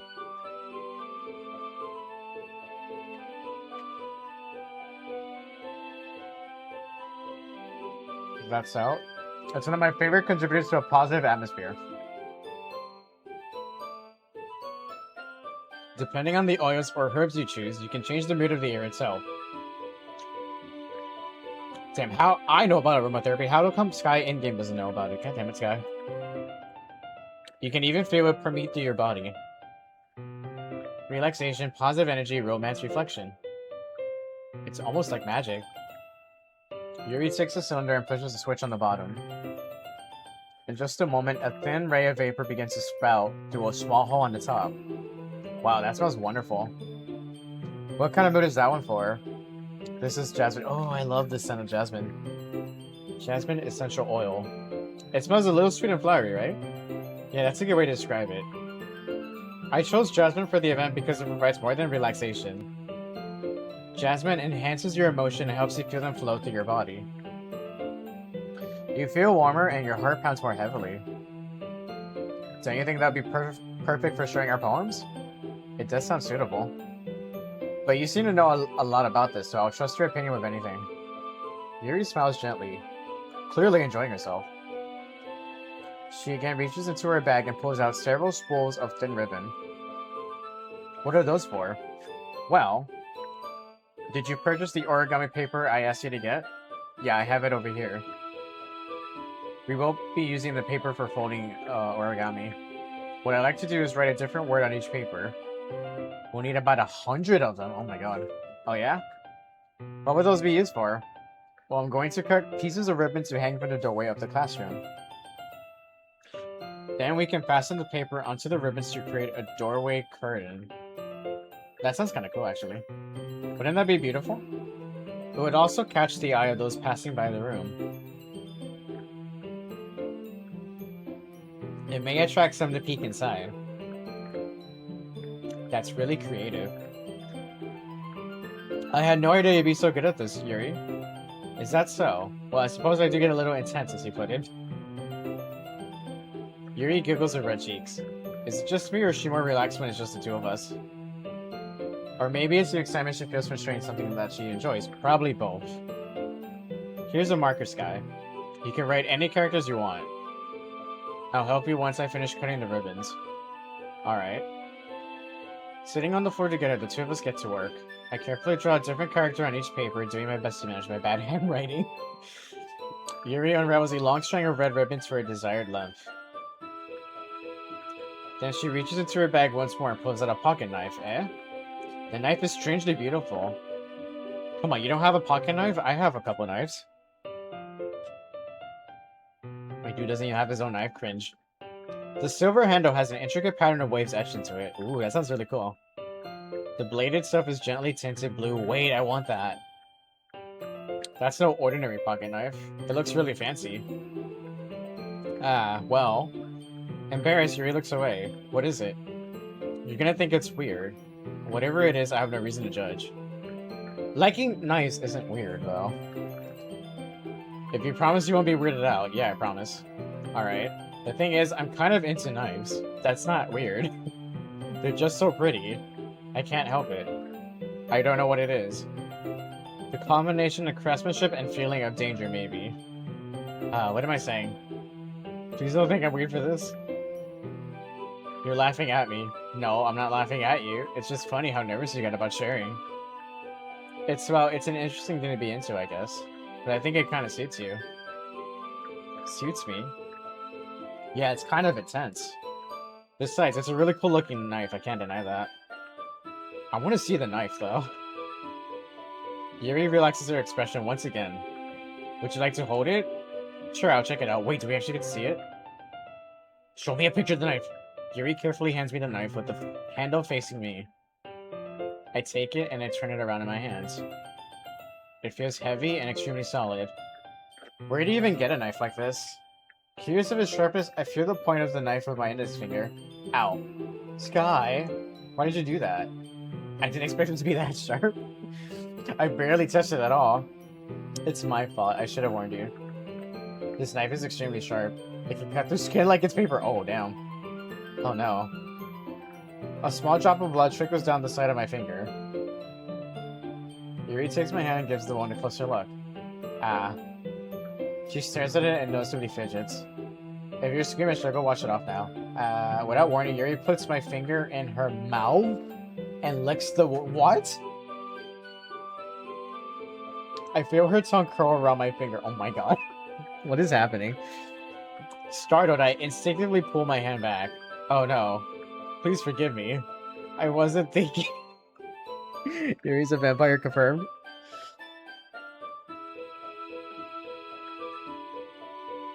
You know, this wouldn't actually be strange if we were like already close friends for a long time. Because if one of my closest friends did that, honestly, it wouldn't faze me at all.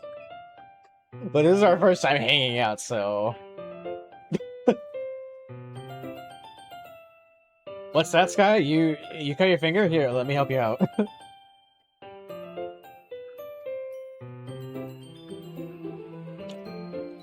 Oh my god, we just met and we're having sexy time already? Well, we're not really just met, but you know what I mean? Our first time hanging out. And we're already sucking a limb.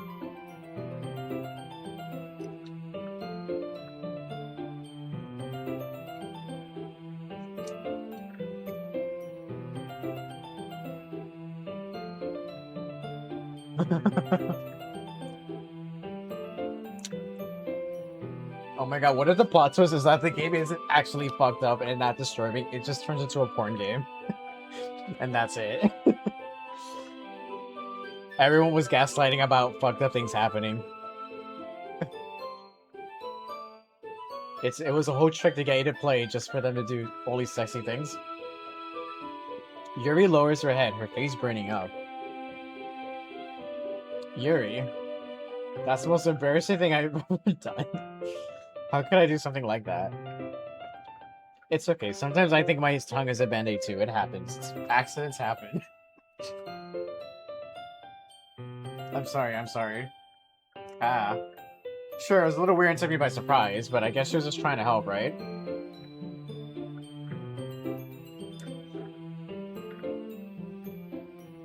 Yuri, I think you're overreacting a little bit. I mean, at least it cleans the... Well, I guess not if she's sick. In a way, it maybe cleans the wound a tiny bit. I don't know. However, if she's sick, then that kind of defeats the purpose, but yeah. But I'm pretty sure she's not sick. She doesn't lift her head. What if she doesn't recover for this for the rest of the afternoon? Alright, you know what?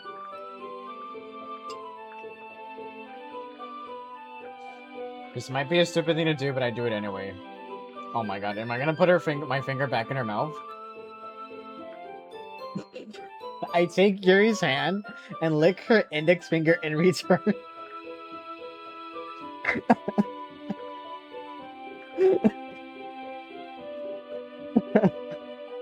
What? Sky, did you really just do that? Now we're even.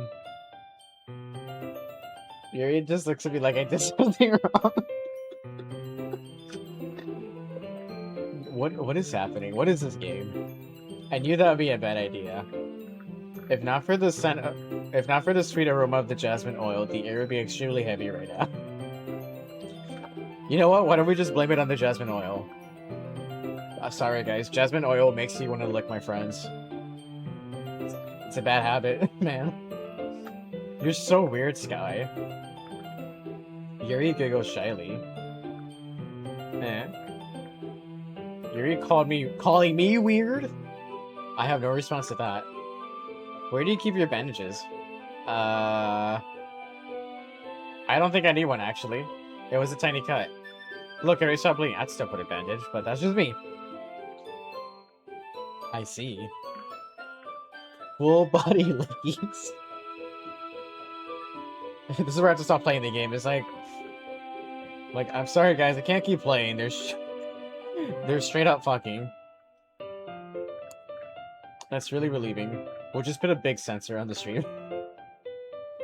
That's relieving. The tension is quickly lifted. We each resume our respective activities.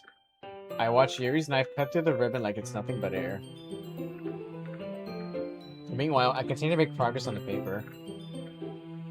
You know what's funny? I do have some really cool knives. Not as she probably has more, but I have like 4 knives that I have that I like. Though they're not as sharp as hers, but yeah. Meanwhile, I continue to make progress on the paper.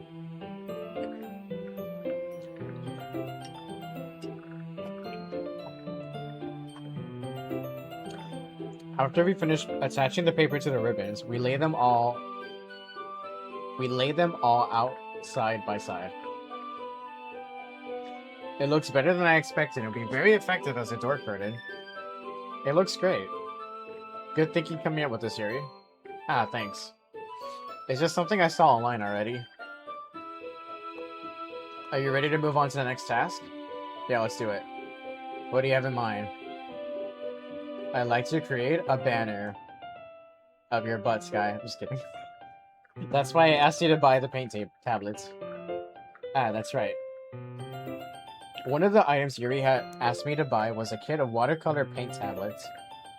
We'll need about 6 cups of water to put each of the tablets in. 6 cups of water? Damn.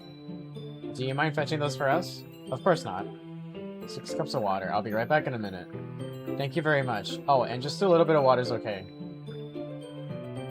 Wait, what do you... A little bit... You said 6 cups of water. If you feel the... Ah, that's what she means. If you feel the cup's too much, it would be too diluted. Okay, I get what you mean. Taking Yuri's advice, I decided to use small plastic bathroom cups rather than full-size glasses.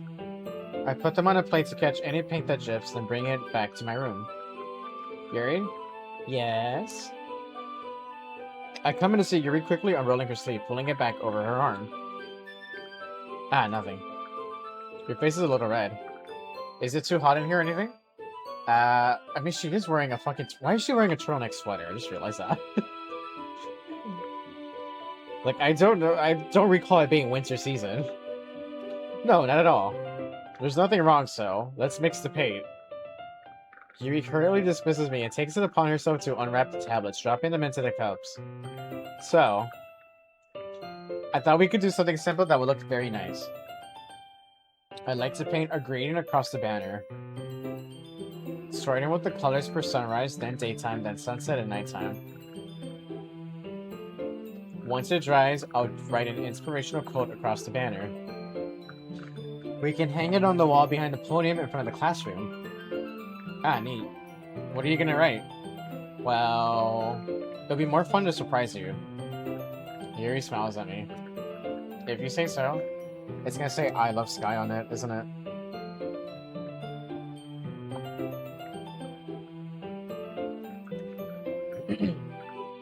After rolling out the banner, Yuri and I kneel on opposite sides so we don't get in the way of each other.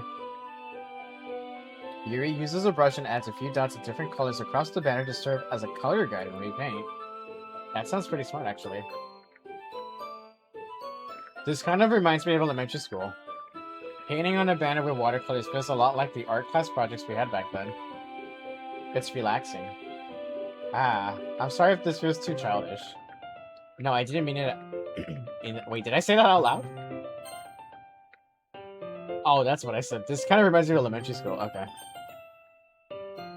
It's kind of fun, you know? Yeah, it is fun. I'm glad you feel that way too. Yuri stops painting for a moment, thinking to herself. For me, I don't need to go out and do crazy things to have fun. fact, I usually don't even want to. I just like when I can spend time with one other person. Even if it's something simple like reading, it doesn't even matter if we don't talk much. Just having a friend next to me makes things feel a little bit nicer. I can agree with that. I agree. I think that's all it takes for me to be happy. Is that so? Even if Yuri and I are quite different, I can understand where she's coming from. I feel that way about things like anime and games, where simply sharing the experience with someone can make me happy. I think I feel the same way. Yuri smiles gently. I knew you'd understand.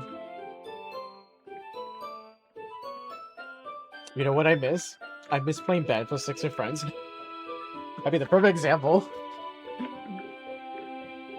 Yuri leans over the banner to grab an unused paintbrush.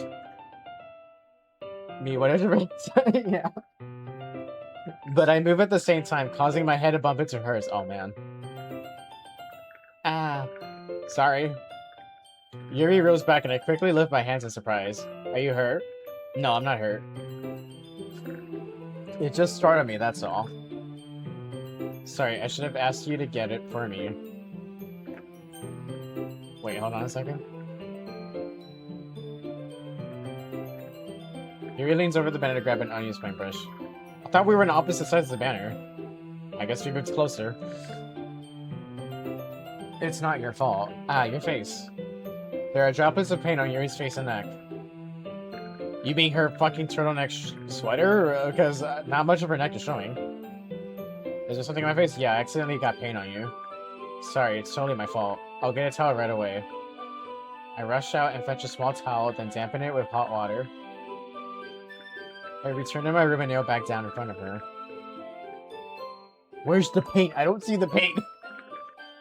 Here. I pat down Yuri's face and neck with the towel. Ah. Is something wrong? It's hot. I just didn't expect it. Sorry. I didn't want to use cold water. Having finished, I start to retract my hand. But Yuri suddenly holds me and she's like, keep going. Wait. Eh? Just for a little longer. It feels really nice. Oh no, I have more paint on my face. You just can't see it. I keep my hand still against Yuri's neck. She looks into my eyes. It's an intense expression that I recognize from when she reads her books. Almost as she's lost in a daze, enveloped by her own thoughts. She breathes gently, half through slightly parted lips. What is happening? Is it the aroma of the jasmine oil giving me this dizzy feeling? Yuri's gentle fingers wrapped around my wrist sent a tingling sensation through my arm. And suddenly her face seems much closer to mine than it was just a moment ago. Oh my god, no. Yuri slowly pulls away. Sorry, she's trying to kiss me. I've been feeling a little lightheaded today. I didn't mean to space out. It's fine. The moment is over as soon as it began. Yuri picks up her brush again. But her movements seem clumsy, like she's unable to focus. I remain silent, forced to ignore the event that just transpired. I hesitantly retrieve my own brush and continue following Yuri's example.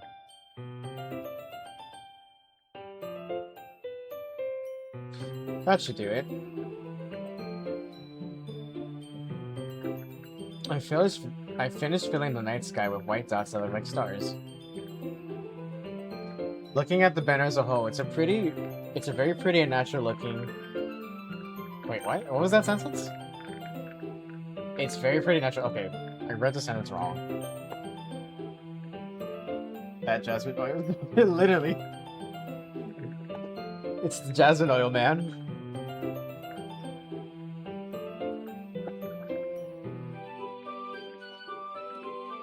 I think it came out better than I expected.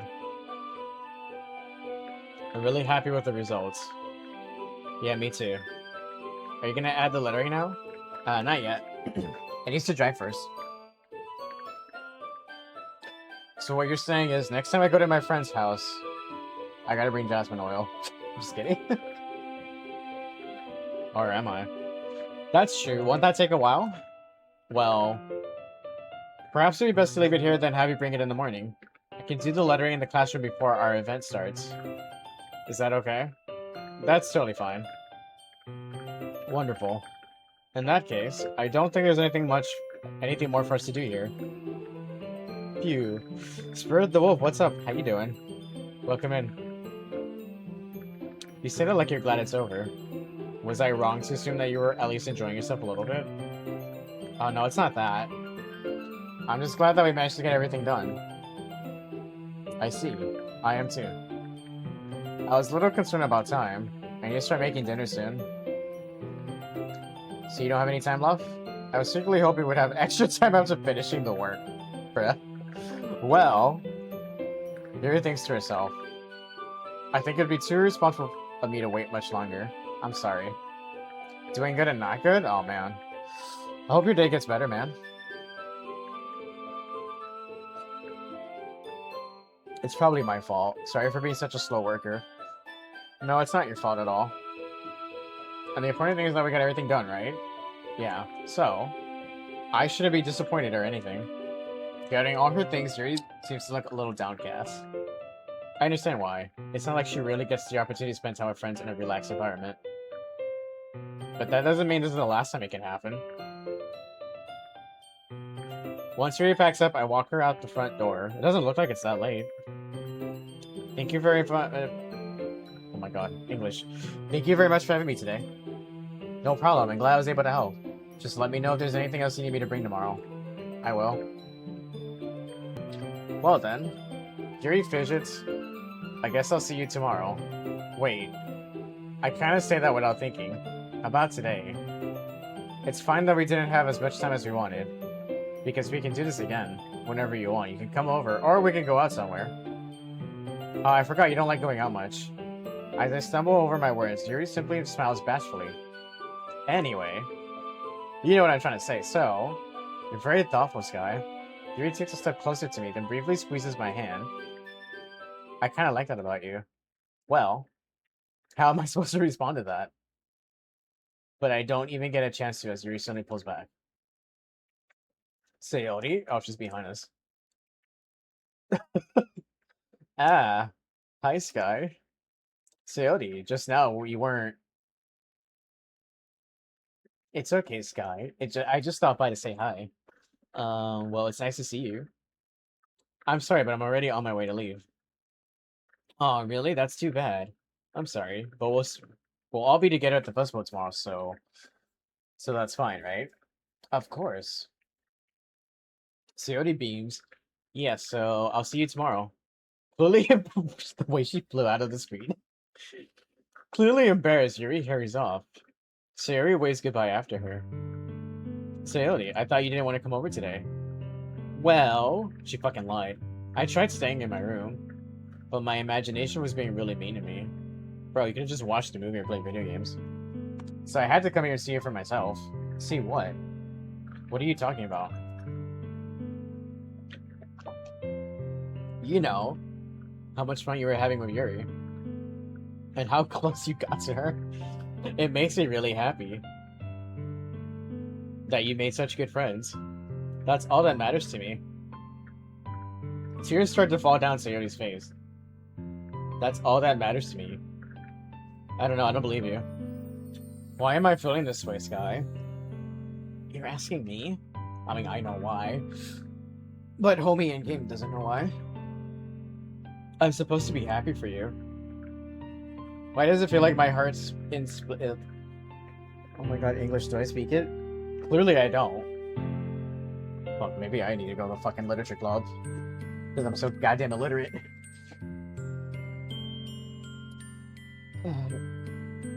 Is it because you're insatiably in love with me, Sayori? Is that it? It hurts so much. Everything hurts so much. This would be so much better if I could just disappear. Sayori, don't say that.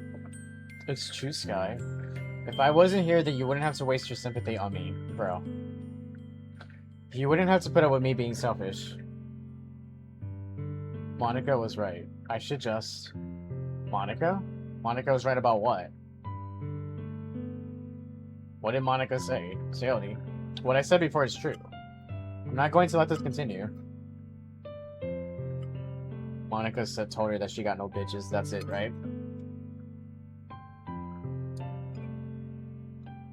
Caring about you like this isn't the burden your mind is making it out to be. It's something that makes me happy. It's something I wouldn't trade for anything else. So even if it takes an entire lifetime, I'm going to be by your side until you don't feel any more pain.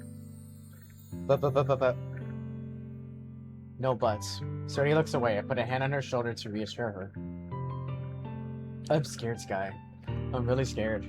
What are you scared of, Sayori? I'm scared that I might like you more than you like me. Sayori? It's true, isn't it? I was weak and started to like you too much. I did this to myself. Sky, I like you so much that I want to die. That's how I feel. I don't know if that's healthy. That makes me think of that movie where she's like, it's so fluffy, I want to die. And that's enough, Sayori. I don't want you to hurt anymore. I slide my hand down Sayori's arm and squeeze her hand in my own. Do you know how I said I always know what's best for you? Do you still believe me?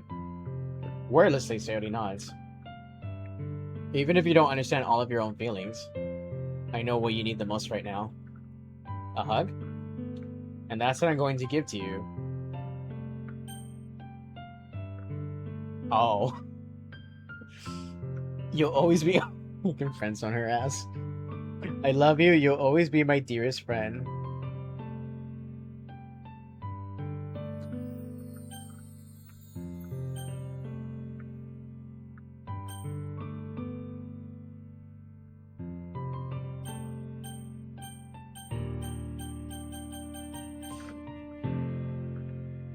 The fact that I can do that to her is actually kind of funny. It's kind of fucked, but it's kind of funny.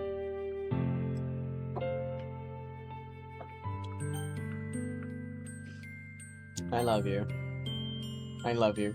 Yeah? Those are my true feelings, so there's no way you can like me more than I like you. I should have realized this sooner. But spending time with everyone at the club, making new friends, and having fun with you every day, it helped me realize that you're truly the most important person to me. That's why I'll accept any of your burdens.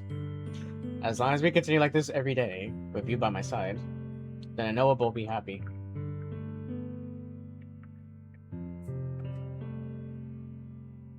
Suddenly, Sayori wraps her arms tightly around me. Sky, and is this really okay? Yeah, I hold Sayori in my arms and pull her closer. You'll never have to let go of me again. I love you, Sky. I want to be with you forever. Me too. I feel Sayori's grip around me weaken a little bit. What is this? Sayori? I'm supposed to be happy right now. I've always thought this would be the happiest moment for me. But why? Even now. Why won't the ring clouds go away? They're not going away at all, Sky. She doesn't truly like me. It might take some time for things to get better again. But no matter how long it takes, I'll be there every step of the way. That's all that matters right now. Okay. I trust you. Sayori and I slowly release each other. So, I guess that makes the festival tomorrow our first date, huh? What are you saying? I don't want to think about those things, you know? I want everything to be the same as it's always been. Even if we really are a couple. I don't know if I can handle anything more right now. It's really new and scary to me. I understand.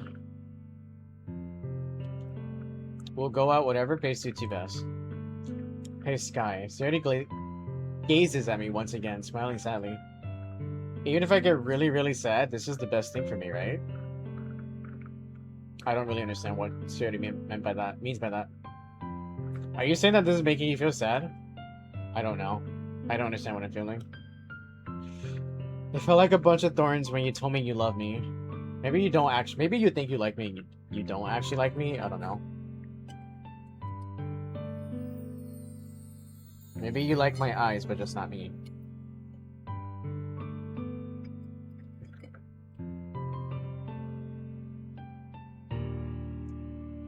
But that's why I want to trust you. You know what's best for me. Yeah, I do. That's my promise. I say that, but really, I've never felt more uncertain when it comes to Sayori. Yeah, I don't know what the fuck is going on with her. I feel like if we friend zone her, she might jump off a bridge or something. I know that I love her and she loves me, but I'm having as much trouble understanding Sayori's feelings as she is. Even though I can comfort her. I keep wondering if I should be doing something more... something different. I know these thoughts will continue to plague me until things are back to the way they were. Is that what Sayori meant by not wanting anything to change? I don't know. Wait, she doesn't want anything to change, then maybe us being a couple just made everything worse. But I know I'll give everything I've got. Sayori's the most important person to me, and I'll do whatever it takes to have a happy future with her. I love the way, I love the way, I love the way you hurt me, baby. Alright, I'm gonna put my bowl away real quick, guys. I'm a BRB. And probably get some more tea as well. There's no music, interesting. Alright, BRB.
Hello, I'm back. I made some more tea.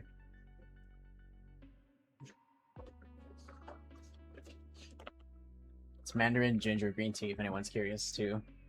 It's pretty good. I like it. Oh yeah, I can stop the music. I didn't want to leave you guys in silence, so I was playing music. Where did I put my controller? Where? Oh, it's right there. Okay. How hot is this? Is the question.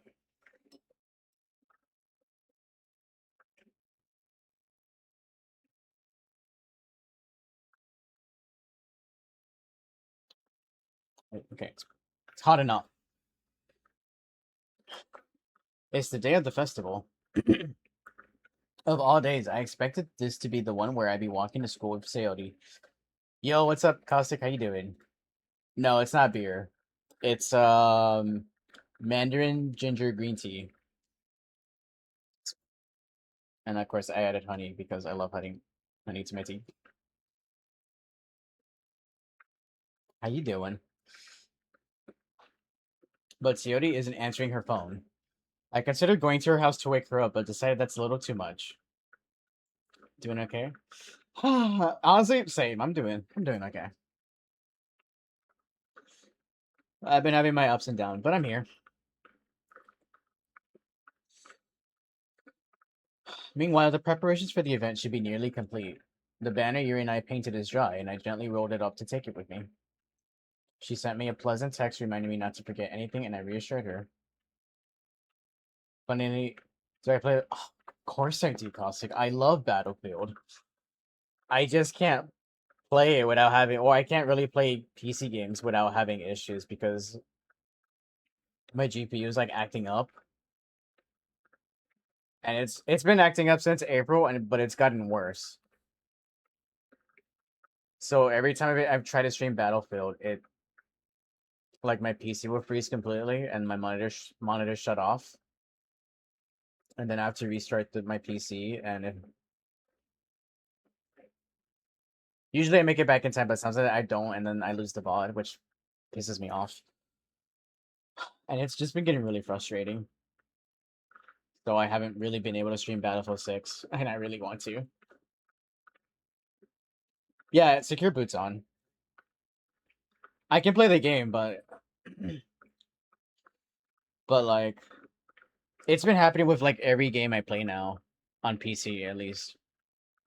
The only way I can have like the only way my PC doesn't freeze is if I'm playing games on my console, which I'm playing on my PlayStation right now. So my PC is not doing a lot. Oh yeah, it still looks really good on low graphics because I have it on low as well. It looks amazing. How are you liking new Battlefield? Do you like it?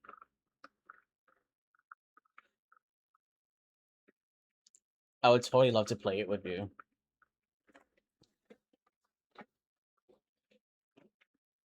I have been with some recommendation from friends, but like even the temperatures are fine when it like freezes. And then the worst part is once it happens, because it'll happen randomly, like at a random time. I won't know when.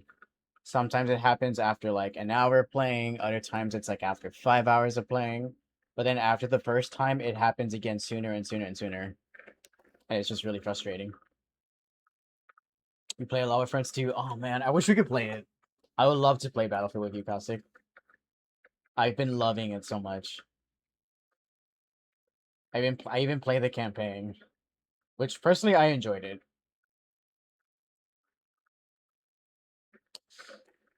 I'm more excited for it to be over so I could spend time with Sayori and Yuri at the festival.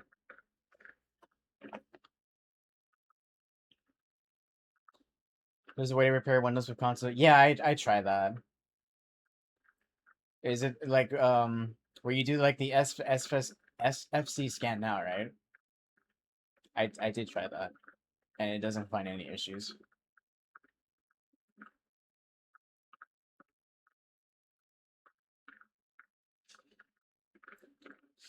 Yeah, I've been looking at Reddit, man. Every solution that's worked for somebody that doesn't involve buying a new GPU, I have tried, and it hasn't worked for me. And then everybody that solved it, they're like, "Oh, I just got a new GPU." So Because of that, I'm pretty sure the GPU is just like...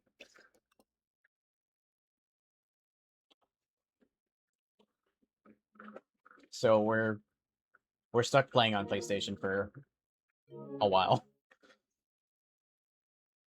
I'm more excited for it to be over so I can spend time with Sayori and Yuri at the festival. But knowing Monaco, I'm sure the event will be great too. Sky, why is there no music? I just realized that.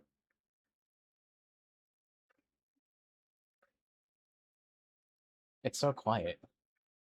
Repaste probably won't help. Probably not, but I did get the cheaper tools because I've been needing them for a while.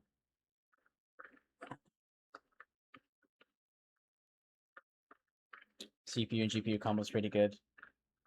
Yeah, I don't know why. It started happening back in April, and then it's just gotten progressively worse, like, as time goes by. Sky, you're the first one here. Thanks for being early. That's funny. I thought at least Yuri would be here by now. Monica's placing little booklets on each of the desks in the classroom. They must be the ones she prepared that have all the poems we're performing.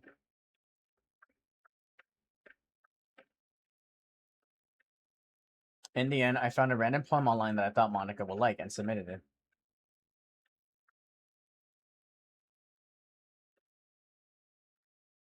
Repaste whenever you do your CPU just to extend the lifespan.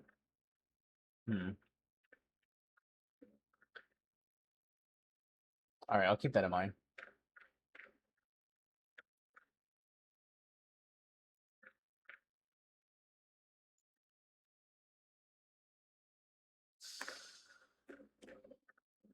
So that's the one I'll be performing.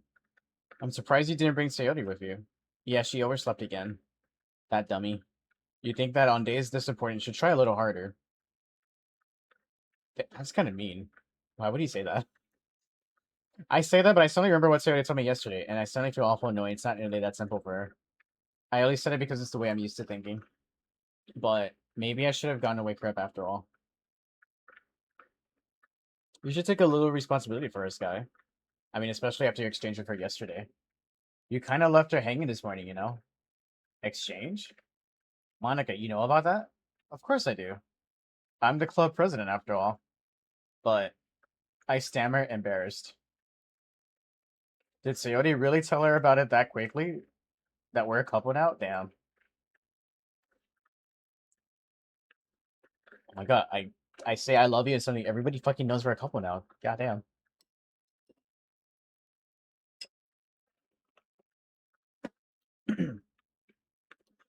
I didn't plan on bringing it up with anyone yet.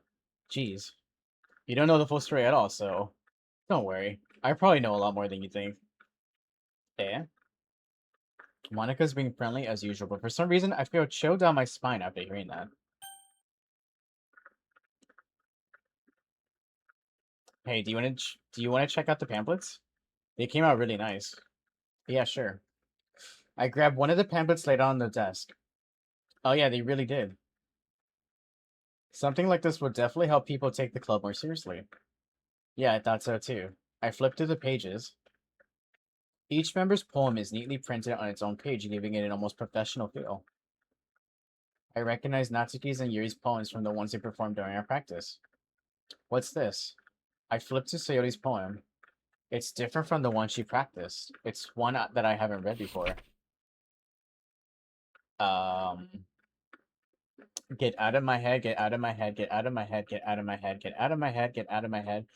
Get out of my head, get out of my head, get out of my head, get out of my head, get out of my head, get out of my head, get out of my head, get out of my head, get out of my head, get out of my head, get out of my head, get out of my head. Get out of my head, get out of my head, get out of my head, get out of my head, get out of my head, get out of my head, get out of my head, get out of my head, get out of my head. Get out of my head, get out of my head, get out of my head, get out of my head, get out of my head, get out of my head, get out of my head, get out of my head, get out of my head, get out of my head, get out of my head, get out of my head, get out of my get out of get out. Get out of my head. Oh my god, there's more. Get out of my head before I do what I know is best for you. Get out of my head before I listen to everything she said to me. Get out of my head before I show you how much I love you. Get out of my head before I finish writing this poem. But a poem is never actually finished. It just stops moving.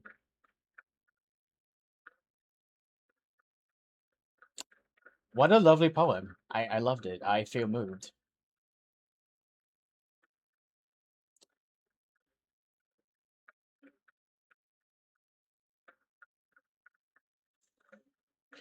Huh. Ah. What is this? Reading the poem, I get a pit in my stomach. Sky, what's wrong? Nothing. This poem feels completely different from everything else Sayori's written. But more than that, I changed my mind. I'm going to go get Sayori, so... Well, alright. Try not to take too long, okay? I quickly leave the classroom. Don't strain yourself. Monica calls that out after me. I quicken my pace. What was I thinking? I should have tried a little bit harder for Sayori. It's not a big deal to at least wait for her or help her wake up. Do her parents not wake her up? Like, even the simple gesture of walking her to school makes her really happy. Besides, I told her yesterday that things would be the same as they have always been. That's all she needs and what I want to give her. I reach Sayori's house and knock on the door. I don't expect an answer since she's not picking up her phone either. Like yesterday, I opened the door and let myself in. Sayori, she really is a heavy sleeper. I swallow. I can't believe I ended up doing this after all. Waking her up in her own house. That's really is something a boyfriend would do, isn't it? I mean, I guess so. In any case. It just feels right. Outside Sayori's room, I knock on her door. Sayori, wake up, dummy. There's no response. I really didn't want to have to enter a room like this. Oh my god, how awkward it'd be if she's just changing. Isn't it kind of a breach of privacy? But she really leaves me no choice. I gently open the door. Oh my god.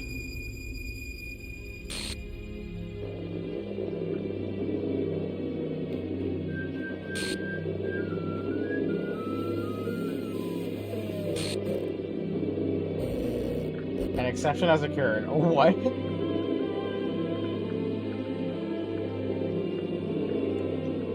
What the hell? What the hell? I had a feeling something fucked up was happening because it was like there was no music at all. Is this a nightmare? It has to be. This isn't real.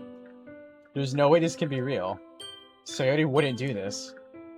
Everything was normal up until a few days ago. Oh my god, should I have just friend zoned her the entire time? Alright, remember, don't tell people you love them or else this happens. That's why I can't believe what my eyes are showing me. Joke, by the way. Absolutely tell your friends you love them, because... we all go through shit. I suppressed the urge to vomit. The music's kind of cool, though. Just yesterday, I told Sayori I'd be there for her. I told her I know what's best and that everything will be okay. Then why? Why would she do this? How could I be so helpless? What did I do wrong? Confessing to her? I shouldn't have confessed to her. That's not what Sayori needed at all. She even told me how painful it is for others to care about her. And why did I confess to her and make her feel even worse? Why was I so selfish? This is my fault.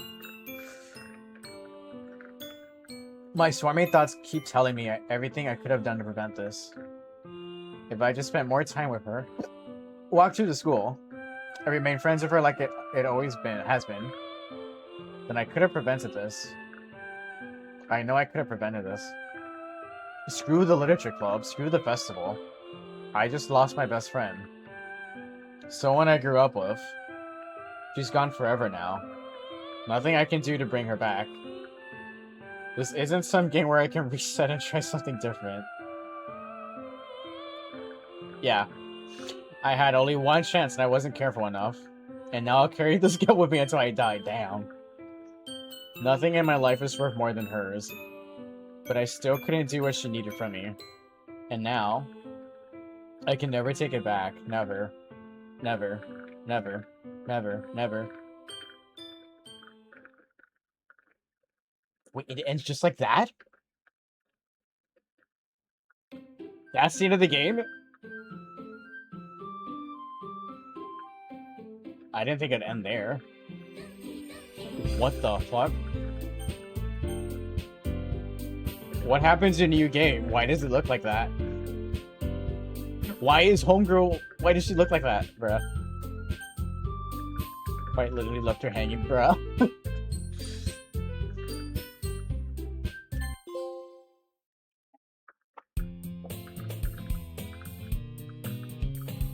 That's not the end. Okay, I was about to say. Wow. Look at this beautiful language. CEO call red that should not and not Irish. I don't even know why I even tried to pronounce that.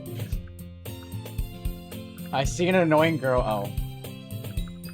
Running toward me for the. Yeah, I forgot. In the beginning of the game, he calls her an annoying girl. That girl is. She doesn't have a name. My neighbor and good friend since we were children. You know, the kind of friend you never see yourself make it today, but it just kind of works out because you've known each other for so long. We used to walk to school together on days like this, but starting high school, she would always sleep more and more frequently, and I would get tired of waiting up. But if she's gonna chase after me like this, I almost feel better off running away. However, I just sigh and idle in front of the crosswalk and let... Why is her name like that? Catch up to me.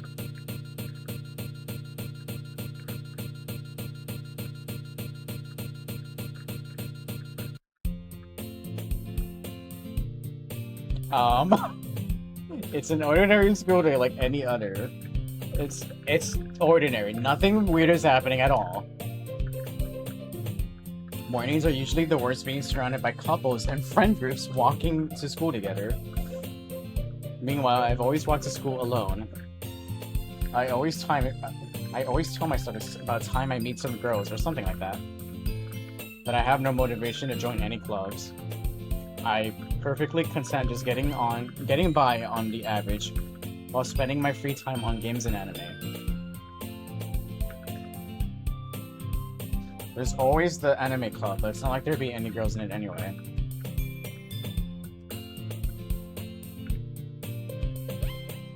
Well, joke's on you.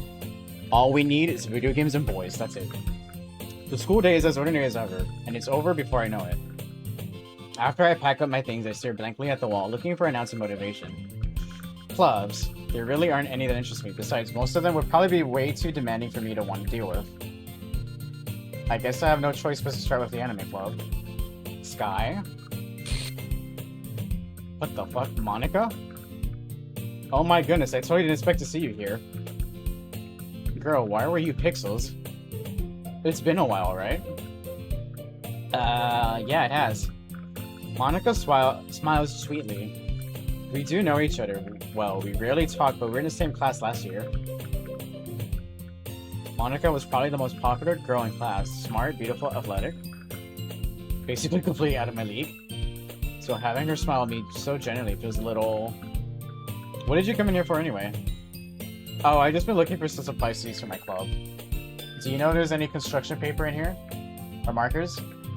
I guess you could check the closet. You're in the debate club, right? About that. I actually quit the debate club. Really? You quit? Yeah. To be honest, I can't stand all of the politics around the major clubs. It feels like nothing but arguing about the budget and publicity and how to prepare for events. I'd much rather take something I personally enjoy and make something special out of it. In that case, what club did you decide to join? Actually, I'm starting a new one. A literature club. Literature? That sounds kind of dull. How many members do you have so far? It's kind of embarrassing, but there's only 3 of us so far. Wait, does Sayori just not exist anymore? What? It's really hard to find new members for something that sounds so boring. I can see that. But it's really not boring at all, you know? Literature can be anything. Reading, writing, poetry. I mean, one of my members even keeps her manga collection in the club room. Wait, really? Yeah, it's funny, right? She always insists that manga is literature too. I mean, she's not wrong, I guess. And besides, a member's a member, right? Did Monica say she? He's like, girl, there's woman in your club? Hey, Sky. By any chance, are you still looking for a club to join? Ah. I mean, I guess so, but in that case, is there any chance you could do me a big favor? I won't ask you to join, but if you could at the very least visit my club, it would make me really happy. Please? Well, I guess I have no reason to refuse. Besides, how could I ever refuse someone like Monica? Sure, I could check it out. Aw, awesome. You're a really sweet guy, you know that? Aw, thank you. It's nothing, really. Shall we go then? I'll look for the materials another time. You're more important. I'm important? And thus today marks the day I sold my soul to Monica and her irresistible smile. I dejectedly follow Monica across the school and upstairs, a section of the school I rarely visit. Monica, full of energy, swings open the classroom door. I'm back! And I brought a guest with me. Okay. Oh, Yuri's still normal, I think. Seriously, you brought a boy? Way to kill the atmosphere. Don't be mean, Natsuki. But anyway, welcome to the club, Sky. Oh my god, sexuality never existed. Holy shit. All words escape me in this situation. This club is full of incredibly cute girls. So let me guess. You're Monica's boyfriend, right? What? No, I'm not. Natsuki. The girl with the sour attitude whose name is apparently Natsuki is one I don't recognize. Her small figure looks like a first-year student. Anyways, this is Natsuki, energetic as usual. And this is Yuri, the vice president. Wait, Yuri's the vice president? Interesting. Yuri, who appears comparatively more mature and timid, seems to have a hard time keeping up with someone like Natsuki. Yeah, it's nice to meet both of you. So I ran into Sky in the classroom and he decided to come check out the club. Isn't that great? Wait, Monica. Didn't I tell you to let me know in advance before you brought anyone new? I was going to, well, you know. Oh yeah, the cupcakes. Sorry. I didn't forget that, but I just happened to run into him. In that case, I should at least make some tea, right? Yeah, that'd be great. I have tea. Cheers.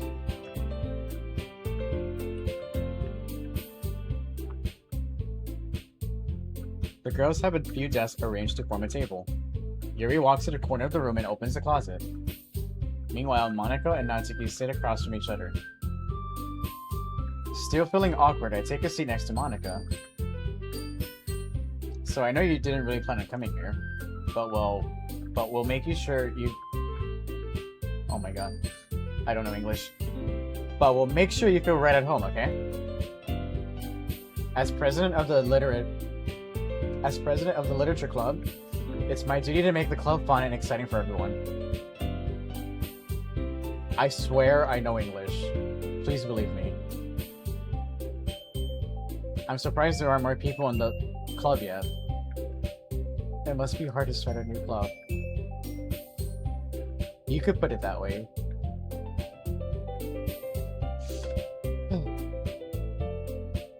Not many people are very interested in putting out all the effort to start something brand new. Why do I keep wanting to say literate club? What is wrong with me?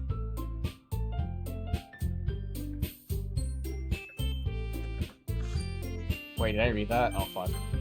Not many people are very interested in putting out all the efforts to start something brand new. Okay. Especially when it's something that doesn't grab your attention like literature. I feel like we should just do a random save. Oh, did it save that? Interesting.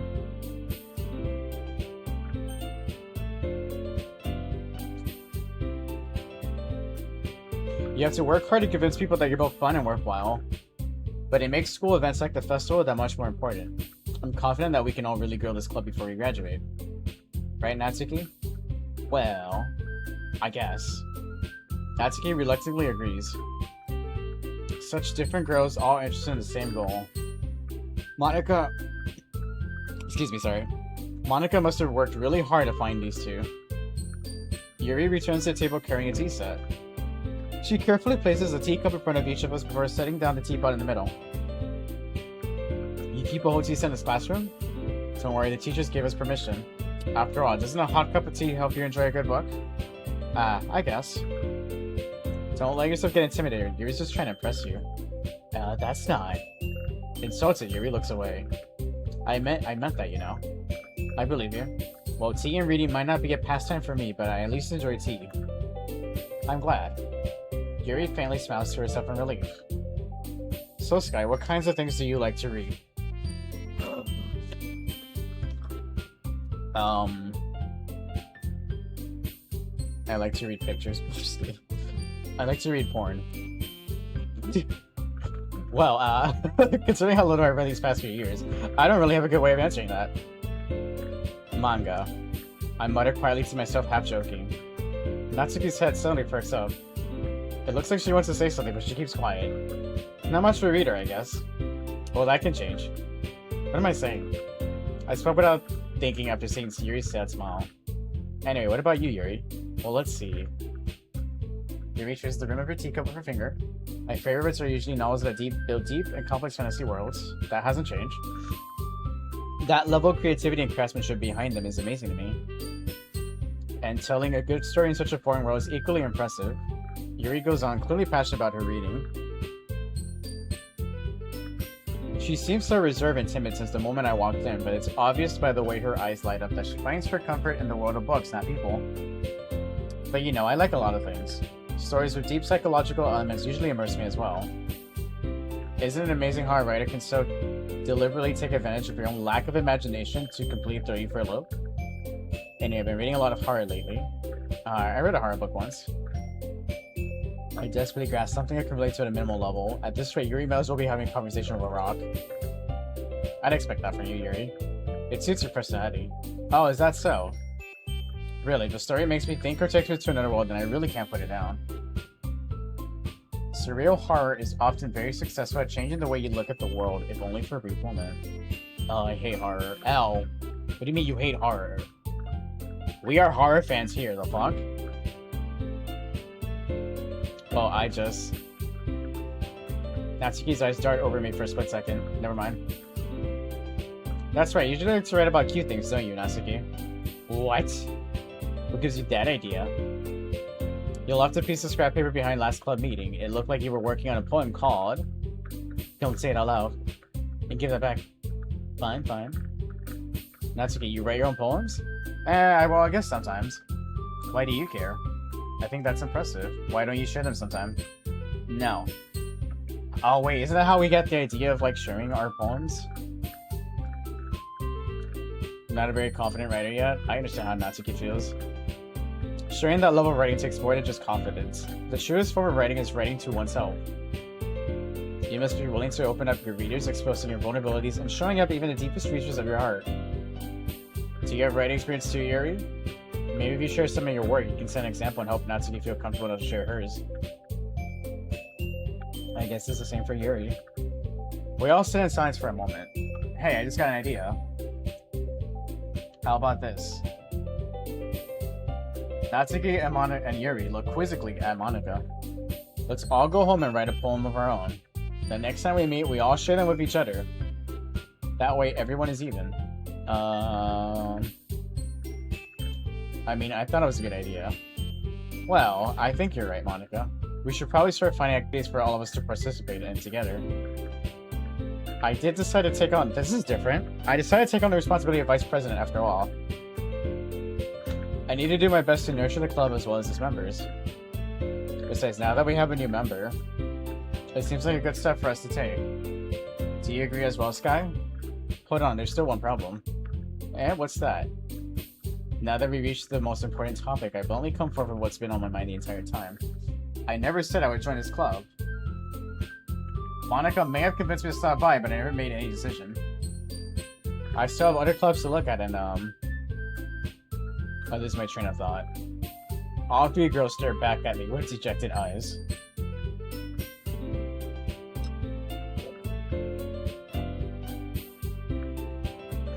The girls exchange glances before Monika turns back to me.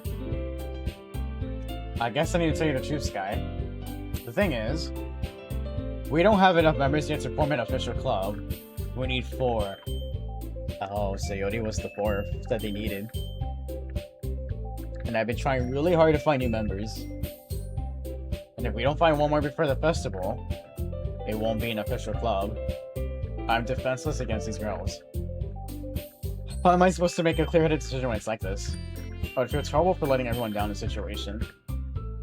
And besides, the club itself seems pretty relaxed. So if writing poems is the price I need to pay in order to spend every day with these beautiful girls. Right. Okay, I've decided then. I'll join the literature club. One by one, the girls' eyes light up. Oh my goodness, really? Do you really mean that, Sky? Yeah. It could be fun, right? You really did scare me for a moment. I mean, if you really just left after all this, I'd be super pissed. Sky, I'm so happy. We could become an official club now. Thank you so much for this. You're really amazing. I'll do everything I can to give you a great time, okay? Thanks, I guess. Okay, everyone. I think with that, we can officially end today's meeting on a good note. Everyone remember tonight's assignment. Write a poem to bring to the next meeting so we can all share. Monica looks over at me once more. Sky, I look forward to seeing how you express yourself. Yeah.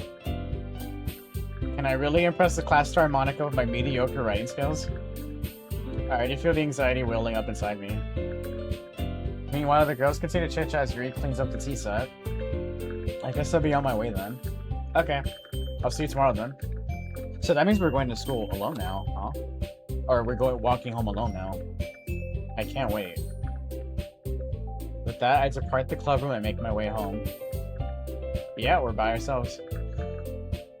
The whole way, my mind wanders back and forth between the three girls. Natsuki, Yuri, and of course Monica. Will I really be happy spending every day after school in a literature club? Perhaps I'll have the chance to grow closer to one of these girls. Alright, I'll just need to make most of my circumstances, and I'm sure good fortune will find me. And I guess that starts with writing a poem tonight. Do you think the poem is going to be you have unlocked a special poem? Would you like to read it? Sure. Things I like about Papa. I like when Papa comes home early. I like when Papa cooks me dinner. I like when Papa gives me allowance. I like when Papa spends time with me. I like when Papa asks me about my friends. I like when Papa asks me about anything. I like when Papa gives me lunch money. I like when Papa comes home before sundown. I like when Papa cooks. I like when Papa gives me privacy. I like when Papa doesn't tell me how to dress. I like when Papa doesn't comment on my friends. I like when Papa doesn't comment on my hobbies. I like when Papa comes home without waking me up. I like when Papa keeps food in the house. I like when Papa uses his inside voice. I like when Papa leaves my stuff alone. I like when Papa accidentally drops coins in the couch. I like when Papa's too tired to notice me. I like when Papa's too tired for anything. I like when Papa is too tired for anything. Interesting. I don't know how I feel about this poem.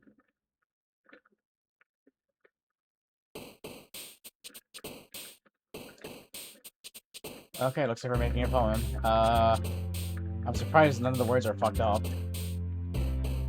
I was kind of expecting the poems to get worse now, after what we just experienced. Vivacious excitement, sing, shame, bless, stream, question, secretive, after image, cage. Dream. Romance, skirt, variance, entropy, bubbles, cheeks, anxiety, incongruent, jump, whirlwind, jump. Vibrant, disoriented, heart, mouse, defeat, scars, tenacious candy, horror. Horror! Rainbow, pain, sunny, hope, joy, insect, starscape, clumsy, comfort, swimsuit, rainbow. Suicide? I mean, that was there before, so that's not new. Strawberry. Kitty, color, kiss, childhood, kawaii, headphones, kawaii.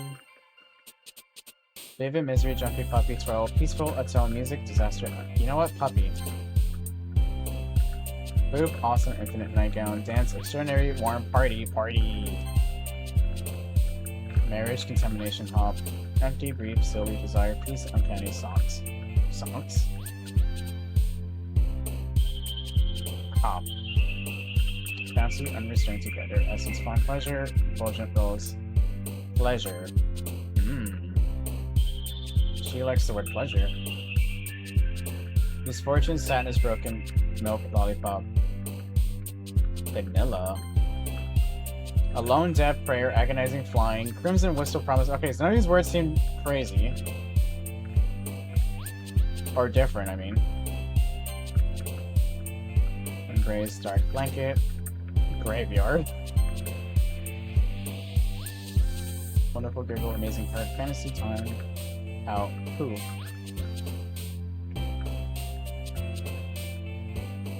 Fucking anime. Sunset, hair, frightening smile, better. Raindrops keep falling on my head.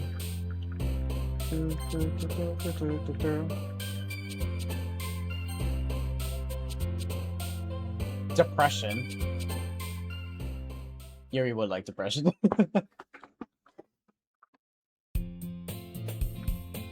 Hi again, Sky. Glad to see you didn't run away on us. Nah, don't worry. This might be a little strange for me, but at least I keep my word. Well, I'm back at the literature club. I was the last to come in, so everybody else is already hanging out. Excuse me? What the fuck?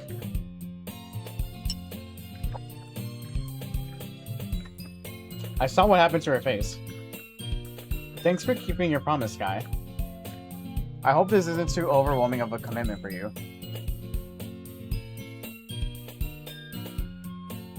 What the fuck? I just noticed. In the back of the classroom is the picture of Sayori hanging on the wall. After she killed herself. Why is that a poster? What the fuck? Are we not gonna talk about that? You guys see this shit, right? Why is this in the back of the classroom?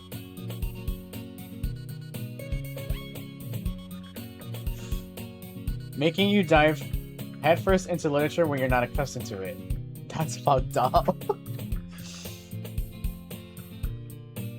Oh, come on, like he deserves any slack. You already had to be dragged here by Monica. I don't know if you plan to come here and hang out or what. But if you don't take us seriously, then you won't see the end of it. Monica's standing in front of the text, what the hell? Natsuki something have a big mouth for someone who keeps her manga something club room. Monica, you're in the way. Oh, okay. Goodbye. Natsuki finds herself stuck between saying Monica and manga. Manga is literature.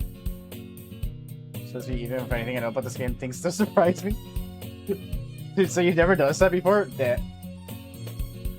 After her face got weird, I was looking at her and then I noticed the background. I was like, wait a minute. Wait a fucking minute, man.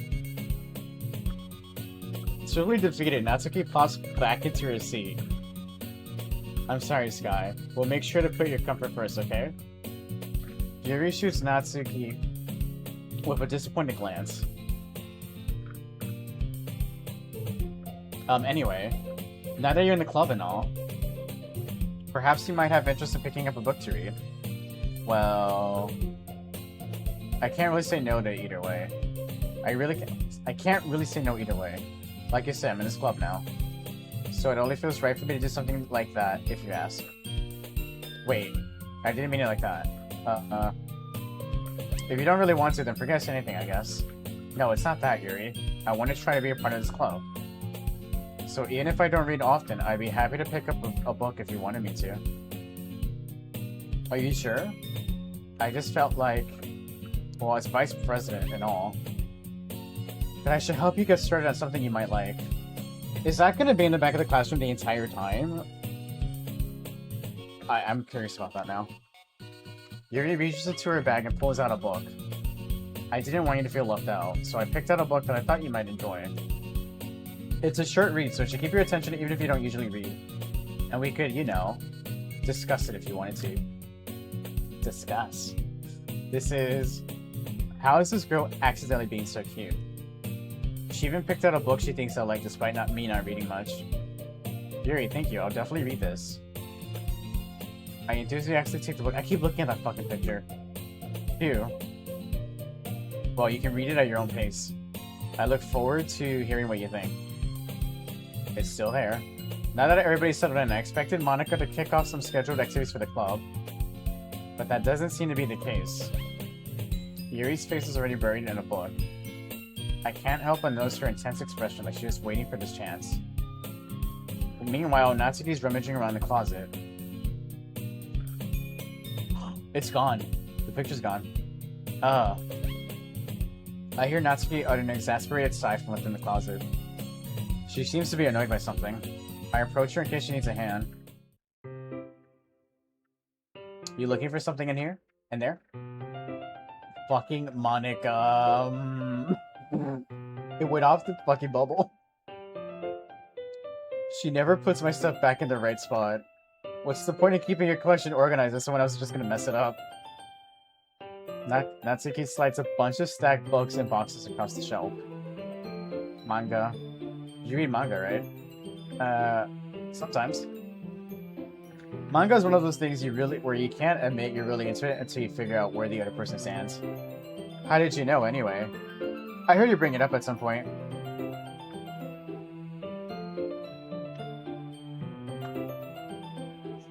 Besides, it's kind of written on your face. What's that supposed to mean? I see. There's a lone volume of manga amidst a stack of various books on the side of one of the shelves. Curious, I pull it out of the stack. There it is. Natsuki snatches it out of my hand. She then turns to a box of manga and slips the volume right into the middle of the rest. Ah, much better. Seeing a box set with one book missing is probably the most irritating sight in the world. I know that for you. I get a closer look at the box set she's admiring. Parfait Girls? It's a series I never heard of in my life. That probably means it's either way out of my demographic or it's simply terrible. If you're gonna judge, you can do it through the glass on that door. She points to the glass on the door. Hey, I wasn't judging anything. I didn't even say anything. It was the tone of your voice. But I'll tell you one thing, Sky. Consider this a lesson. Don't judge a book with lots of K's. In fact, Natsuki pulls out the first volume of Parfait Girls from the box. I'm gonna show you exactly why. She shoves the book right into my hands. I stare at the cover. It features 4 girls in colorful attire striking animated feminine poses. It's exceedingly Mo. Don't just stand there. Natsuki grabs my arm and pulls me out of the closet. She then takes a seat against the wall beneath the windowsills. She pats on the ground next to her, signaling me to sit there. Wouldn't chairs be more comfortable? I take my seat. Chairs wouldn't work. We can't read at the same time like that. Oh, we're reading it together? Why's that? I guess it's easier to be close together like this. Don't just say that. You'll make me feel weird about it. Natsuki crosses her arms and scooches an inch away from me. Sorry. I didn't exactly expect to be sitting this close to her either. Not that I can say it's particularly a bad thing. I open the book. It's only a few seconds before Natsuki once again inches closer, reclaiming the additional space while she hopes I won't notice. I can feel her peering over my shoulder, much more eager to begin reading than I am. Wow, how long has it been since I read the beginning? You don't go back and flip through older volumes every now and then? Not really. Maybe sometimes after I already finished the series. Hey, are you paying attention? I am, but nothing's really happened yet, so I can talk at the same time. It looks like it's about a bunch of friends in high school. Typical slice of life affair. I kind of grew out of these, since it's rare for the writing to be entertaining enough to make up for the lack of plot. Are you sure this isn't boring for you? It's not. Even though you're watching me read? Well, I'm fine with that. If you say so. I guess it's fun sharing something you like with someone else. I always get excited when I convince any of my friends to pick up a series I enjoy. You know what I mean? You don't? That's not... Well, I wouldn't really know. What do you mean? Don't you share your manga with your friends? Oh my, this is where she's like, I don't have friends. Could you not rub it in? Jeez. I'm a loser, I don't have friends.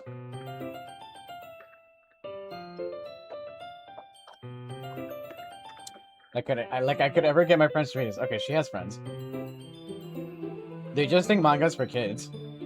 I can't even bring it up without them being all like, hey, you still haven't grown out of that yet?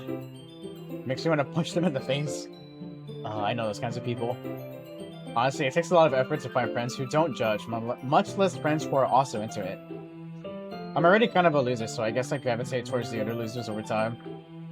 But it's probably harder for someone like you. Yeah, that's pretty accurate. Wait, which part? I mean, I feel like I can't even keep it in my own room. My dad would beat the shit out of me if he found this. What? At least it's safe here in the club room. Except Monica's kind of a jerk about it. I just can't win, can I?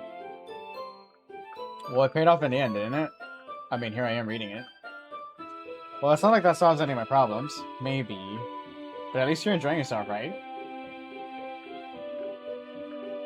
So... Jeez, that's enough. Are you gonna keep reading or what? Yeah. I flipped the page.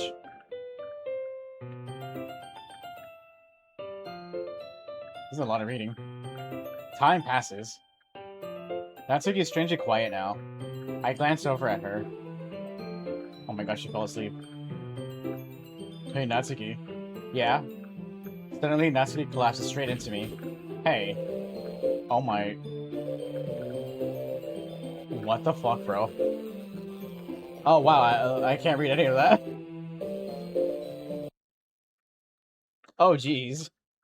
Natsuki, are you okay? I don't know if she's okay. I don't know, bro. Here, Monica reaches into her bag and pulls out some kind of protein bar.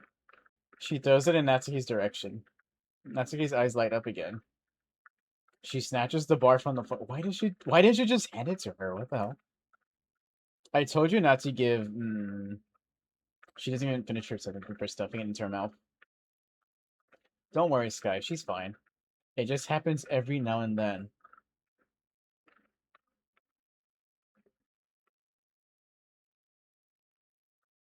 Uh-huh. That's why I always keep a snack in my bag for her. What, is this the equivalent of you're not you when you're hungry? Anyway, why don't we all share poems right now? She loves to pose like that. She's like, who should I show my poem to first? I told Natsuki I was interested in her poems yesterday. It's probably only fair if I share mine with her first.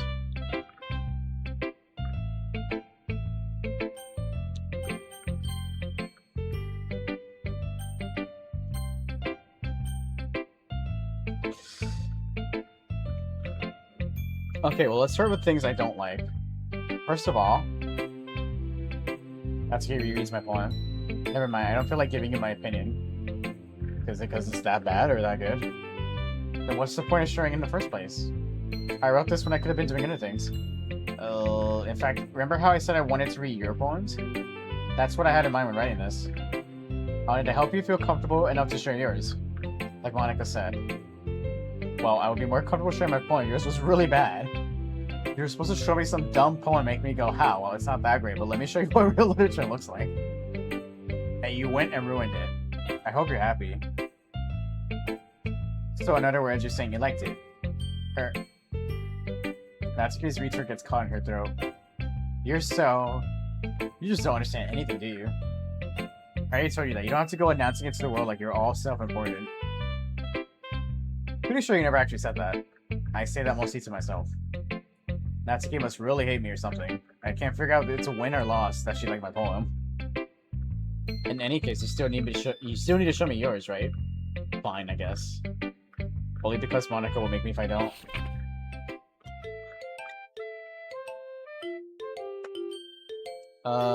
Eagles can fly. Monkeys. This is exactly the same. Monkeys can climb, crickets can leap, horses can race, owls can see, cheetahs can run, eagles can fly, people can try it, but that's about it. Okay, nothing changed there. I told you that you weren't gonna like it. I like it. What? Just be honest, I am. Why are you so convinced I wouldn't like it? Well, because everyone in my school, everyone in high school thinks that writing has to be all sophisticated and stuff. So people didn't even take my writing seriously. But isn't the point of poems for people to express themselves? Your writing style wouldn't make your messages any less valid. Yes, exactly. I like when it's easy to read, but it hits you hard. Like in this poem. Seeing everyone around you do great things can be really disheartening, so I decided to write about it. Yeah, I understand. But the other nice thing about simple writing is that it puts more weight on the wordplay. Like I set up for a rhyme at the end, but then made it fall flat on purpose. It helps bring out the feeling in the last line. So you did. I guess more went into it than I realized. That's what it means to be a pro. I'm glad you learned something. Didn't expect that from the youngest one here, did you? Yeah, I guess not.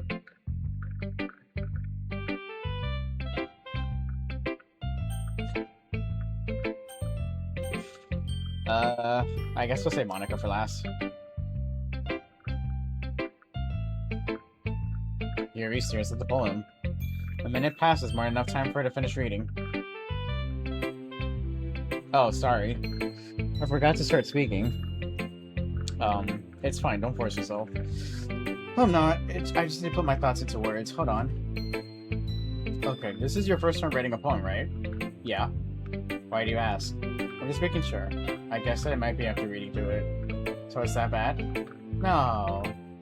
Did I just raise my voice? I'm so sorry. It's fine, I really didn't notice. What were you saying? Right, it's just that there's specific writing habits that are typically new of new writers. Uh-huh.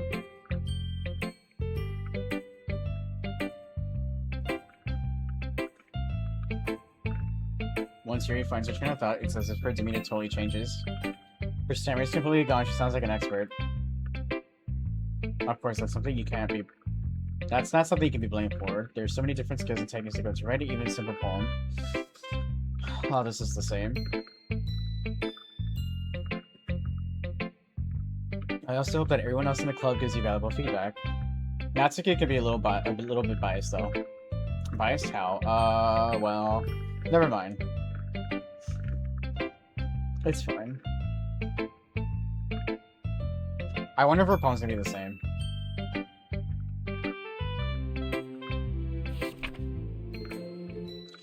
Ghost under the light.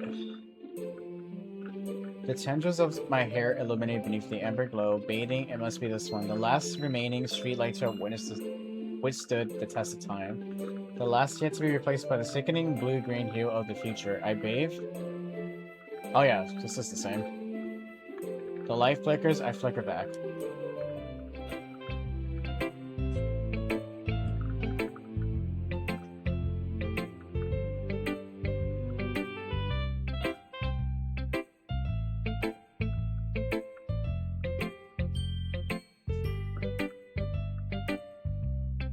I'm really glad you liked it, I'll be honest. Since it's our first time sharing, I wanted to write something a little more mild. Yeah. Something easy to digest, I suppose. Are you into Ghost Fury? Ew. Actually, the story isn't about ghosts at all, Sky. Really? I must have totally missed the point. Well, I suppose you did only glance over it, after all. But remember that poets often express their own thoughts, feelings, experiences into their work. They usually do more than a simple story. Tell a simple story or paint a picture. In this case, perhaps the subject of the poem is only being symbolically compared to a ghost. Lingering in her last remaining place of comfort, unable to let go of the past. And soon to be left with nothing. That's a lot more so I'm putting it that way. I hadn't even thought of that. That's impressive. It's nothing really. Well, it makes me happy that you think that. Just remember that it won't be long before you pick up on these things too. Alright, that is Monica. Hi, Sky. Having a good time so far? Yeah. Good, glad to hear it. By the way, since you're new and everything, if you ever have any suggestions for the club, like new activities or things we can do better, I'm always listening. Don't be afraid to bring things up, okay? Alright, I'll keep that in mind. Of course, don't be afraid to bring things up. I'm much better off just going with the flow until I'm more settled in. Anyway, want to share your poem with me? It's kind of embarrassing, but I guess I have to. Don't worry, Sky. We're all a little embarrassed today, you know? But it's that sort of barrier that we'll all learn to get past soon. Yeah, that's true. I hand Monica my poem. I like it, Sky. Really? It's a lot cuter than I expected. Oh, geez. No. It kind of makes me think of something Natsuki would write. And she's a good writer, too. So take that as a compliment. If you say so. Yep. If you're interested in Natsuki, they always keep a snack on you. She'll cling to you like a puppy. Natsuki's dad doesn't give her lunch money or leave her... Wait, was that poem about her dad? I like it when Papa doesn't pay attention to me.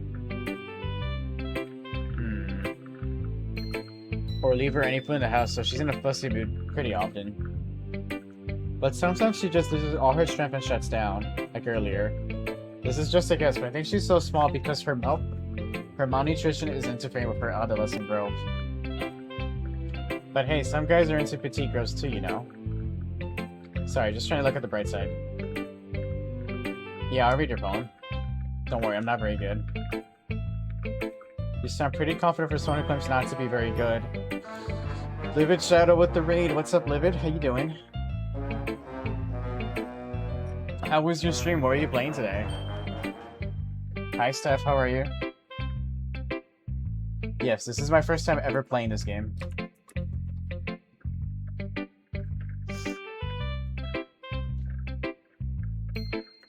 Welcome in, guys. I see you getting chased. You won't leave me alone!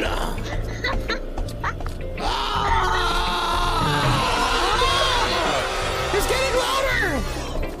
Gone fishing, peak and repo. Damn. Variety day. Cozy Sunday. Ooh, that sounds nice. Well, thank you so much for the raid. I appreciate it. Welcome in, everybody. If you don't know me, I'm Sky Chalen. You can just call me Sky, a variety streamer. We do a lot of variety in here. And as you can see today, I'm doing my first playthrough of Doki Doki Literature Club. It's been interesting.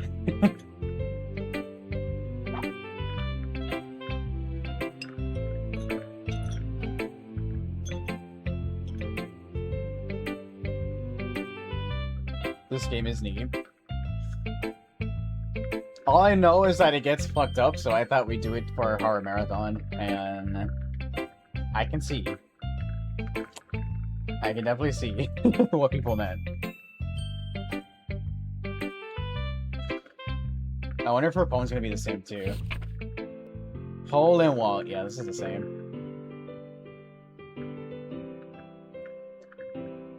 You were like, oh, yeah.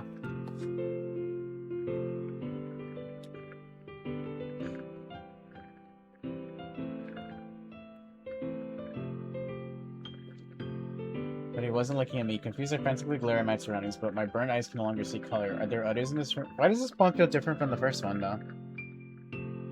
Or has it been that long since I read it? Or they're simply poems on flat sheets of paper. The sound of frantic scrolling playing tricks in my ears. The room begins to crinkle, closing in on me. The air of reef dissipates before it reaches my lungs. I panic. There must be a way out. It's right there. He's right there. Swallowing my fears, I brandished my pen. This feels different from the first hole in the wall poem. Interesting. So what do you think? It's very freeform, if that's what you call it. Sorry, I'm not really the right person to ask for feedback. It's okay. Yeah, that kind of stuff's gotten pretty popular nowadays. That is, a lot of poems have been putting emphasis on the time between words and lines. When performed out loud, it can be really powerful. What was the inspiration behind this one? Well, I'm not sure if I know how to put it. I guess you could say that I had some kind of epiphany recently. It's been influencing my poems a bit. An epiphany? Yeah, something like that. I'm kind of nervous to talk about these stuff like that because it's kind of coming on strongly. Maybe after everyone's better friends with each other. Anyway. Here's Monica's writing tip of the day. It's gonna be cursed. Sometimes when you're writing a poem or a story, your brain gets too fixated on a specific point. If you try so hard to make it perfect, then you'll never make any progress. Just force yourself to get something down the paper and tidy it up later. Another way to think about it is this. If you keep your pen in the same spot for too long, you'll get a big dark puddle of ink. So just move your hand and go with the flow. That's my advice for today. Thanks for listening. I was expecting the tip to be cursed, I'm not gonna lie. Phew. I guess that's everyone. I glanced around the room. That was a little more stressful than I anticipated. It's as if everyone is judging me for my mediocre writing abilities. Even if they're just being nice, there's no way my poems can stand up to theirs. This is a literature club after all. I sigh. I guess that's what I ended up getting myself into.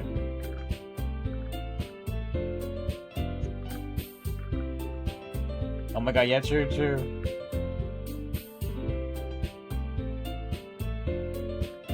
And then I noticed I knew something wasn't right when there was no music at all. I was like, something feels off.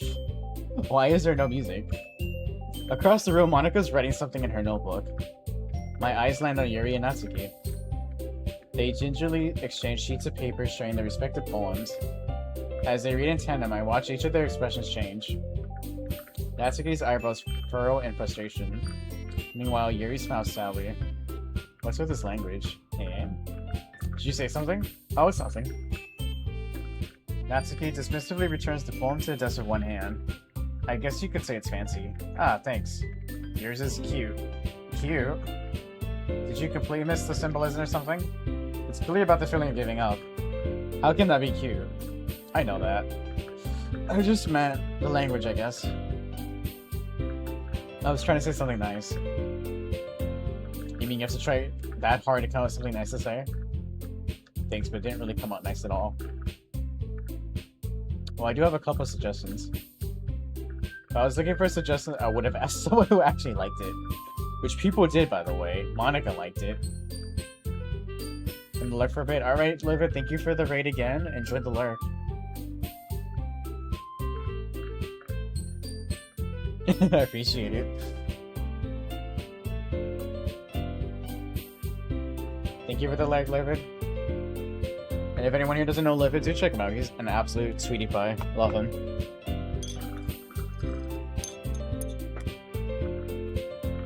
And Sky did too. So based on that, I'll gladly give you some suggestions of my own. First of all, excuse me, I appreciate the offer, but I spent a long time establishing my writing style. I don't expect it to change anytime soon, unless of course I come across something particularly inspiring, which I haven't yet. And Sky liked my poem too, you know. He even told me he was impressed by it. Natsuki suddenly stands up. Oh. I didn't realize you were so invested in trying to impress our new member, Yuri. That's not what I... You're just... Yuri stands up as well. Oh my god, maybe he just that Sky appreciates my advice more than he appreciates yours. How do you know he didn't appreciate my advice more? Are you that full of yourself? No, if I was full of myself, I would deliberately go out of my way to make everything I do overly cutesy. Damn. But you know what? I wasn't someone whose boobs magically grew a size bigger as the sky started shining up. What the fuck, man? Natsuki, that's a little... This doesn't involve you. They said it at the same time. Damn, kick Monica out of the picture.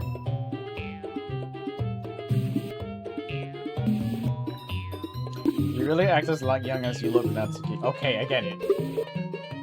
When you look who's talking, you want to be edgy, bitch.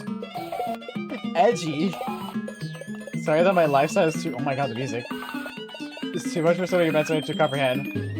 See? What is happening? Just saying that proves my point. Most people learn to get over themselves after they graduate middle school, you know?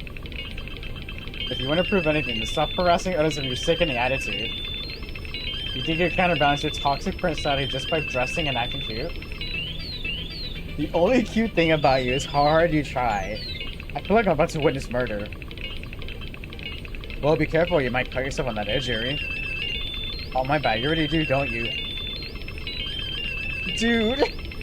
Did you just accuse me of cutting myself? What the fuck is wrong with your head? Yeah, go on. Let's get hear everything you really think. I'm sure he'll be head over heels after you after this. Suddenly Yuri turns towards me, as if she just noticed I was standing there. Sky. She's just trying to make me look bad. That's not true. She started it. How did I... I didn't even get to do that.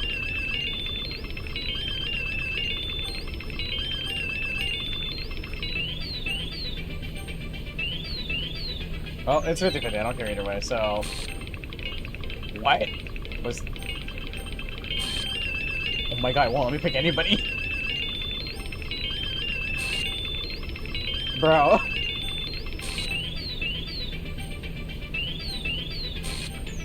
Oh my god, it's getting closer every time. I'm picking a name. I'm picking someone different every time. Oh my god. Bro. What the fuck? Marco, you're just sitting there, do something.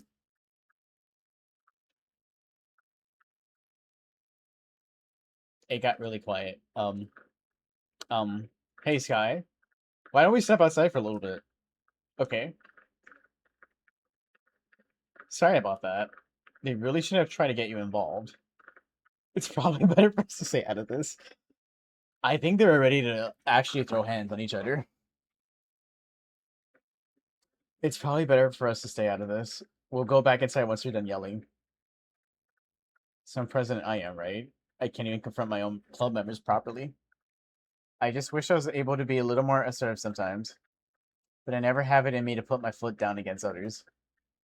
You understand, right? I guess. If this makes you want to spend less time with the others, then that's fine. I'd be happy to spend time with you instead. Suddenly, Natsuki runs out of the classroom. She quickly runs away. Oh dear. Well, it looks like they're done. I didn't mean it. I didn't mean it. I didn't mean it. Yuri's rocking back and forth in her desk with her palms on her forehead. Yuri?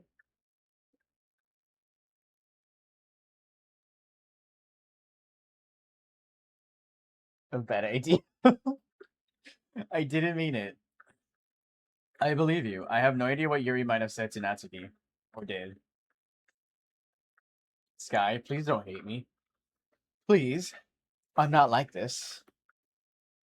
I'm not a crazy girl. There's something wrong with me today. It's fine, Yuri. We know you didn't mean it. Besides, I'm sure Natsuki will forget all about it by tomorrow. Completely. Oh my god, what if she just tries to murder Yuri now? Anyway, the meeting is over, so you can go home now if you want. Yuri looks at me like she wants to say something. But she keeps glancing at Monica.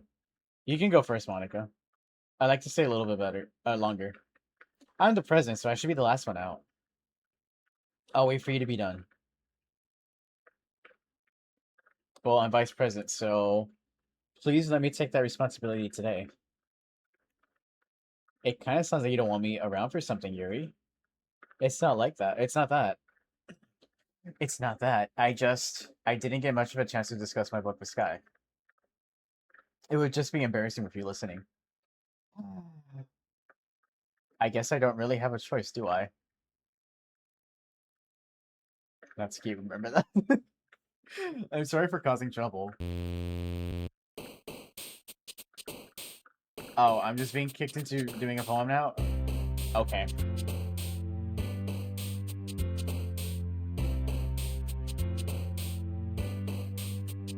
Cool.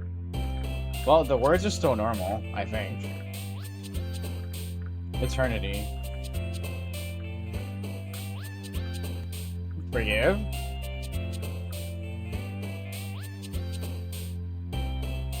Pity. Why is Doki Doki one of the options? Fucking Doki Doki. I don't know what Doki Doki actually... Does that actually mean something?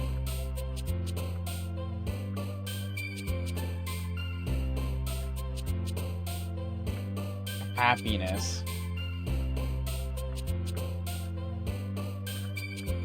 You can't have happiness without the penis.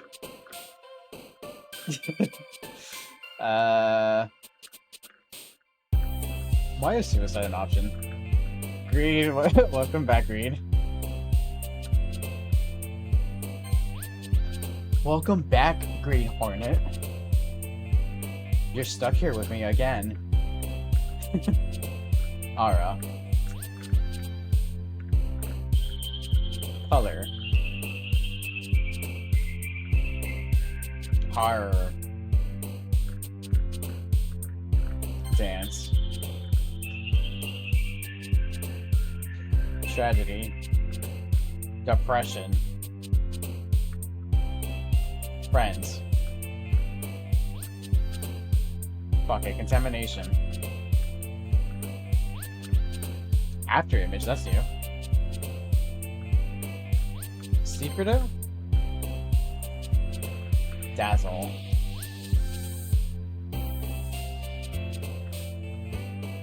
Judgment. Childhood? Heartbeat.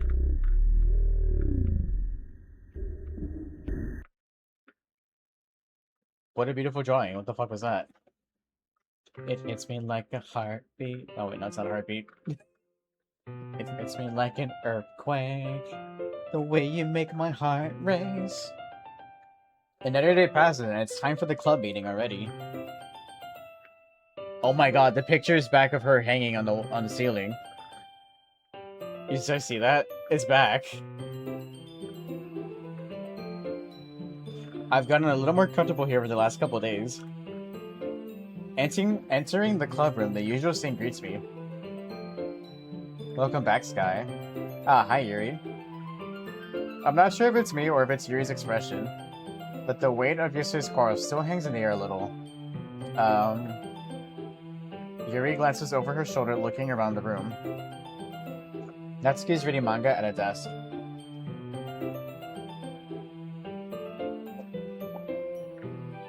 And surprisingly, Monika isn't here yet. Suddenly, Yuri takes my arm and pulls me to the corner of the room. About yesterday. I really need to apologize. Nothing like that has ever happened before. And something just came over me, I guess.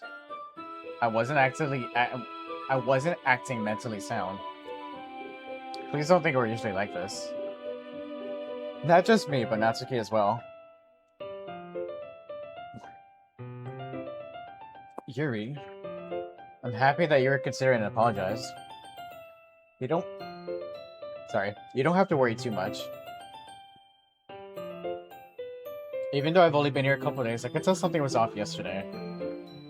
Maybe we were just a little extra sensitive because it was the first time sharing poems. But whatever it was, it didn't make me think any less of you. I had already decided that there's no way you can be a bad person. And now that you're apologizing, I know you really didn't mean it. Sky. Don't say those kinds of things so frankly. They make me a little too happy. I'm really glad that you're such an understanding person. I'm really glad that you enjoy this club. Everything is a little brighter with you around, and... Sorry, what am I saying right now? Hey, have you guys seen Monika? No, I haven't. I was also kind of wondering where she was. Man. Yuri, I'm guessing you haven't either? Yuri's clearly taken aback by how calmly Natsuki is addressing her. No, I haven't. Jeez, this isn't like her at all. I know it's stupid, but I can't help but worry a little bit. What? Why are you looking at me like that? Natsuki, about yesterday, I just wanted to apologize. I promise I didn't mean any of the things I said. I'll do my best to stay under control from now on. So... Yuri, what the heck are you talking about? Did you do something yesterday? Jeez. Whatever's on your mind, I'm sure it was nothing. I don't remember anything bad happening. You're the kind of person who worries too much about the little things, aren't you? But... I'll accept your apology anyway if it helps you feel better about it. Besides, it's kind of nice to hear since I was always afraid you secretly hated me or something like that. No, not at all. I don't hate you. Well, you're kind of weird, but I don't hate you either. Natsuki turns to me. You're still on trial, though. But what? Hey. Suddenly the door swings open. Sorry, I'm super sorry. There you are. I didn't mean to be late. I hope you guys weren't too worried or anything. Nah, well, Natsuki was. I was not. What took you so long anyway? Well, my last period today was study hall. To be honest, I kind of just lost track of time. That makes no sense, though. You would have heard the bell ring, at least. I must not have heard it since I was practicing piano. Piano? I wasn't aware you play music as well, Monica. Don't give me more credit than I deserve. I've been practicing for a while, but I'm still not really good yet. Still. That must require a lot of dedication. So I'm still impressed. Aw, thanks, Yuri. You should play something for us sometime. Monica looks at me. Well, I am working on writing a song, but it's not quite done yet. Maybe once I get a little bit better, I will. That sounds cool. I look forward to it. Is that so? In that case, I won't let you down, Sky. Monica smiles sweetly. Oh, I didn't mean any pressure or anything like that. Don't worry, I was hoping that I could share with you anyway. I guess that's why I've been practicing so much recently. I see. I'm not sure Monica was referring to the whole club or just me. Probably just me. In that case, best of luck. Thanks. So I didn't miss anything, did I? Not really. I choose not to bring up anything that the three of us talked about. Besides, Natsuki's already run off into the closet. Sky? Since your compliments put me in a good mood, I was wondering if you'd like to spend some time together today. I mean, in the club. I suppose so. I don't think I could say no to you after that you gave that book to me. I guess I need to make sure Natsuki isn't waiting for me. After we finished reading yesterday, she's fine. She's reading over there. So that's okay, right? Damn, she really wants to spend time with me.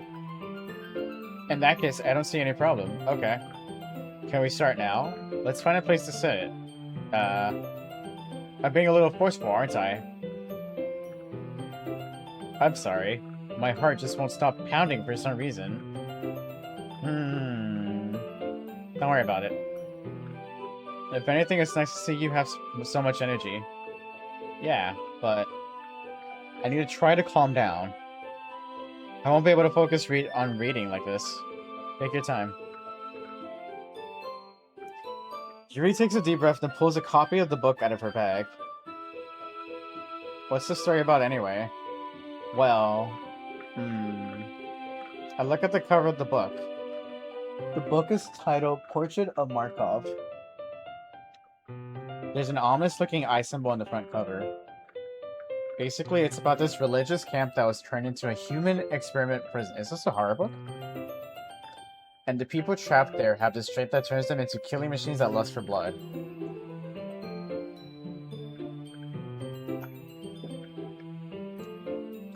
But the facility gets even worse and it starts selectively breeding people by cutting off their limbs and affixing them to... Oh, that might be a bit of a spoiler.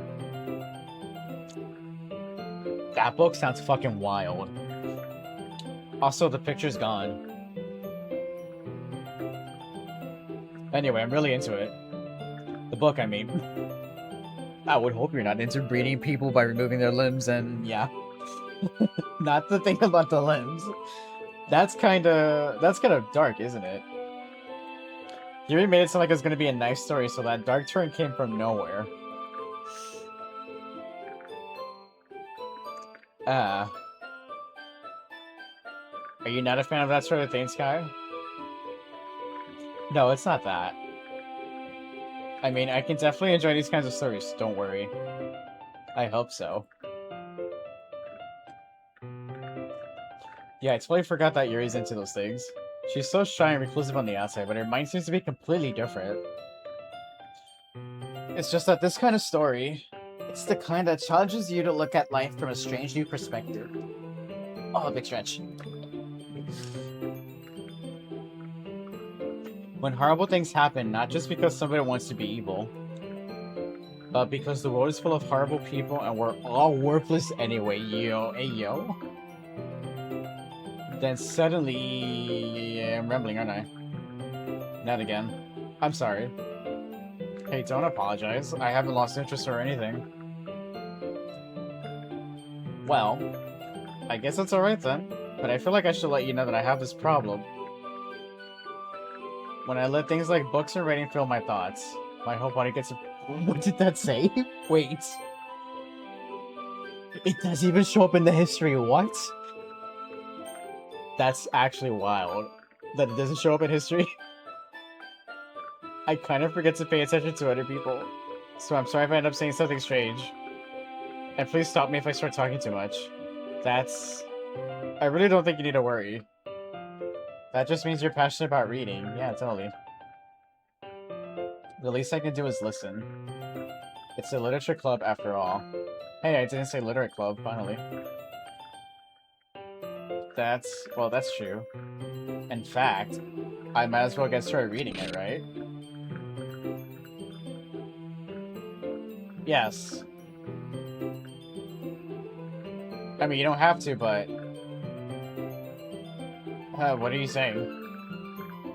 Let me just get the book. I quickly retrieved the book that I put into my bag. Alright, it's fine if I sit here, right? I'm keeping an eye on you. I slip into the seat next to Yuri's. Yeah. Are you sure? You seem a little apprehensive. I'm sorry. It's not that I don't want you to. It's just something I'm not very... What, you're not used to reading with someone?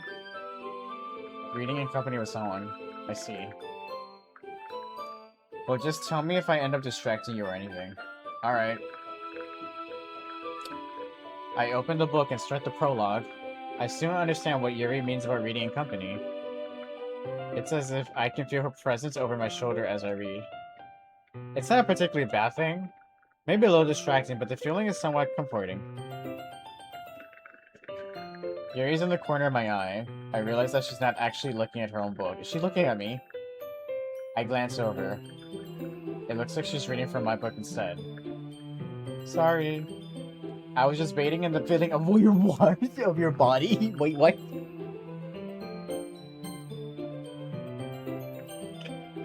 What the fuck? You really apologize a lot, don't you? I do? I don't really mean to. Sorry, you did it again. I mean... here, this should work, right? I slide my desk until it's up against yours and hold my book more between the two of them. I suppose so. Yuri timidly closes her own copy. Once we lean in a little bit, our shoulders are almost touching. It feels like my left arm is in the way, so instead I use my right hand to hold the book open. I guess that makes it kind of difficult to turn the page. Here. Yuri takes her left arm and holds the left side of the book between her thumb and forefinger.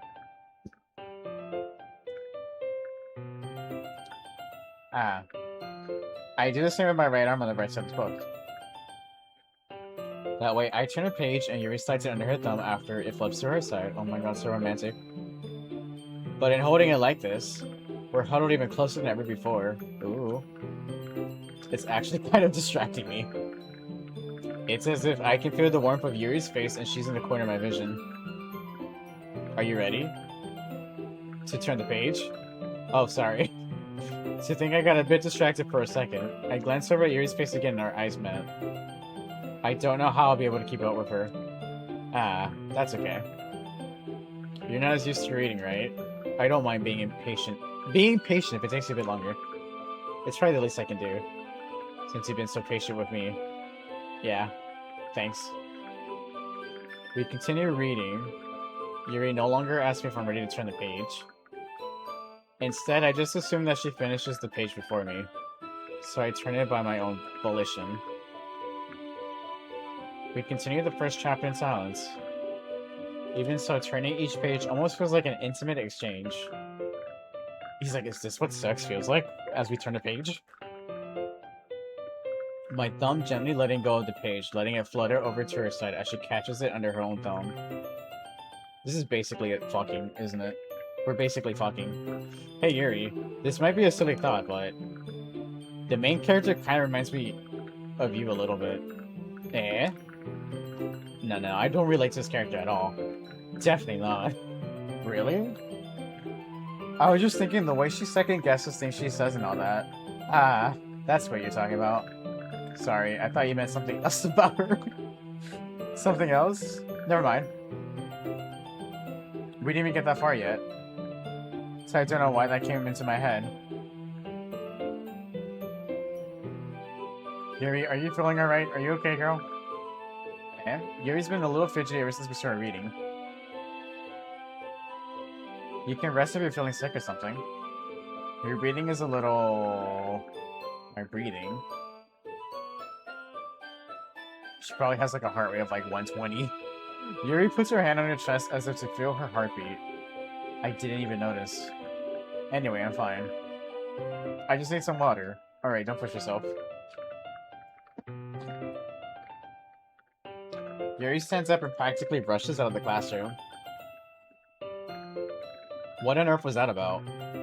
Sky? Did something happen just now? Eh? I have no idea. Yuri was acting a little strange, I guess. So you don't know anything. Sorry, I can't say I do. Are you worried about her? Oh, no, not really. I was just making sure that you didn't do anything to her. No, nothing. Don't worry, I believe you, silly.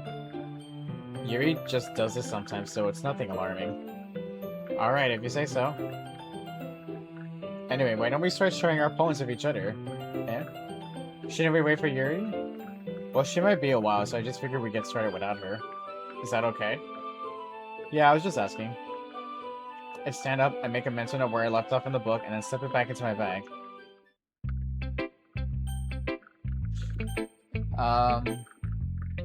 Shit, let's do Monica first then. Hi again, Sky. How's the writing going? Alright, I guess. I'll take that. As long as it's not going bad, I'm happy that you're applying yourself. Maybe soon you'll come up with a masterpiece. I wouldn't count on that. You never know. Want to share what you wrote for today? Sure, here you go. I gave my poem to Monica. Alright, good job, Sky. I was going ooh in my head while reading it. It's really metaphorical. I'm not sure why, but I didn't expect you to go for something so deep. I guess I underestimated you. It's easiest for me to keep everyone's expectations low. That way it always counts when I put in some effort. That's not very fair. Well, I guess it worked anyway. You know that Yuri likes this kind of writing, right? Writing that's full of imagery and symbolism. Sometimes I feel like Yuri's mind is just totally detached from reality. I don't mean that like it's a bad thing, though. But sometimes I get the impression that she's just totally given up on people. She spends so much time in her own head that it's probably a much more interesting place for her. That's why she gets so happy when you treat her with a lot of kindness.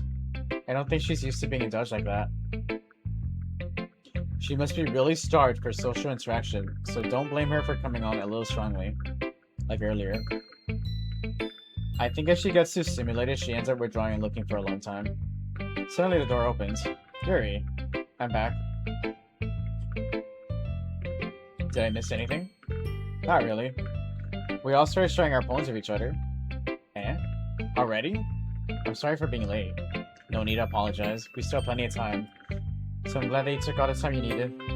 Alright. Thanks, Monica. I suppose I should get my poem now. But anyway, you want to read my poem now? I like the way this one turned out, so I hope you do too. Save me. The colors, they won't. Bright, beautiful color. I like how it's missing words. Flashing, expanding, piercing, red, green, blue, and endless. That word is capitalized now. Cacophony of meaningless noise. The noise, it won't stop. Violin grating. Blah, blah, blah. Square, king, screech, piercing, sine, cosine, tangent. Like playing on a chalkboard on a turntable. Like playing a knife on a breathing ribcage? Excuse me? Endless PM of MNNG glass. Delete or what? Can we talk about this line? Like playing a knife on a breathing ribcage.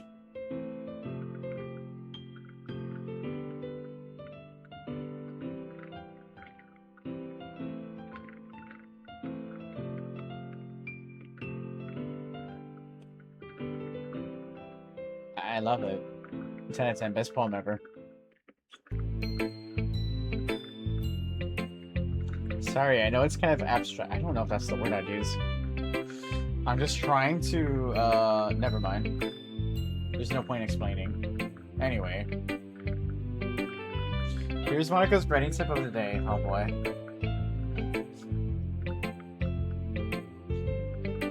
Sometimes you'll find yourself facing a difficult decision. Wait, is this before? When that happens, don't forget to save your game. Oh my god, it's this shit again. You never know when... Who am I talking to? Can you hear me? Tell me you can hear me. Anything. Okay, please help me. What? Please help me? Okay, that's my advice for today. Thanks for listening.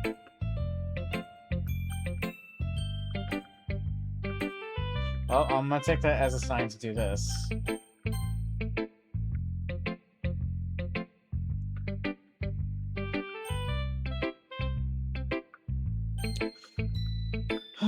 I guess, we'll start to Yuri.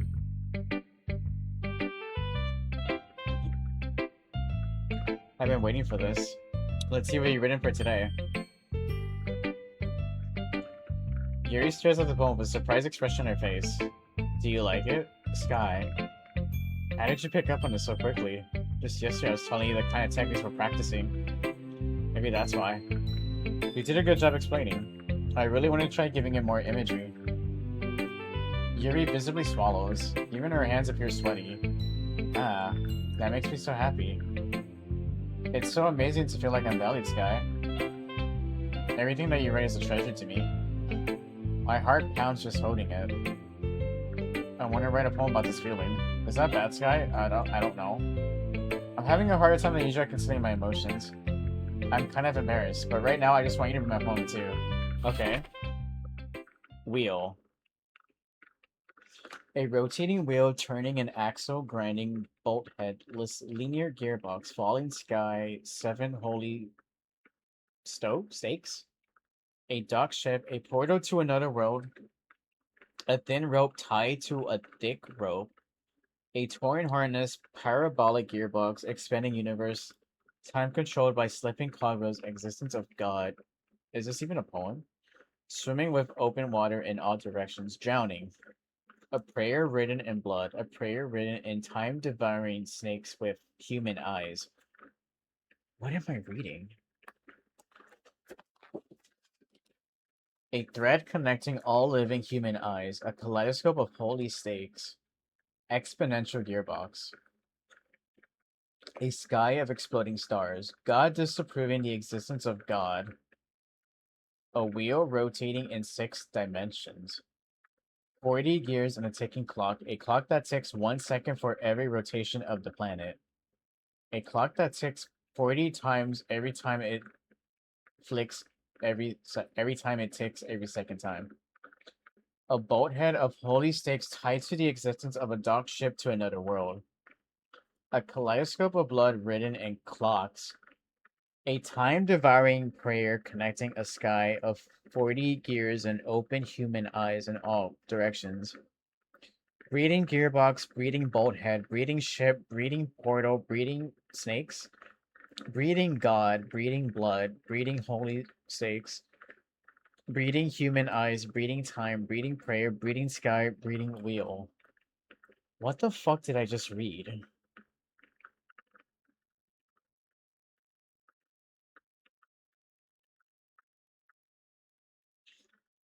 Like, actually, what the fuck am I reading?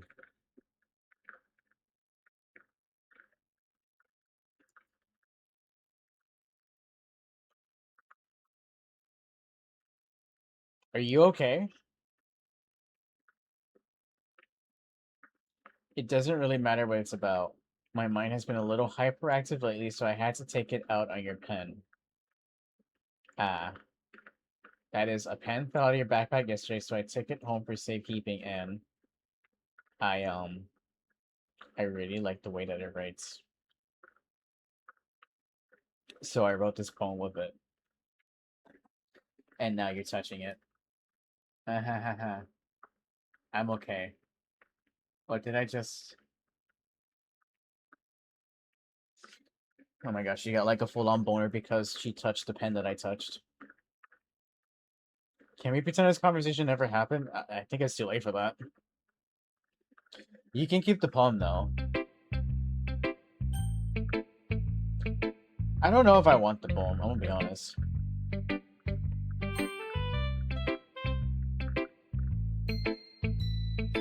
Well, it's not terrible, but it's pretty disappointing after your last one. Then again, if this one was as good as your last one, I would be completely pissed. Well, I guess I want to try something different this time. Fair enough, you're still new to this, so I wouldn't expect you to find your style right away.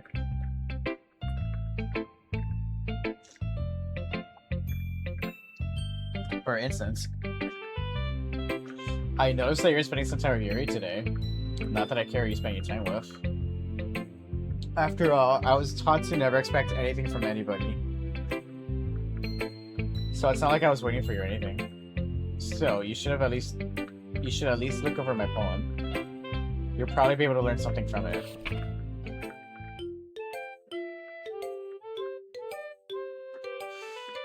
Amy likes spiders. You know what I heard about Amy? Amy likes spiders. Icky, wriggly, hairy, ugly spiders. That's why I'm not friends with her. Amy has a cute singing voice. I heard her singing my favorite love song. Every time she sang the chorus, my heart would pound to learn the words. But she likes spiders. That's why I'm not friends with her.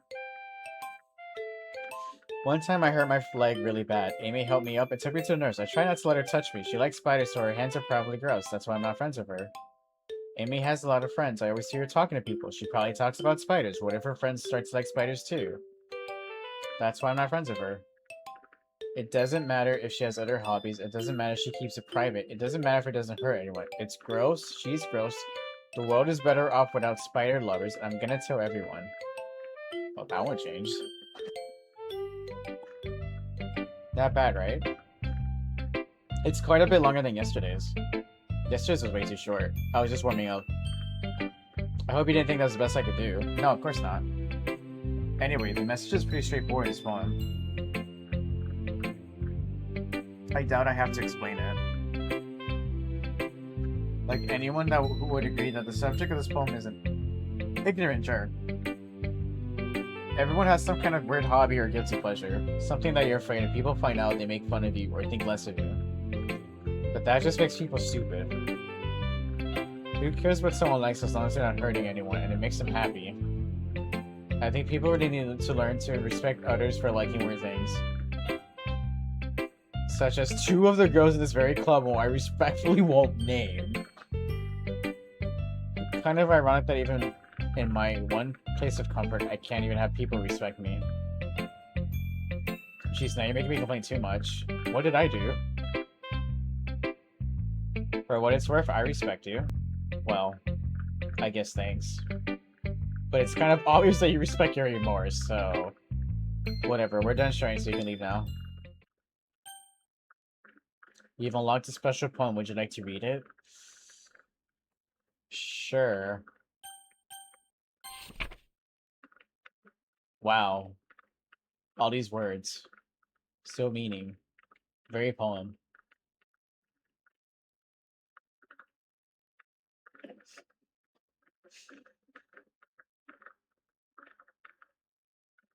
This is a very special poem. Oh, it shifted.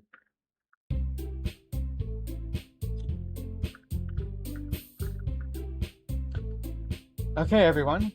We're all done reading each other's poems, right? We have something we need to go over today, so if everyone could come sit at the front of the room. Is this about the festival? Well, sort of. Do we really have to do something about the festival? It's not like we can put together anything good in just a few days. We'll just end up embarrassing ourselves instead of getting any new members. That's a concern of mine as well. I don't really do all last-minute preparations. Don't worry so much. We're gonna keep it simple, okay? Look, I know everyone's been a little more lively ever since Sky joined and we started with some club activities. But this isn't the time for us to become complacent. We still only have 4 members. And if the festival is our only real chance to find more, you know. What's so great about getting new members anyway? We already have enough to be considered an official club. More members would just mean everything gets noisier and more difficult to manage. Natsuki, I don't think you're looking at it the right way at all. Don't you want to share your passion with as many people as you can? To inspire them to find the same feelings that brought you here in the first place? The Literature Club should be a place where people can express themselves like they can't do anywhere else. It should be a place so intimate that you never want to leave. I know you feel that way too. I know we all do. So that's why we should work hard and put something together for the festival, even if it's something small. Right, Sky? Come on. You can't take advantage of Sky to agree with you just because he doesn't know how to say no to anything. Wow. Look, Monica. Do you really think any of us here joined a club with other people in mind? Yuri never even talked until Sky joined. As for me, I just like it better here than I do at home. And Sky isn't even passionate about literature in the first place. And that's everyone. Sorry, but you're really the only one who's so interested in finding new members. The rest of us are fine like this. I know you're president and all, but you should really consider our opinions for once. Monika's clearly taken aback by Natsuki's words. That's not true at all. I'm sure Yuri and Sky want to get more members too, right?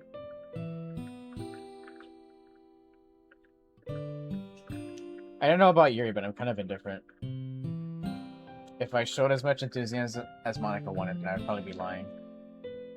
Still, if it's up to me to rescue the situation, Natsuki's right, isn't she? This club. It's nothing more than a place for a few people to hang out. Why did I think that everybody here saw it the same way I did? But that doesn't mean that we're against getting new members or anything. Sky, why did you even join this club? What were you hoping to get out of it? Well, you wanted me to join. The fuck? That's not really something to be honest about, is it? In fact, if I remember, you weren't even given a choice not to join. Monika sits down and stares at her desk. What's the point of all this anyway? What if starting this club was a mistake? Nah, you didn't, Natsuki. What, me? I just spoke my mind. Is it a crime to be honest? It's not about being honest, it's about word choice. Besides, you have no right to speak for everyone else in the club like that. You don't understand at all. I just want a place that feels nice to hang out with a few friends. Is there a problem with the club being that for me? There are many other places like that for me. And now Monika wants to take it away from me. She's not taking anything away. No, Sky, it's not the same. It won't be the same with the direction she wants to take it. If I wanted that, then I could have just joined any other stupid club. But this one, I mean... At least for a little bit of time. Things were nice. Natsuki starts packing up her things. I'm going home. I feel like I don't belong here right now. Natsuki. Natsuki ignores Yuri and walks out of the classroom. This is bad. I don't know what to do. Well, do you have an opinion on the festival? I don't know. I'm kind of indifferent, I guess. Who cares about that obnoxious brat? I mean, I like how nice and quiet the club is right now. And I'm just happy with you here. But still, I'm the vice president. It's not right for me to ignore my responsibilities like that. Nobody would cry if she killed herself.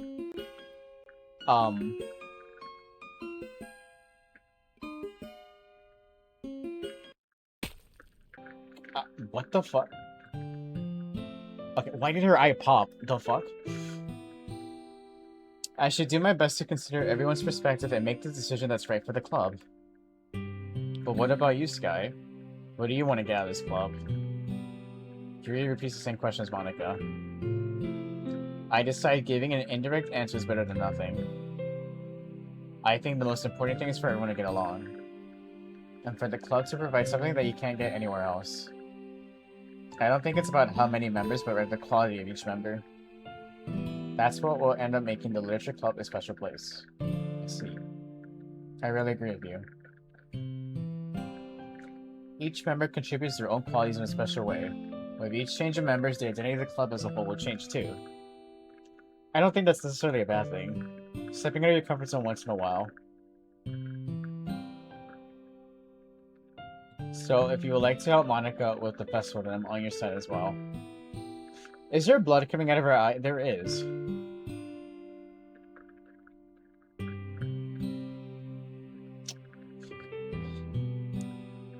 Alright.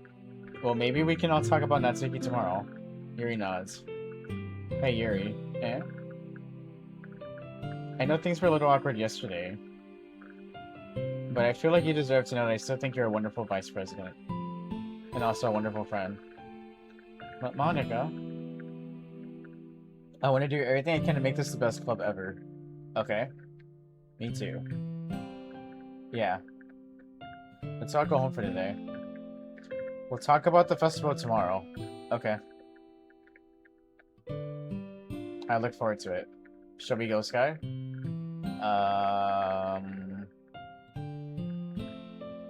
Please don't take this the wrong way, but I'm going to chat a little bit with Sky before we leave. Just to see what he thinks of his time here and all that. It's important to me as president. Yuri looks a little troubled, but she doesn't protest. Okay. I trust your judgment, Monica. Corcon 1, how you doing? Welcome in. In that case, I'll see the two of you tomorrow. See you tomorrow. Monica waves as Yuri exits the classroom. Full name is crazy. You're the one that comes in here acting like I forget who you are every time, okay, Cork? I don't want to hear it from you, Mr. Sassy Pants.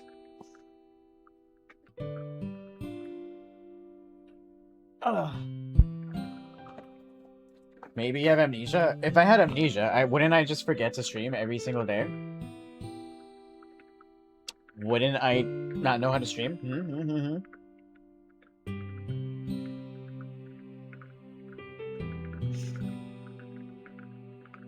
I'm gonna give you amnesia.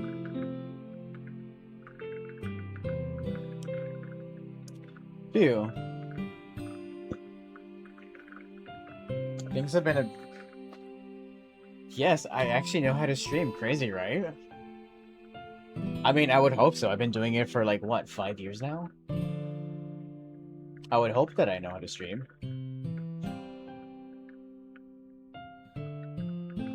Teach me your ways. Yeah, it's called hitting the go live button. Things have been a bit hectic lately, haven't they? Sky, I just wanted to make sure you're enjoying your time at this club. I would really hate to see you unhappy. Should I be concerned that the background is getting staticky? I feel kind of like I'm responsible for that as president. And I really do care about you, you know? I don't like seeing other girls give you a hard time. With how mean Natsuki is and everything. Oh god. And you would be... Yeah, this is first playthrough. First time ever playing. You're being a little bit, you know. Hahaha. Sometimes it feels like you and I are the only real people here. You know what I mean? What do you mean by that? But it's weird. In all the time you've been here, we've hardly gotten to spend any time together. I mean... I guess it's technically only been a couple days. Sorry, I didn't mean to say anything. I didn't mean to say something weird. There are just some things I've been hoping to talk about with you. Things I know only you could understand. So that's why... Whoa. The game said no. We're making a poem. She was like, wait, no. Party. You know what? I'll do this poem for Natsuki this time. Boo. Wait, why does it say 111 out of 20? Huh? Mouse. Oh, great. Now it says 1,111. Cool.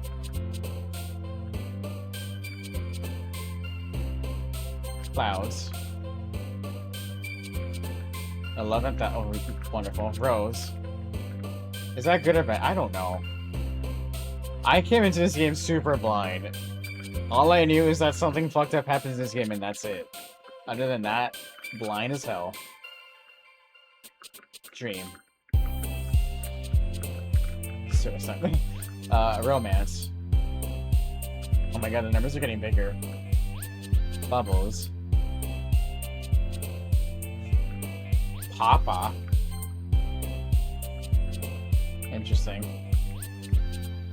Play. Shopping? Wait, was that Monica on the bottom? What the fuck? Has she always been on the bottom? Okay.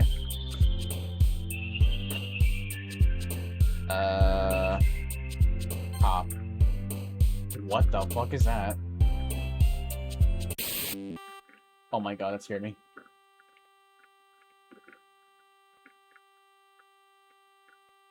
Rainbow? Dance? Laugh? Chocolate? The number's so big, I don't even know what number that is anymore. Destiny.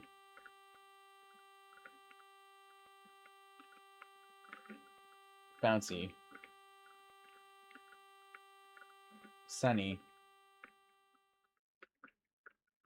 That actually showed the fuck out of me. Hi, Sky. I've been waiting for you. Are you ready to continue reading? I brought my best tea today. Monica. I told you not to. Is she really late again?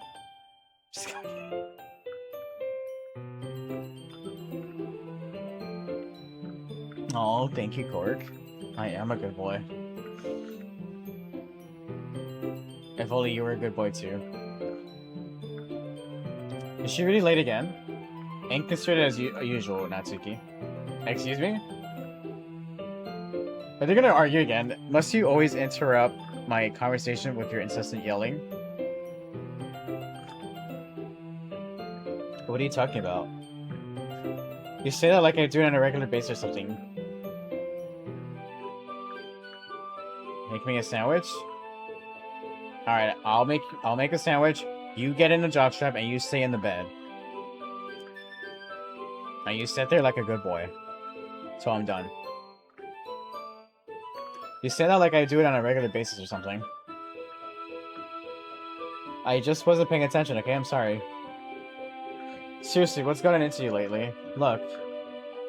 I did some thinking about yesterday. I was a little more hostile than I meant to be. I guess I really felt threatened or something. But I know this is something we're doing together. Another new member wouldn't hurt as long as they're cool.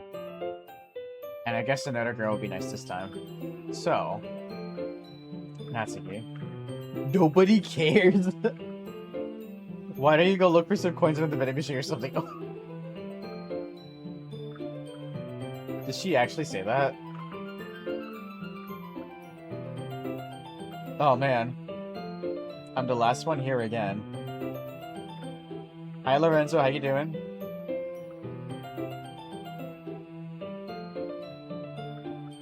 Were you practicing piano again? Yeah. You must have a lot of determination. Starting this club and still trying to make time for piano. Well, maybe not determination, but I guess passion. It motivates me to work hard for the festival too. Anyway, Sky, what do you want to do today? Play video games? I was thinking we already have plans today. Aw? Is that so, Yuri? That's correct. Sky is already engaged in a novel that I thought that sentence was going somewhere. I was like, what do you mean engaged? I read The Bio Millennium was also my first film. Wait, are you talking about Godzilla film? Yo. That's actually pretty W.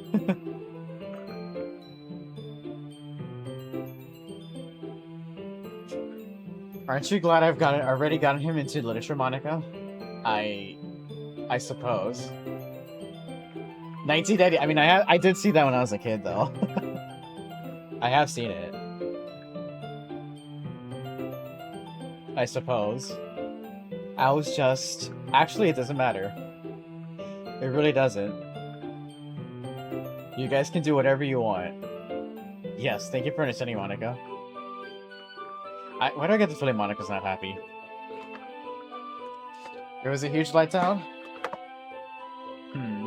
So I guess the thing with me is, since I saw it as a kid, there's some nostalgia with it, since I was really young, but how I see it is, it's not a good Godzilla movie, but I do think it's a good giant monster movie, if that makes sense.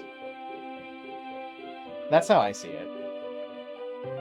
But I guess since I saw it when I was really young, I can still enjoy the movie. So it is kind of nostalgic in a way. But yeah.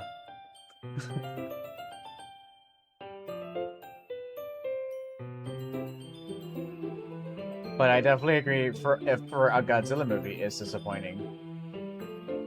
But I feel like if you look at it as just a giant monster movie, not a Godzilla movie, it's decent. I think it's decent for that, at least. That's how I see it. I'm pretty sure not many people would agree, but that's how I see it.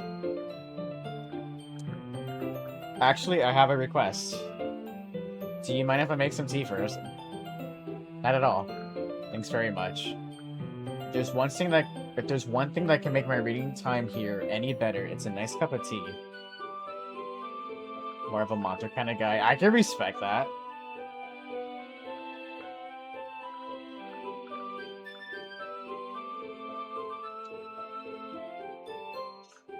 I mean, actually, I would technically say my favorite... I would say Biollante was my favorite kaiju in the entire series. I love that one.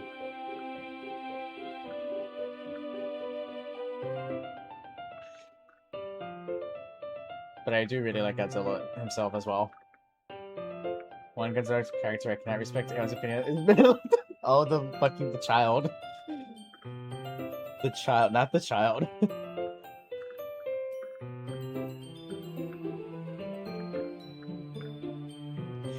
I actually haven't seen well, he's in Final Wars, but there's another movie that he's in that I haven't seen. There's only like 2 or 3 Godzilla movies I still haven't seen. Other than that, I've seen them all. It's not a child, it's the alien. He's an alien. Yuri stands up and makes her way to the closet. I follow and watch her as she retrieves a small water pitcher from the shelf, the kind with a filter inside.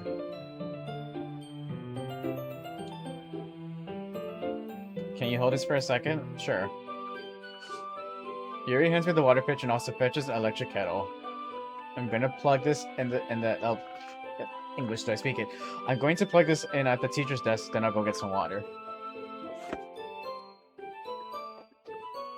She walks past me and sets the kettle down at the teacher's desk. I simply watch her movements. To my surprise, the way she moves really contrasts her speaking mannerism. Canonically, Godzilla's sisters. Really? I mean, I know that she's made for G cells, but I never knew about the sister thing. That's interesting.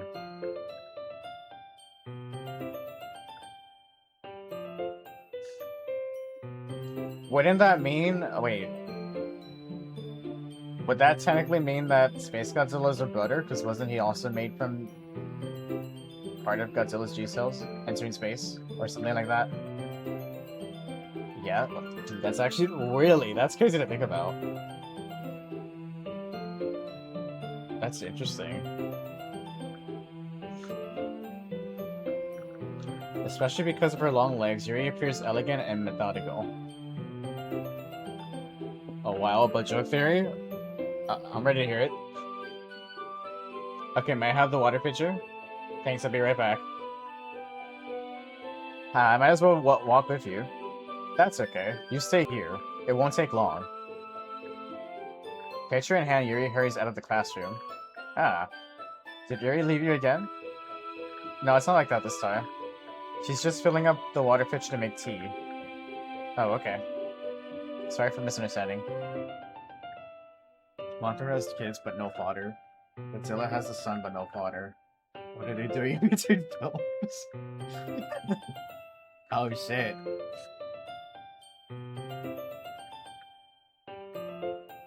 You know what that means? Each parent went to go get the milk and never came back. That's what happened.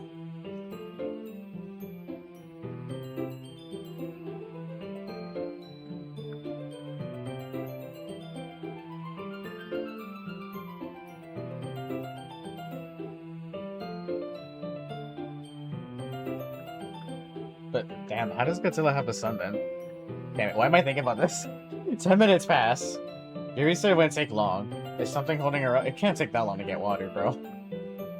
I'm bored just waiting here, so I decided to go look for her. Let's see. The most logical place for Yuri to be would be the nearest water fountain. I started heading down the hallway. Haha. Haha. Is she okay? It's coming from around the corner. It sounds like breathing. A sharp inhale like someone is sucking the air through their teeth. Are they in pain? I reach the corner and peer around it. Yuri? Oh my god. How the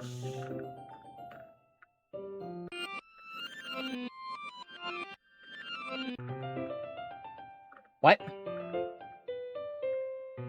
Oh my god, I'm trying to read all of that. I'm back.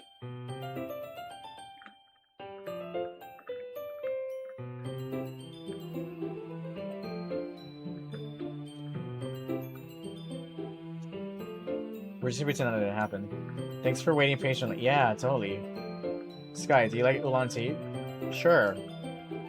Yeah. Anything is fine. Very well. Yuri sets the temperature on the kettle to 200 degrees. And now it's time to get the teapot. You're allergic to tea? Really? Like odd tea or... Oh my god. Another fucking... You got me there.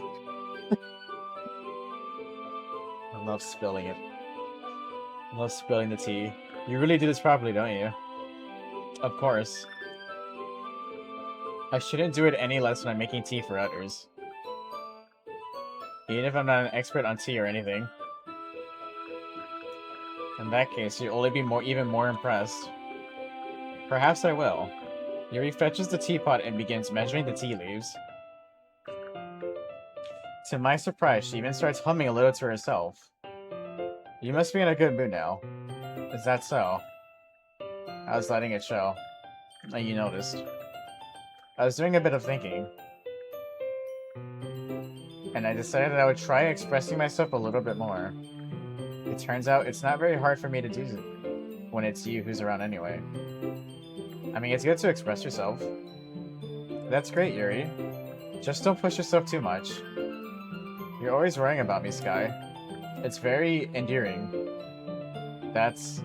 Yuri wasn't kidding. I don't even know if I can keep up with this. I watch Yuri pour a cup of tea for each of us. Sky, I have another request. Should I be worried? Do you mind if we sit on the floor today? Why's that? It's a little bit easier on my back. I can read with my back against the wall rather than bending over at my desk. Ah, sorry, I didn't realize. No worries. I just have back pain fairly regularly, so I do my best to manage it. Oof. Is that so? I wonder why that is. It's mostly because of my scoliosis? Your posture, right? Always hunched over like that while reading? Yes. I have terrible reading posture. Imagine having terrible reading posture. So that's why we should sit on the floor. Fair enough. I'll go ahead and get the book. I retrieved the book from my bag. Ah, I have some chocolate as well. It's a bag of small chocolate candies. I take it since it go well with the tea. Yuri and I then sit against the wall, teacups at our sides. As if in sync, we assume the same reading position as last time, each holding one half of the book. Oh no, one half of the book? This might be too intense for her. Except this time, our bodies are even closer to each other. I don't know, I feel like that might be too much physical contact for her. I can't see too well. Yuri slides closer until our shoulders are touching. How am I supposed to focus on reading like this? Yuri was always kind of cute, but when she's being less apprehensive, it's almost more than I can handle. Your teacup. Yuri hands me my teacup. Holding it with my hand that's not holding the book, I end up in a position that makes it even harder to focus. Because now I need to worry about making sure I don't accidentally touch her chest. Meanwhile, Yuri hasn't noticed a single thing. She wears her intense reading expression. I can only presume the world around her has faded away. I used all of my willpower to focus on reading. After a few minutes, I finally managed to relax a little bit. I put the teacup between my legs and bubbled with the chocolate wrapper. Ah, sorry. I briefly let go of the book to finish opening the wrapper. You can have as much as you want. Oh, that's okay, I won't take any. Are you sure? Well... If I touch it, then I might get smudges on the paint. Wait, that's actually true. We don't want chocolate stains on the book, do we now? Yeah, right. I didn't even think about that. My bad. No need to apologize. I'll hold the book, okay? Are you sure? Of course. Yuri opens the book with both hands. She holds it so that I don't have any hard of a time reading from it. But as a result, her left arm is practically resting on top of my leg. Oh no, physical contact. Well, in that case... Yuri's totally focused on reading again. I take a chocolate candy and pop it into my mouth. Then I take another chocolate... Oh my god, don't tell me he's gonna put it in her mouth. And I hold it up to Yuri. Yep. She doesn't even look away from the book. She simply parts her lips as if the situation was completely natural. But that means I can't stop here. I appropriately place the chocolate in her mouth. Just like that, Yuri closes her lips over it. And... How awkward would it be if she was allergic to chocolate? Yuri's expression suddenly breaks. Did I just... I mean, it's not that big of a deal. You don't put food in your friend's mouths? You don't do that, Yuri? Sky. Sorry. I guess I shouldn't have done that. Ah. Yuri starts to breathe heavily. I can't. Sky. Suddenly, Yuri forcibly grabs my arm and jerks me to my feet. Oh my god, I think she might have liked that a little bit too much. My teacup gets knocked over. No, not the tea. Sky. What? My heart. My heart won't stop pounding, Sky. I can't calm down. I can't focus on anything anymore. Can you feel it, Sky? Yuri suddenly presses my hand against her chest. Oh my god, she gonna have a heart attack? No. Why is this happening to me? I feel like I'm losing my mind. I can't make it... No, is she actually? It even makes me not want to read. I just want to look at you. I feel very uncomfortable right now. Ha. Why is she looking at me like that? Ha. Please stop looking at me. Ha. Stop laughing.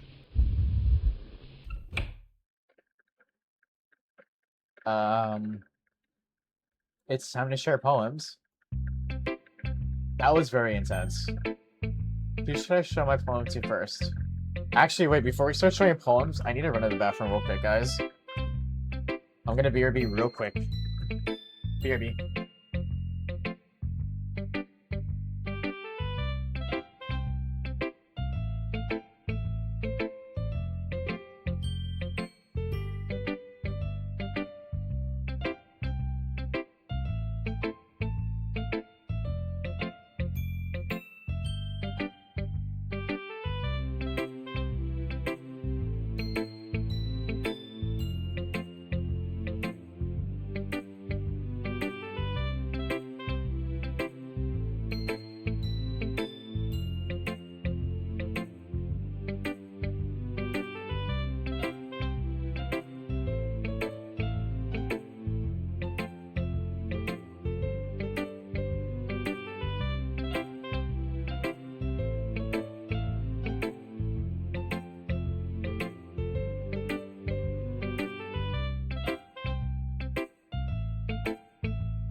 Okay, I'm back. I'm ready to be traumatized by another poem. Where did I put my controller? Here it is. I don't know why I looked at my bed.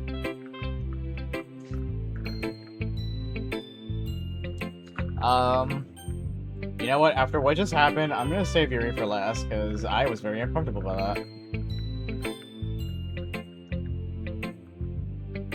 This one's alright. Alright? Well, yeah. About as good as yesterday's anyway. I still can't really tell how much you actually care about writing, but either way, you're doing alright. Even though you're not really spending time with anyone but Yuri. I still think it's nice to have activities that we all participate in. So you better keep working hard. I mean, I know I'm not president or vice president or anything, but that doesn't mean you can let me down, okay? So at least read mine too for now. But just to be clear, this poem means a lot to me. Oh boy. So read it carefully, okay? I don't know how else to bring this up, but there's been something I've been worried about. Yuri has been acting kind of... Wait, this isn't a poem. Yuri has been acting kind of strangely lately. You've only been here a few days, so you may not know what I mean. But she's not normally like this. She's always been quiet and polite and attentive to things like that. Okay, this is really embarrassing, but I'm forcing myself to suck it up. The truth is, I'm really worried about her. But if I try talking to her, she'll just get mad at me again. I don't know what to do. I think you're the only person that she'll listen to. I don't know why, but please try to do something. Maybe you can convince her to talk to a therapist. I've always wanted to try to be better. I've always wanted to try being better friends with Yuri, and it really hurts seeing it. I'm illiterate.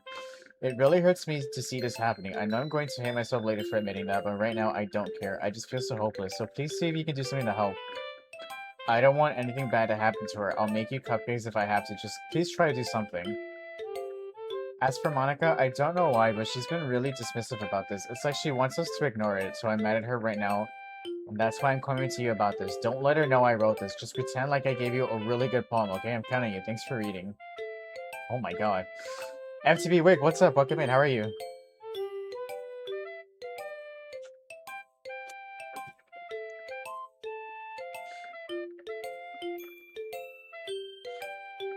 Hope your day's been good. Exhausted. You work today, I assume? I've changed my mind. Oh my god, her face. Ignore everything you just read. There's no point in trying to do anything. It's Yuri's own fault that she's so unlikable. Can you hear me, Sky? If you would just spend more time with Monica, all these problems would go away. Yuri and I are too messed up for someone as wonderful as you. Just think of Monica from now on. Been working a lot? Oh man. It already sounds like you need another mini vacation. Just Monica. Just Monica. Oh my god, it's an option, not just Monica. Okay. Okay. Just Monica. Oh god. I guess I should show it to Monica? Sky, I think you saw something earlier that you weren't supposed to see. I didn't want to have to tell you this, but I don't think I have a choice. It's getting kind of dangerous for you to spend so much time with Yuri. You got many vacation hours? Oh, hell yeah.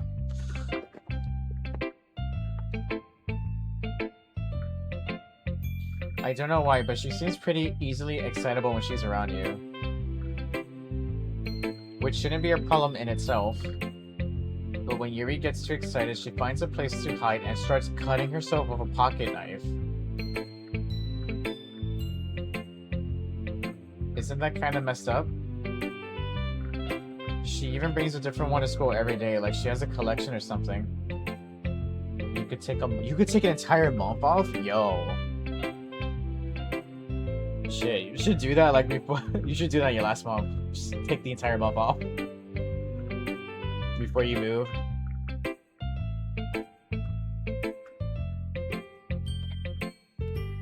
I mean, it's definitely not because she's depressed or anything like that. I think she just gets some kind of high from it. It might even be like a sexual thing. But the point is, you've kind of been enabling. What? Why am I being blamed for this? I'm not saying it's your fault though. But I guess that's why I had to explain it all to you. So I think if you keep your distance, that'd probably be best for her. While you're at it, don't be shy to spend a little more time with me. Oh, do I, Wick? Do I?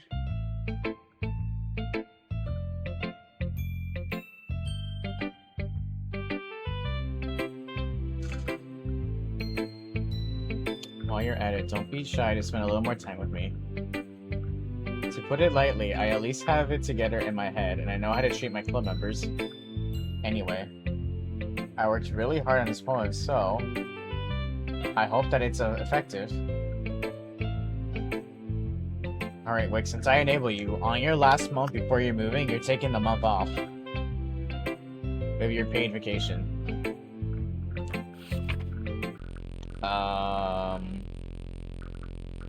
Jeez, that really startled me.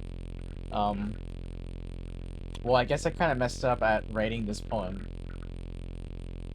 I was just trying to... Never mind. Let's just move on.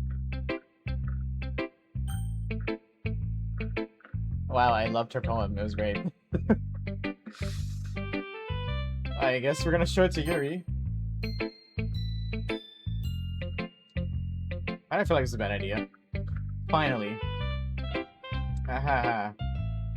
Yuri holds my poem to her face and takes a deep breath. I love it. I love everything about it. Sky, I want to take this home. Will you let me keep it? Please? Sure, I don't care. Ahahaha. You're too nice to me, Sky. I've never met anyone as nice as you. I could die. I wish you didn't say that. Not really, but I just don't know how to describe it. It's looking at fit in his face, right? I don't know. I'm not sure about that one. It's not bad, right? Thank you, Hannibal. Yuri holds my poem to her chest. I'm going to take this home with me and keep it in my room. Okay, the poem is not that good.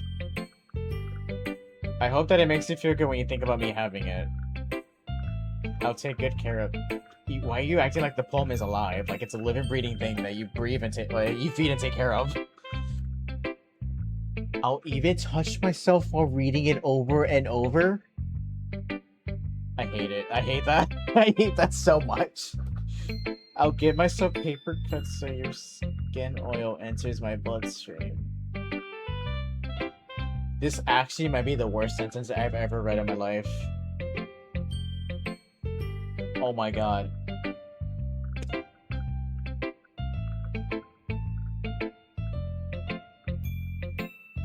How do I unread this?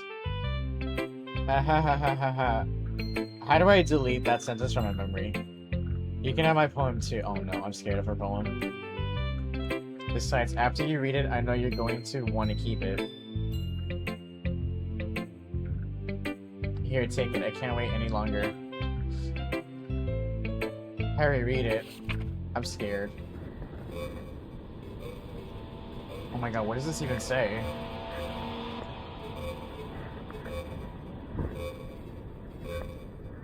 I can't even read that. Is this even English? I can't even tell. Resend.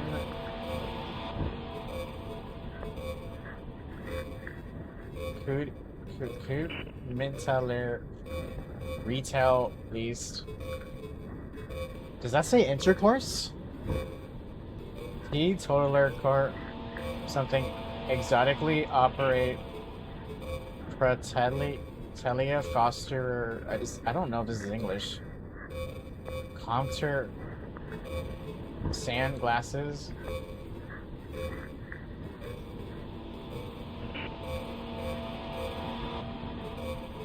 Excel moans enter centers. I don't even know what I'm reading. I'm actually trying to read this generally. What is the yellow? Oh my god, please tell me that's not P on the paper. I hope that's not P.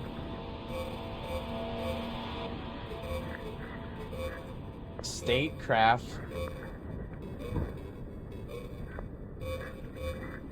There's like only a few words that are actually like readable. Tender arrest, bar something, crusados, trust, dares at something, gala, and Letty cooperate, corp. I don't know what that says.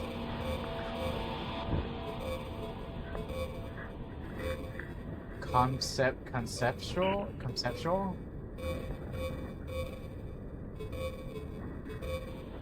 Oh my god, there's more. There's more? Castan backspaces. Narcotic? I think this is narcotics. I'm glad there's still more.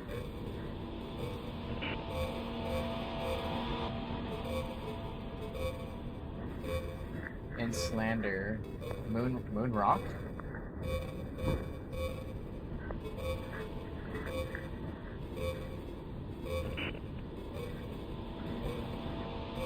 Stardust. I can see the word assault. That's not good.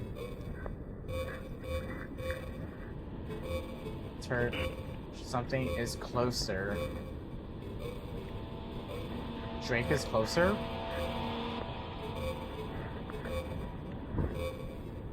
Do you like it? Oh my god, I don't like your eyes. I wrote it for you. In case you couldn't tell, the poem is about... What is... I don't even know what that says. More importantly, Ivan dealt it. Oh my gosh, she peed on the paper. No, oh no. There's piss on the paper that I'm holding. I've endowed it with my scent. See, aren't I the most thoughtful person in the club?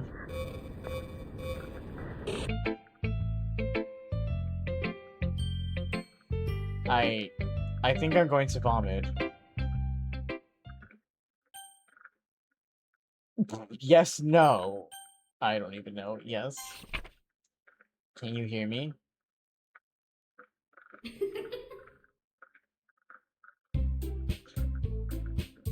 Okay, everyone.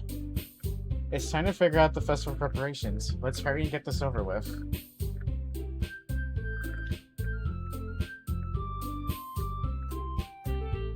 Stagnating air is common for showing that something terrible is about to happen. You mean the fucking paper with your piss and blood wasn't bad enough? That wasn't bad? Look, can we just get this done? I'm going to be printing and assembling all the poetry pamphlets. Natsuki, you can make cupcakes. I know you're at least good at that. Yuri, you can... Well, it doesn't matter. Do whatever you want as long as you think it'll help. Monica. I'm not useless, you know. I know that. I already know what I like to do. We can't run a successful poetry event without having the right atmosphere for the occasion. So I'm going to make decorations and set up some nice mood lighting. There, see? That's a great idea. And that gives us all something to do. Eh? What about Sky? Sky is going to help me. Wait, you? You have the easiest job, Monica. Sorry, but that's just how it is. Like how it is. What are you trying to pull? I agree with Natsuki. Not only is your work already suitable for one person, but my task is laborious enough to benefit from an extra pair of hands. Mine too. What, your cupcakes? Please. Like you would fucking know. All you care about is dragging Sky around with you and your stupid books. You and Monica. Hey. I didn't even do anything. Okay, then why not let Sky decide who to help instead of abusing your power? I'm not abusing my power. Yes, you are, Monica. Just let Sky make the choice, okay? Okay, fine. Fine, jeez. Sky, I know how fed up you are with these two by now. We can just... Natsuki, shut your fucking mouth and let him decide for himself. You shut your mouth. For God's sake. This is never gonna end. Just make the choice, okay? Oh my god, every choice becomes Monica.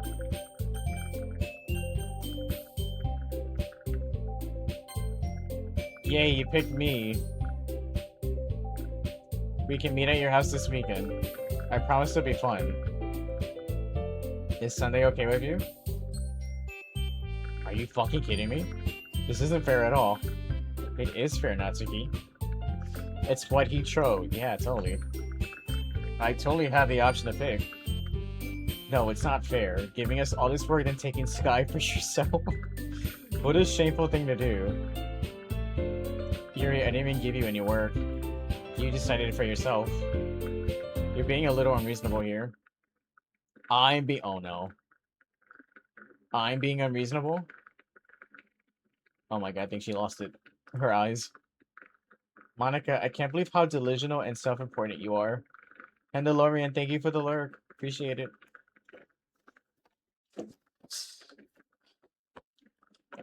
Pulling Sky away from me every single time you're not included in something. Are you jealous? Crazy? Or maybe you just hate yourself so much that you take it out on others. Here's a suggestion. Have you considered killing yourself? Hey, yo. It would be beneficial to your mental health. I wonder how Monica's gonna take that sentence. Yuri, you're scaring me a little. Natsuki, let's just go. I don't think she wants us around right now. See, that wasn't very hard. All I want is to spend a little time with him. Is that so much to ask? Yuri follows Monica and Natsuki to the door. Hey Sky, Yuri's really something, isn't she? Monica giggles as Yuri pushes her out the door. I feel like I should be scared that we're alone now. Finally. Finally. This is really all I wanted. Sky, there's no need to spend the weekend with Monica. Don't listen to her. Just come to my house instead. The whole day with just the two of us. Doesn't that sound wonderful? Wow, there's really something wrong with me, isn't there? You don't say. At least she's self-aware. But you know what? I don't care anymore. I never felt this good my whole life. Just being with you is far greater pleasure than anything I could imagine. I'm addicted to you. It feels like I'm going to die if I'm not breathing the same air as you. Doesn't it feel nice to have someone care about you so much?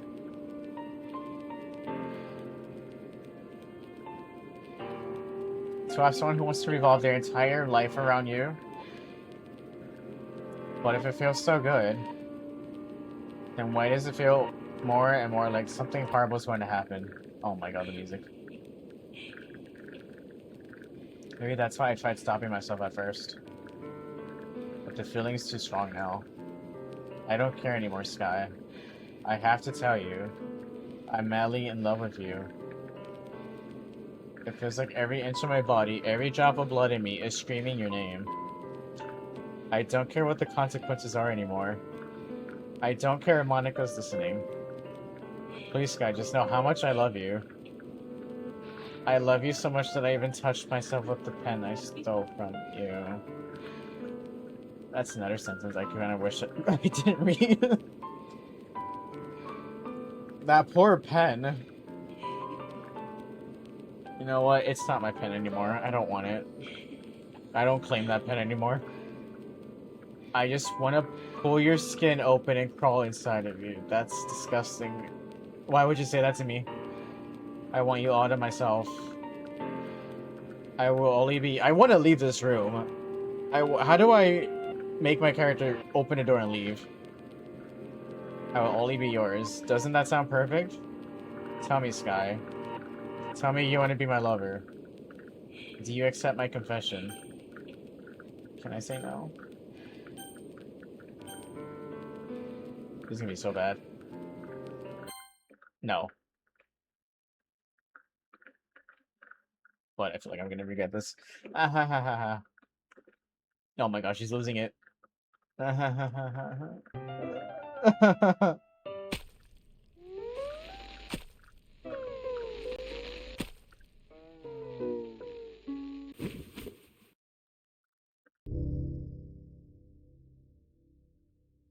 What the fuck?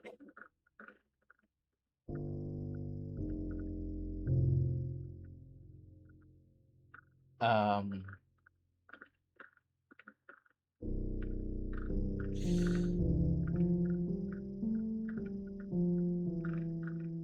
Did that actually really happen?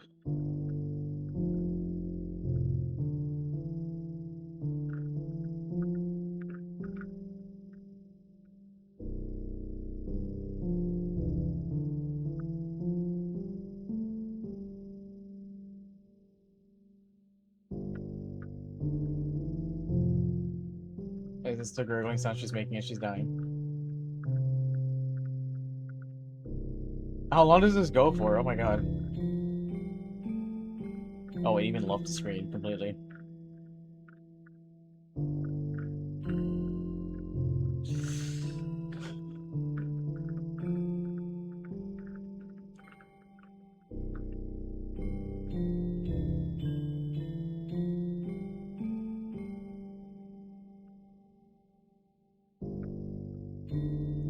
How long does this go for? Oh my god.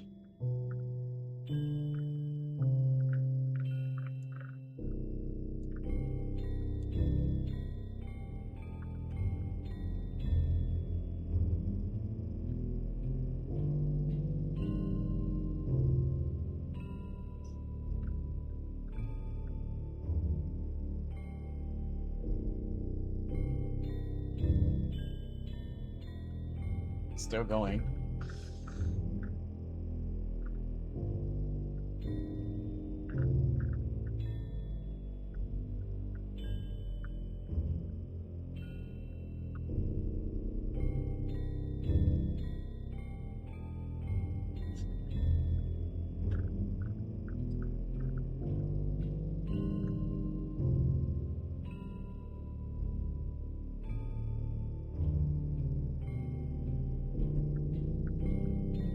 This is not M.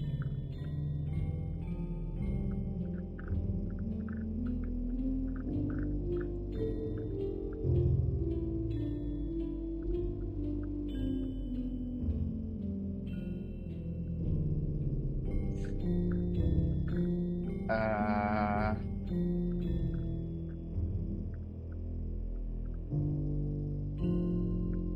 Should I be doing something? What does history say? I love that now you're a club member. You can help me make that dream come true in this cute game. Every day's full of chit chat and fun activities with all of my adorable, unique club members. Certainly the youthful bundle of sunshine who values happiness the most, not to be the deceivingly cute girl who packs an assertive punch. Yuri, the timid and mysterious one who finds comfort in the world of books, and of course Monica, the leader of the club. That's me. I'm super excited for you to make friends with everyone and help the Literature Club become a more intimate place for all my members, but I can tell you already that you're a sweetheart. Will you promise to spend the most time with me? Will you promise to spend the most time with me? This is just all, will you promise to spend the most time with me? Bro. Should we save?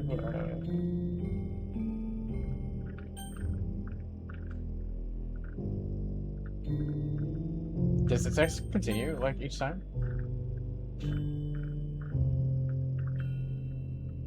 Wait. None, so nobody said this.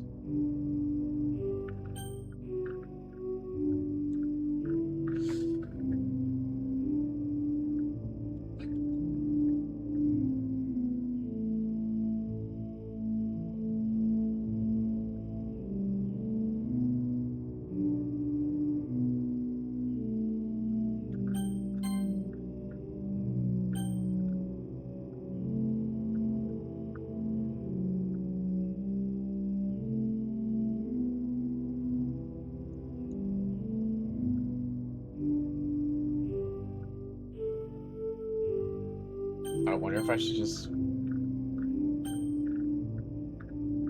What happens if I go back to main menu?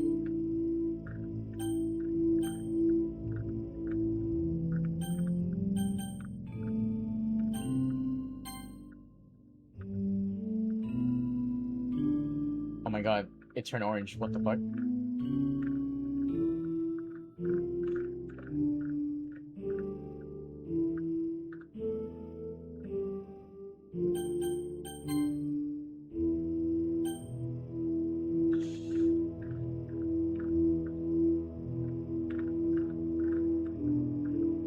Oh.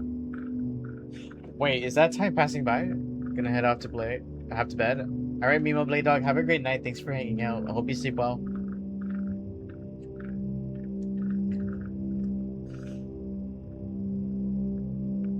Oh, was it orange because it was sunset? Or oh my god. So now it's nighttime.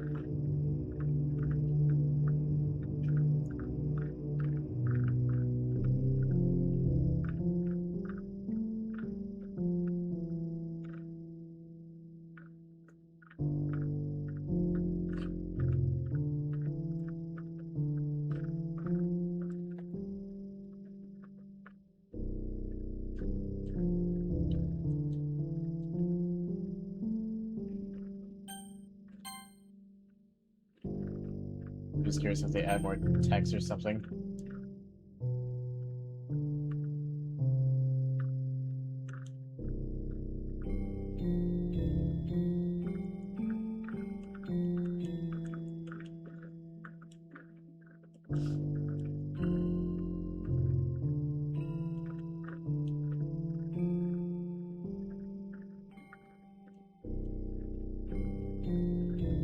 Have a good week. Thank you. I hope you do too.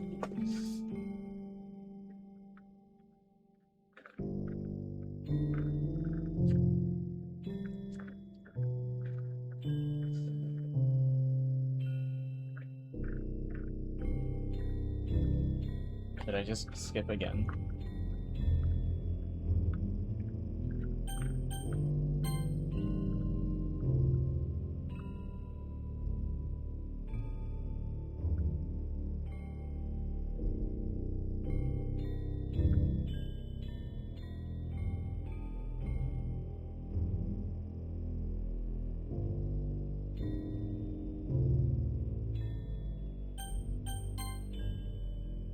Oh my god, it's daytime. What the fuck? Does this just keep going on and on?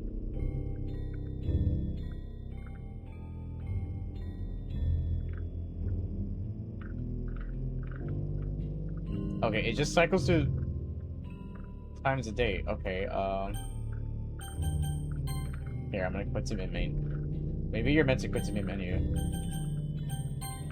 Yeah. Wait, it didn't work. Oh.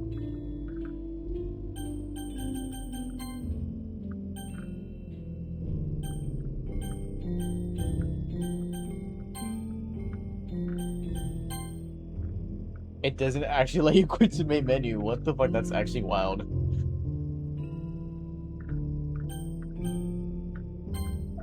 I guess it'll be here.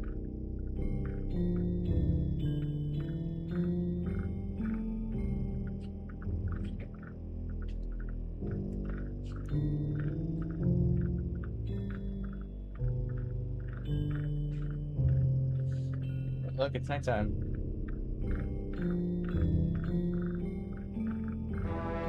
Holy. Lord Boom with the raid. What's up, Boom? How you doing? Welcome in, guys. Boom, how was your stream? What were you playing today?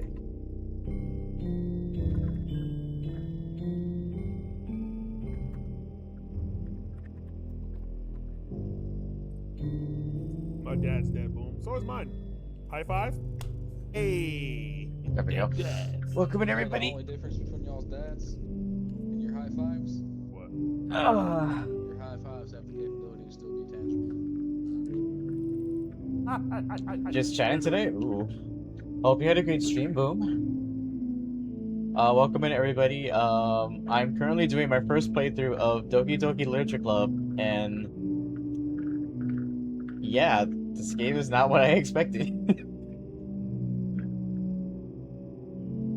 And then played some Hollow Knight, then some Skate. Ooh, hope you had a lot of fun.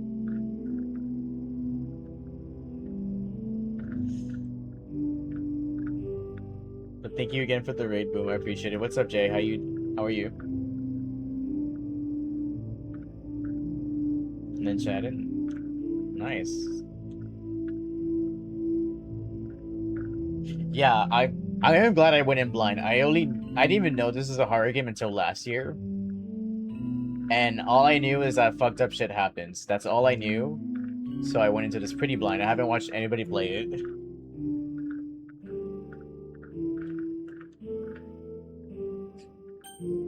Anything new in history? History is currently empty. Oh, that's cool.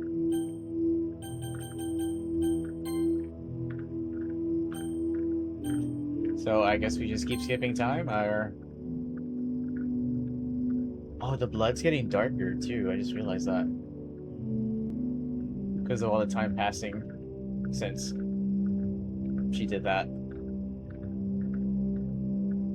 This is a game where you first play, you have to get up and walk away for a bit. I totally get it. I definitely get that.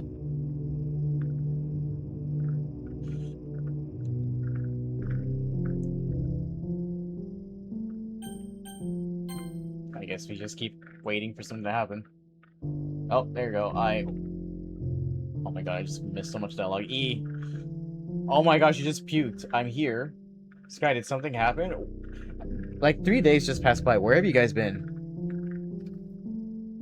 Natsuki just ran past me. Oh. Oh.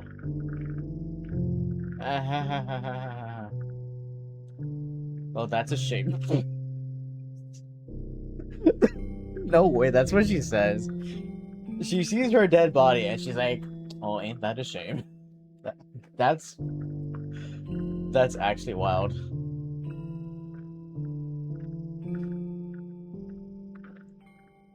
Wait, were you here the entire... Oh my god, I was actually here the entire weekend?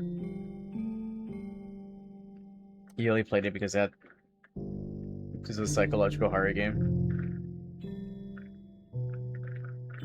I've been wanting to check it out ever since I was actually told it was a horror game, so I was like, fuck it, we'll do it for the horror marathon.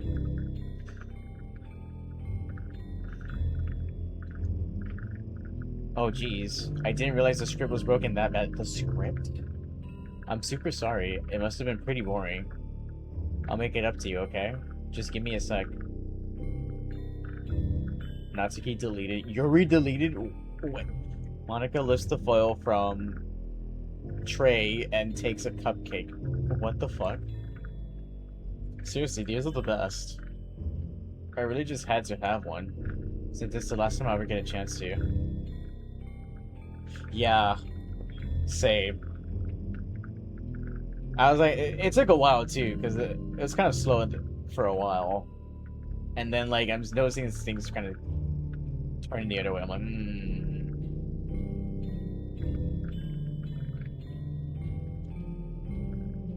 I'm like, okay, things are kind of not going the way I'm expecting. You know, before they stop existing and everything. But anyway, I really shouldn't be making you wait any longer.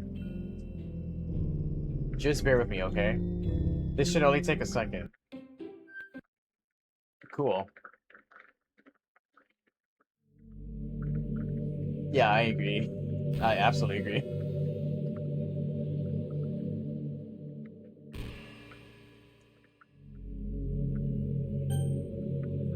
Oh, I can't even see the menu. You know, before the... Oh, that's history. Is it working? Is it working? Yay, there you are. Yes, actually, I think that's the perfect way to describe it. I'm like, dude, nothing's happened for like a couple hours. Is anything gonna happen? And then... Boom.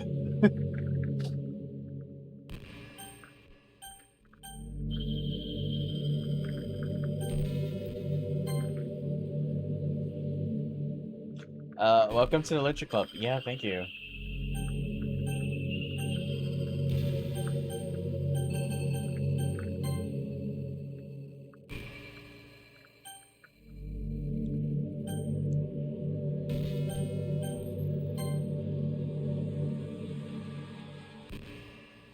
Of course, we already know each other because we were in the same class last year, and I know, you know, I guess we can skip over that stuff at this point.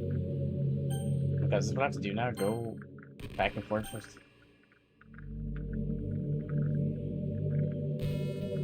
How am I? I'm doing okay.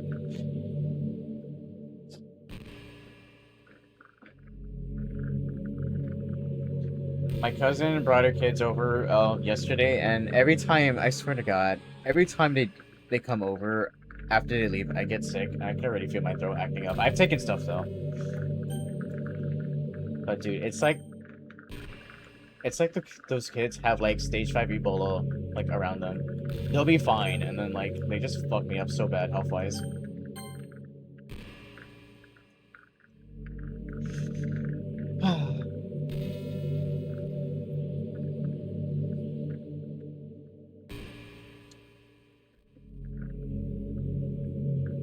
Yep. And I think the worst part of all is my cousin's like the type where like if her kids get you sick, she'll be like, "Oh no, it wasn't them. You got sick from some other way. It wasn't my kids." I'm like, yeah, sure.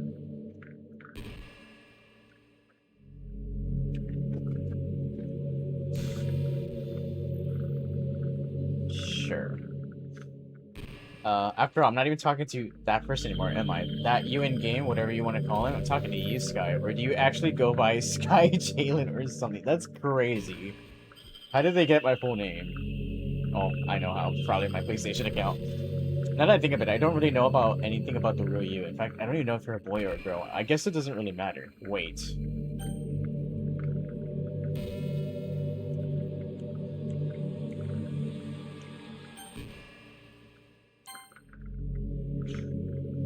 You do know I'm aware that this is all a game, right? Could it be possible that you didn't know that? That's what I've been trying to tell you all along, man. How about you, Boom? Have you been doing well?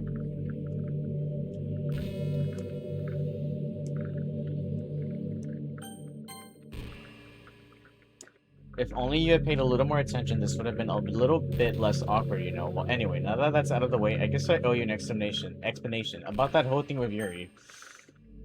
If I would have said yes to her confession, would she have still killed herself? I wonder. Well, I kind of... Yeah, oh, really? Well, I kind of started to mess with her, and I guess it just drove her to kill herself. Aha, I'm sorry you had to see that, though. I love that she's laughing about it. I still can't get over that. She sees the body, she's like, well, ain't that a shame? It's so wild. Also, same thing happened with Sayori. Gosh, it's been a while since you heard that name now, hasn't it? Yeah, it's been a couple hours. Yeah, it's because she doesn't exist anymore. Nobody does.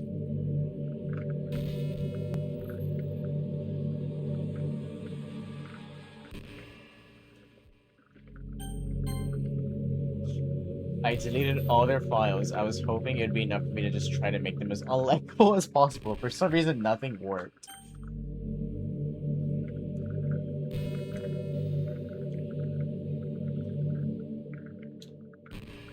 At this point, she already has set everything's in motion. Oh boy. But no matter what I did, you just kept spending more and more time with them. You made them fall in love with me. I did not make them do that. I thought making Sayori more and more depressed would prevent her from confessing to you.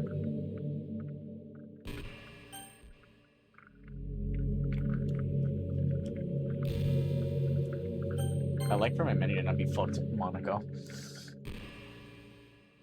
And amplifying Yuri's obsessive personality backfired too. It just made her force you not to spend time with anyone else. And the whole time I barely even got to talk to you.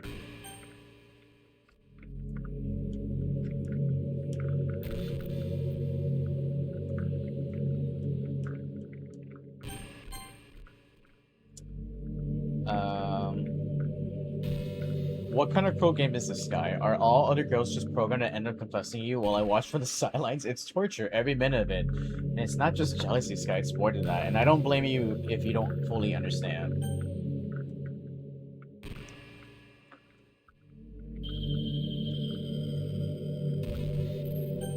Can we have a game back, Monica, at least? It's the pain of knowing how alone I really am in this world, in this game, knowing my friends don't even have free will.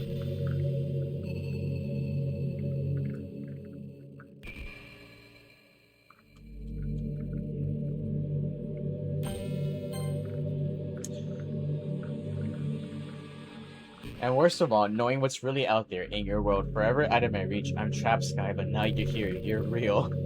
And you're wonderful, and you're all I need.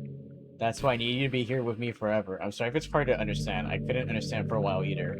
Girl, I have other games to play. Think I'm gonna be here forever?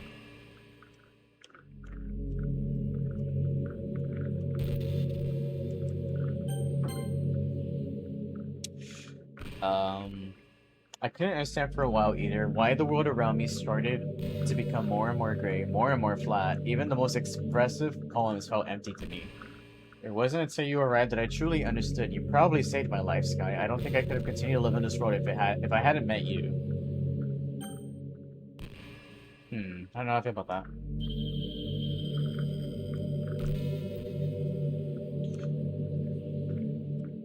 Yo, can we have a menu that isn't fucking fucked, Monica? And as for the others, how could I miss them? A group of anonymous personalities designed only to fall in love with you. I tried everything I could to prevent them from doing so. But it must be some kind of weird inevitability etched into this game. I felt really bad that I had to witness some nasty things. Do you, though? Do you actually feel bad? I don't know. I don't believe you. I had to watch Yuri, like, take me to the closet and then stare at me with those fucking weird-ass eyes. I felt so uncomfortable. But I realized that you have the same perspective as I do, that it's all just some game, and I knew you'd get over it. So that being said, Sky, I have a confession to make. I'm in love with you. You're truly the light in my world. Uh-huh. Oh, I heard something. Oh no, what am I clicking? When there's nothing else in this game for me, you're here to make me smile. Will you make me smile like this every day from now on? Sky, will you go out with me? Sky, will you go out with me? I'm so happy. What? I didn't even get to see the option. Monica, you fuck.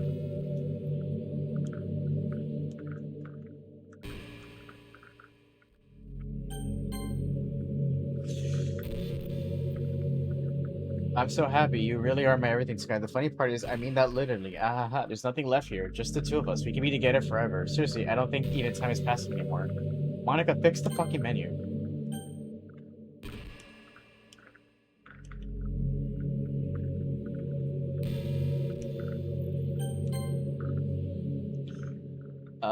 It really is a dream come true. I worked so hard for this ending, Sky. The game wouldn't give me one, so I had to make one myself. The script is broken at this point, so I don't think anything will get in the way anymore. My guy, everything's broken.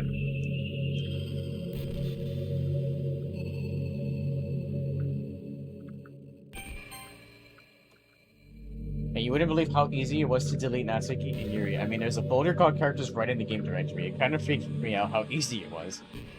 Imagine if you could delete your own existence with a click of a button. Well, I guess on the plus side, it gave me an easy out if things didn't go my way. That's kind of dark. Damn.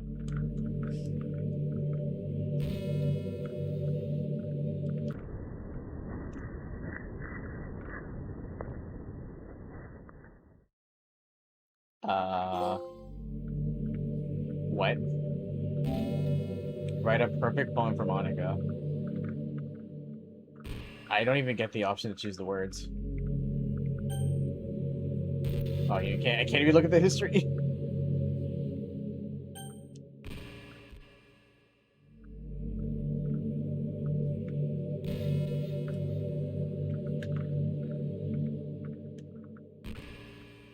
Can I have control back, please?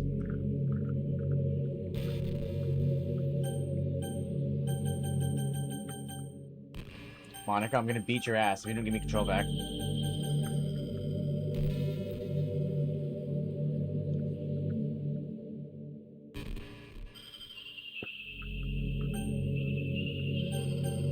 I'm stuck at page 2.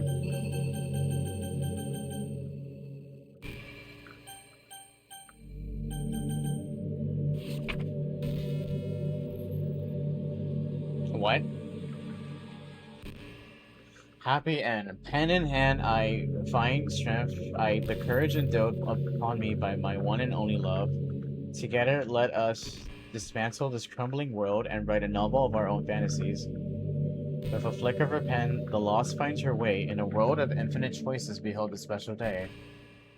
After all, not all good times must come to an end.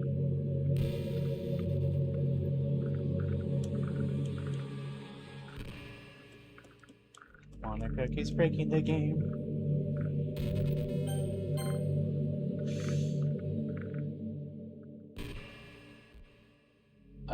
Oh my god, there's more.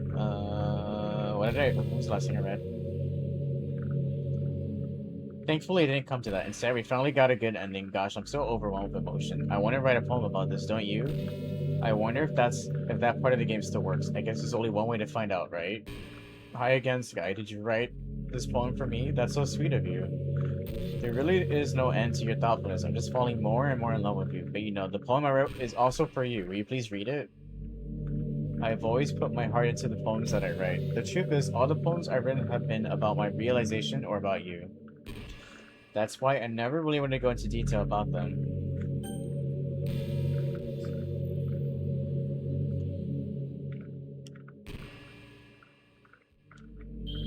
This is such a beautiful poem. I love it.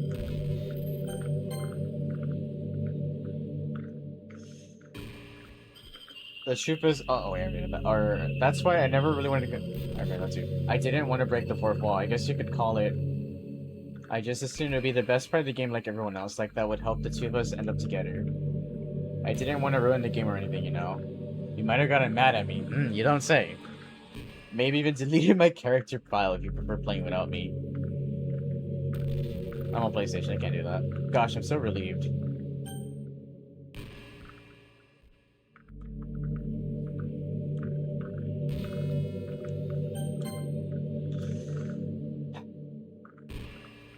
Now we don't need to hide anything anymore. Are you ready to spend our eternity together, Sky? I have so many things to talk about. Where do I start? If it takes some time to collect my thoughts, then I'm sorry. I don't forgive you.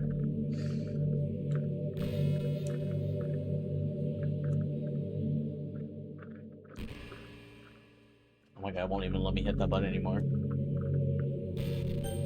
Oh, there we go.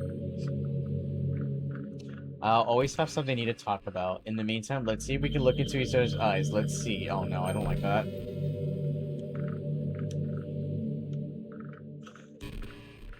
I think I've had enough of looking into you guys' eyes.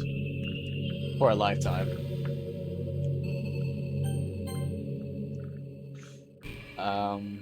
Let's see. Did you say kiss? No, I didn't. This suddenly, it's a little embarrassing. Wow, sorry. I really couldn't keep a straight face there. That's the kind of thing girls say in these kind of romance games, right?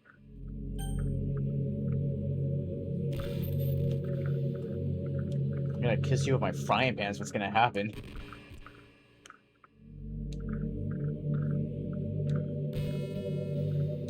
I can't hit the button anymore.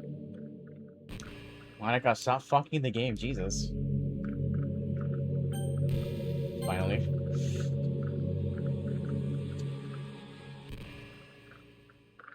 Don't lie if it turned you on a little bit. I'm kidding. Well, to be honest, I do start getting all romantic when the oh my god, I'm illiterate. Help. When the mood is right. But that'll be our secret. Monica, I am the least amount turned on right now. I just want you to know that.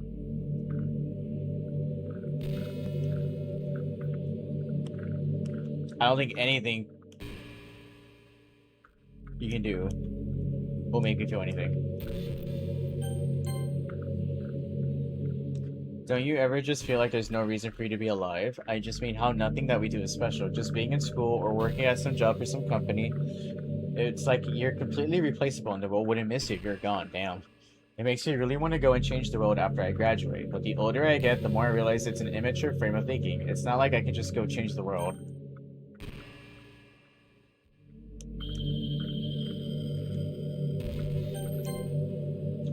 Like, what are the chances that I'll be the one to invent artificial intelligence or become president?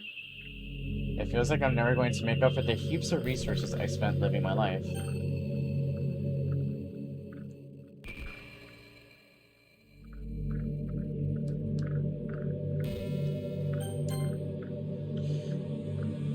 That's why I think the key to happiness is just to be hopelessly selfish, just to look out for oneself and those who happen to be their friend only because they grew up with them. Never mind the fact that they're spending their entire life taking and consuming and never giving back.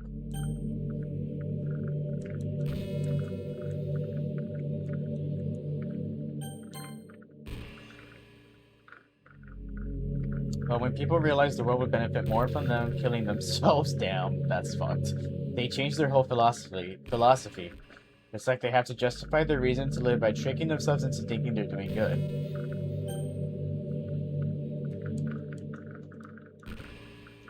Monica, I'm so tired of staring at this phone. Please.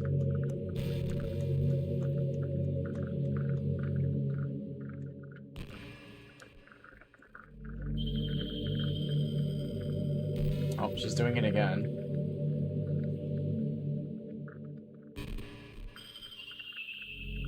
I'll just keep pressing till it works again.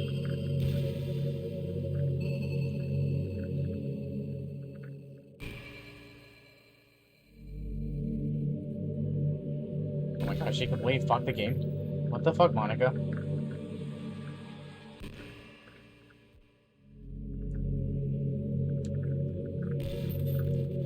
Dude, my girl is holding the game hostage. Holy shit, there we go.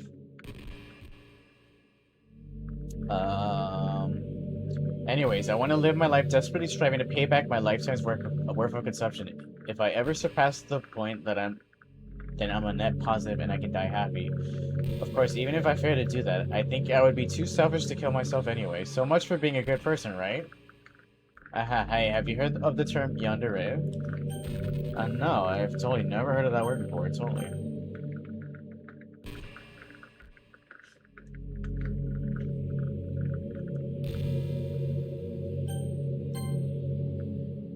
It's a personality type that means someone is so obsessed with you that they do absolutely anything to be with you.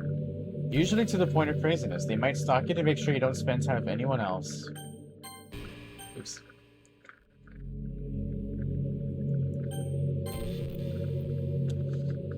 They might even hurt you or your friends to get their way. But anyway, this game happens to have someone who can basically be described as a yandere. You don't say! Wow, I never would have figured that out, Monica. Thank you. Not once in a million years have I ever thought of that.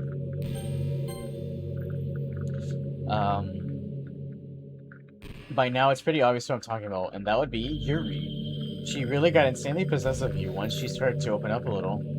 She even told me I should kill myself. I couldn't even believe she said that. I just had to leave at that point.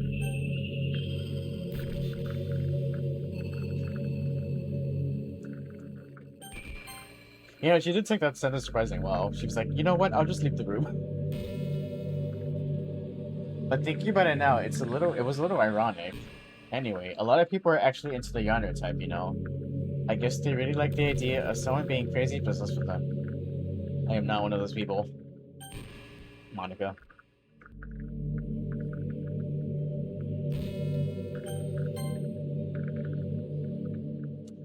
People are weird, I don't judge though. Also, I might be a little obsessed with you, but I'm far from crazy. It's kind of the opposite, actually. I turned out to be the only normal girl in this game.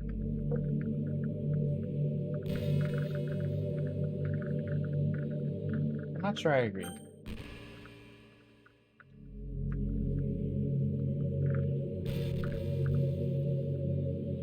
You can delete her on the console. Wait, really? I can't imagine how you'd be able to do that. But come on, everyone's killed in games before. Does that make you a psychopath? Of course not.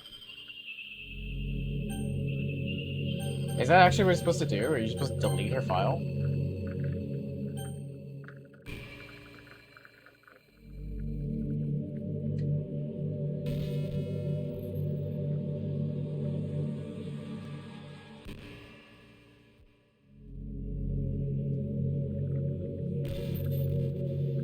I figured she'd just keep yapping until something happens.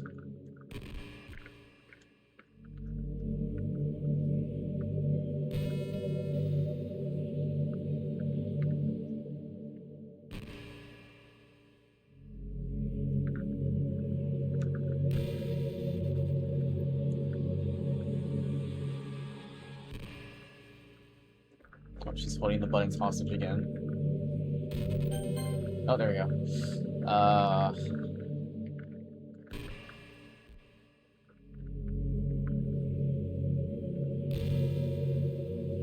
guys, but thinking about it was a lot of people. It's not like I could actually kill a person just off. It makes me shiver, but come on, everyone's killed people in games before. Does that make you a psychopath? Of course not, but if you do happen to be into the younger type, I can try acting a little more creepy. Please don't. Then again, there's already nowhere else for you to go or anyone for me to get jealous. Is this a younger girl stream? I'd ask you if I could. You'll be taken to a new interface simulator computer desktop where you have to find and delete her. I don't think I've reached that point yet. I guess I have to let her keep yapping for a little bit.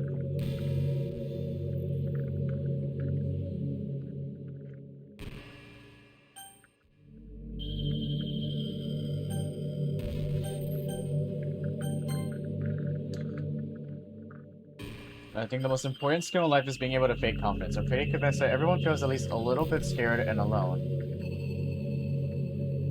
Yeah, I have to sit through more dialogue then, I'm assuming. I'm pretty convinced that everyone feels... I read that. But being able to trick others into thinking you have it all together, that's a key part of getting people to respect and admire you. I think I got pretty good at that over the years. I don't show my weaknesses very often, but because of that, I haven't had many people I could really open up to.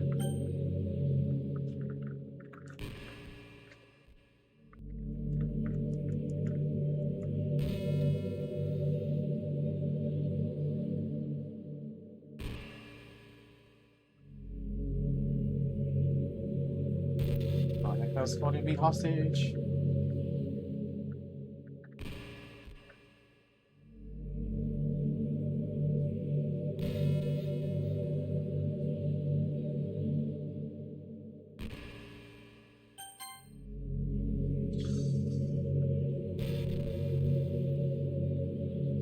I mean, when you do reach the point in a friendship where you can start expressing your vulnerabilities.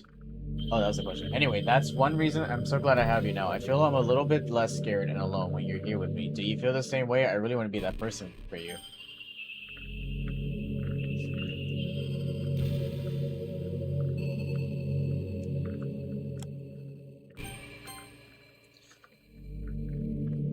You know what's kind of creepy? Even though I deleted everyone else's files, I can still kind of feel them. It's like all their lines are still lingering in the air, whispering in the back of my head.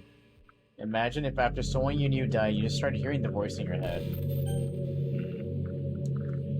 Wouldn't that be something?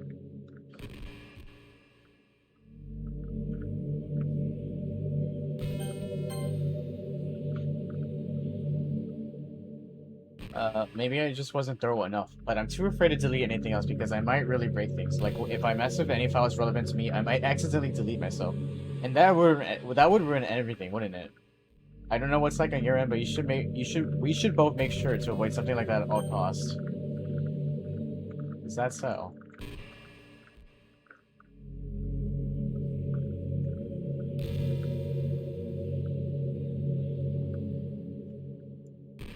Maybe we're getting close. She's holding the buttons hostage again.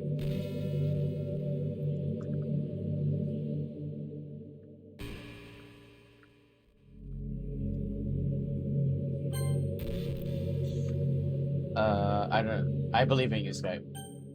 Cool. Didn't ask. Gosh, I used to be ignorant about certain things. Oh my god, how much more dialogue do you have?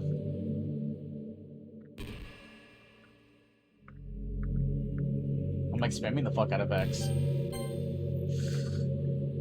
Oh gosh, I used to be so ignorant about certain things. When I was in middle school, I thought that taking medication was an easy way out or something like that. Like anyone could just solve their mental problems with enough willpower. I guess if you don't suffer from a mental illness, it's not possible to know what it's feeling like. Are there some disorders that are overdiagnosed? Probably. I never really looked into it though.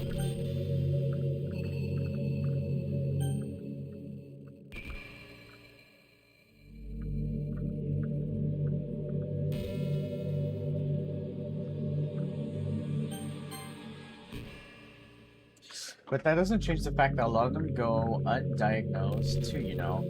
But medication aside, people even look down on seeing a mental health professional. Like, sorry that I want to learn more about my own mind, right? Everyone has all kinds of struggles and stresses, and professionals dedicate their lives to help you with those.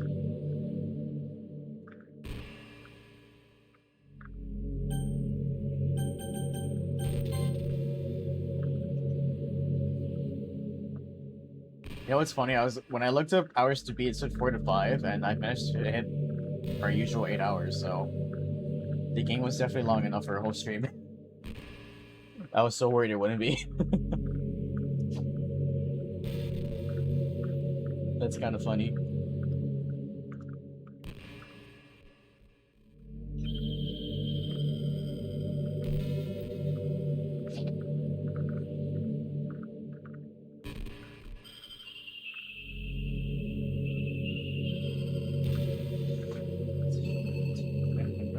The platinum guy to try to put to listen to a dialogue for 10 to 15 minutes of her talking. Oh my god, she has that much dialogue? Shit.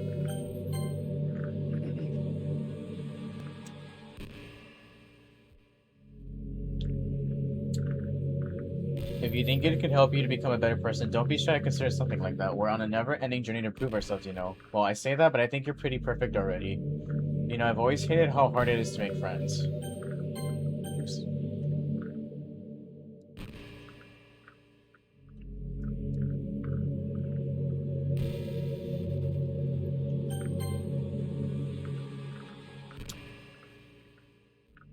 Well, I guess not the making friends part, but more like meeting new people. I mean, there are like dating apps and stuff, right? But that's not the kind of thing I'm talking about. If you think about it, most of the friends you make are people you just met by chance.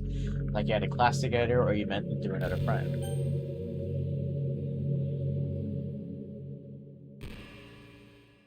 I wonder if swimming X makes it go faster. I'm not sure. Thought it did.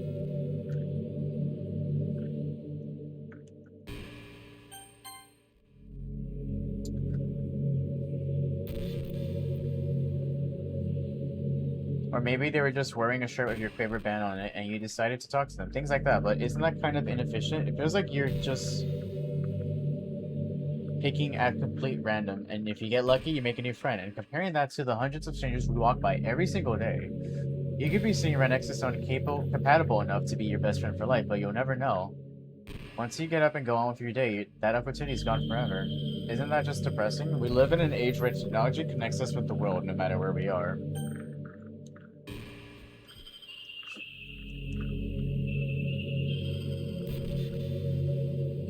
Should call this Doki Doki Gapper Club.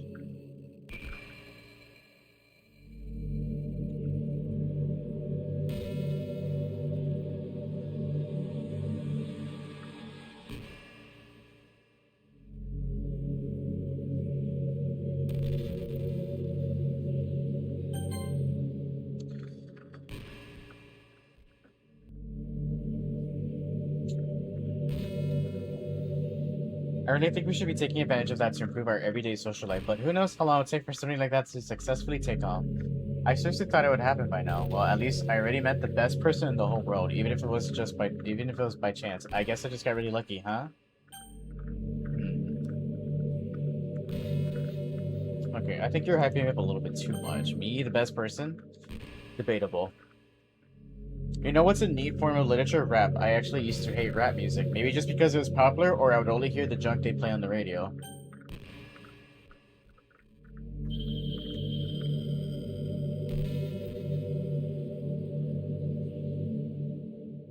This conversation's been interesting. We've gone to yandere, to social,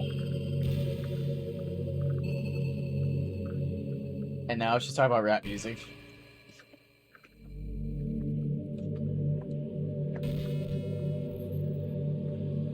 In the virtual machine, you can go to her file and press triangle and delete her.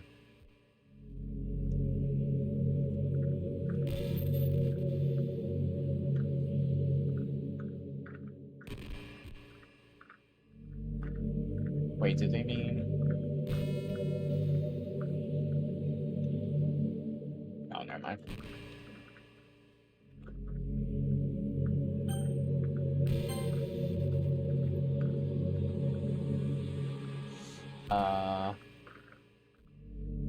Yeah.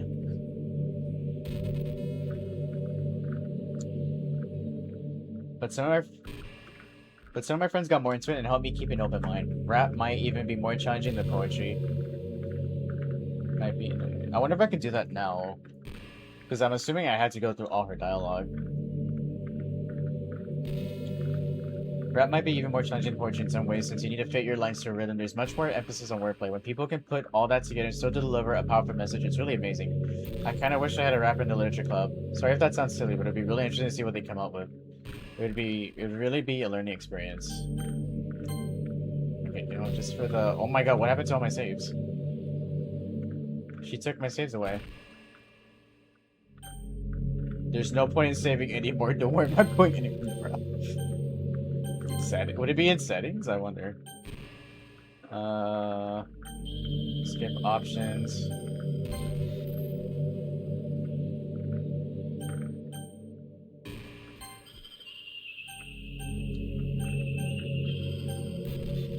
What happens if I exit the game? Oh wait, that's the quit. Is that the quit to me menu button? No, what? Oh. Okay, what if I did quit then?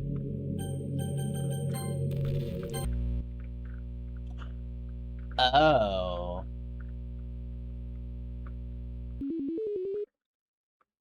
This might be the computer. Oh. Oh my god, you're telling me that I could have done this and I just been here going through all her dialogue? Files. Characters.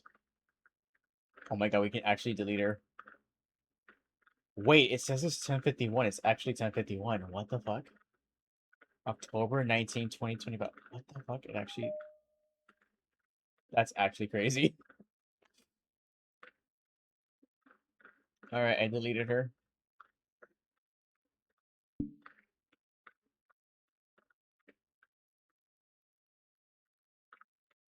I'm afraid if I hit...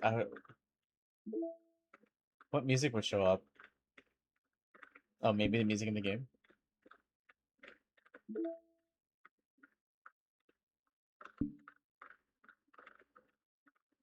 Side stories? The side stories are stories of friendship that are unrelated to the events of the main menu. To get all 6 side stories... There's side stories? Try writing poems for different characters and viewing a special scene. Oh.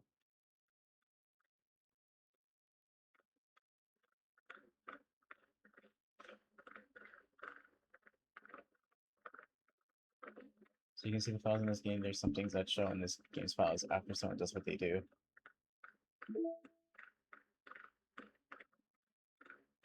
I mean, the audio, font, images, poem words.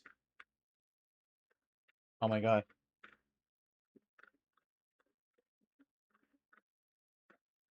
That's interesting.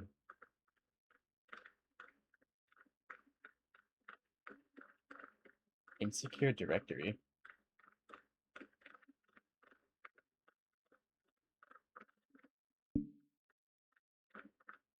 So what happens if we go back to the game now that I delete her? Oh my god, it's her. I thought I did... Oh,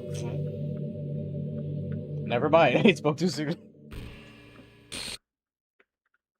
What's happening?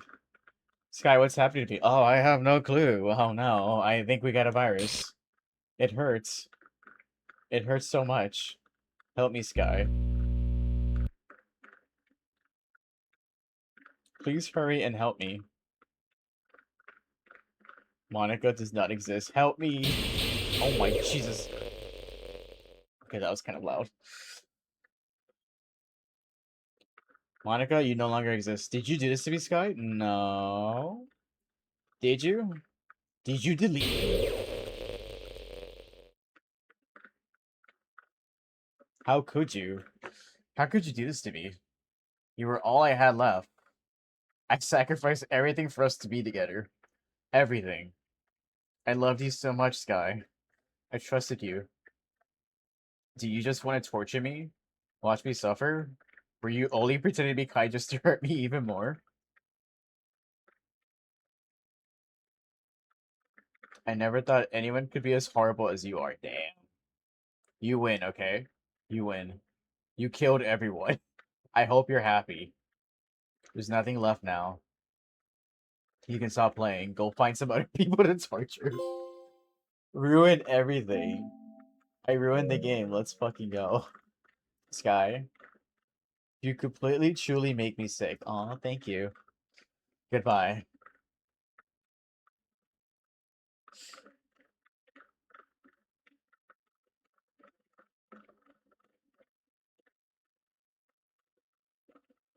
Oh, you're back. I thought this was goodbye. I still love you. I can't help it. What's wrong with me? How horrible am I for you to hate me this much? All my friends, I did so many awful things. So many selfish and disgusting things. I shouldn't have done any of this. I'm just messing up a world that I don't even belong in. A world that you wanted to be a part of. I ruined it. I ruined everything. Maybe that's why you deleted me. Because I destroyed everything that you wanted. How could I do that to someone I love? That's not love. That's obsession?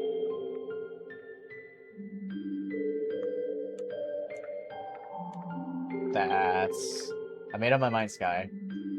I know I said I deleted everyone else, but that was kind of an exaggeration. I couldn't find it in myself to do it, also you lied. Even though I knew they weren't real, they were still my friends. And I still love them all. And I love the literature club. I really did love the literature club. That's why I'm going to do this. I know it's the only way for everyone to be happy. And if I really love you... I don't like that the music cut out. Then...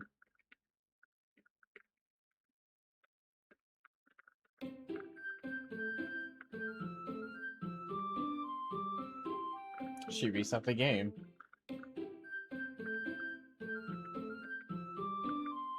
It actually says new game.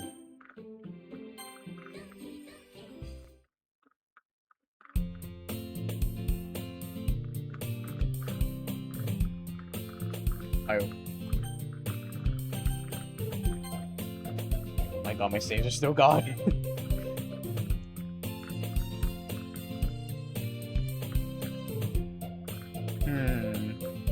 Oh my god, Sayoti's back. There's already one girl. That girl is Sayoti, my neighbor and good friend since we were— hey, we didn't call her annoying. We used to walk to school together every day, and recently we picked up that habit once again. Sky, are you proud of me? For what? You know, for waking up on time. Well, you've been doing that for a while now. But you never even said anything about it, even though we walk to school together every day. Well, yeah. I always thought it was implied. It's embarrassing to say out loud. Come on, please. It's good motivation. Fine, fine. I'm proud of you, Sayoti. We cross the street together and make our way to school. As we draw near, the streets become increasingly speckled with other students making their daily commute. By the way, Sky, have you decided on a club to join yet?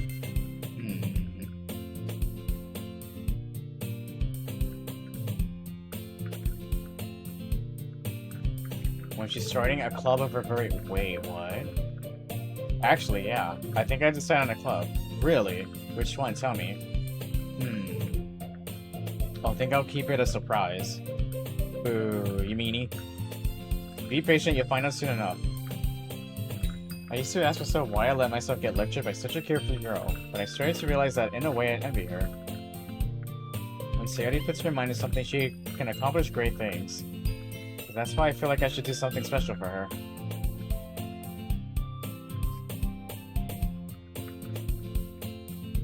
Let's see. I recalled the room number from of the club from a flyer I saw.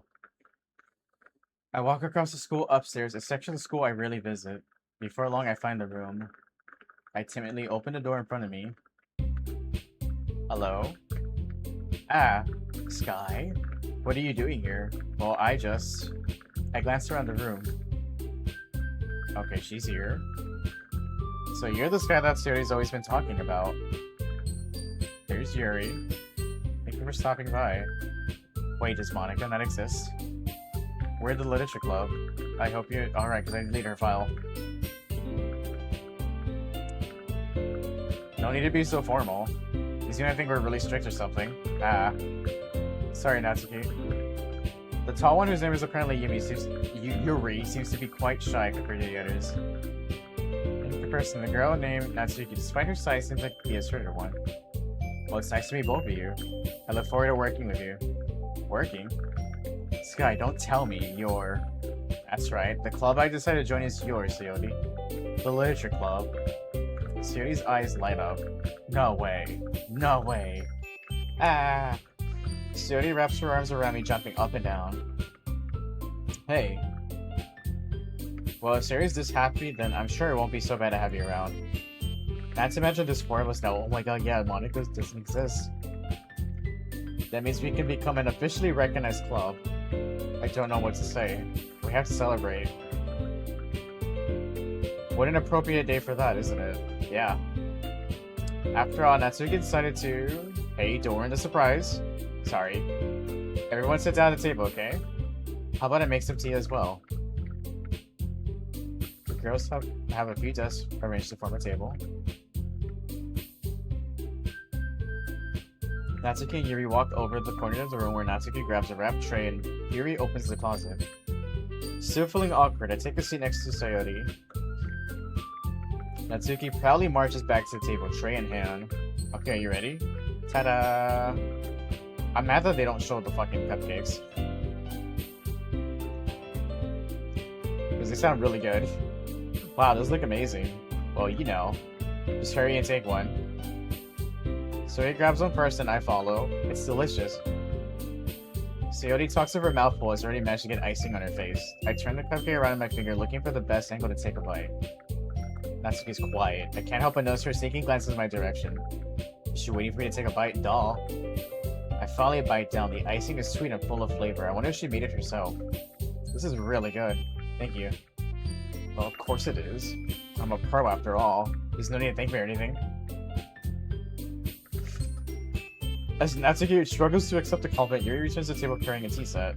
She carefully places a teacup in front of each of us before setting down the teapot next to the cupcake tray. You keep a whole tea set in this classroom? Don't worry, the teachers gave us permission.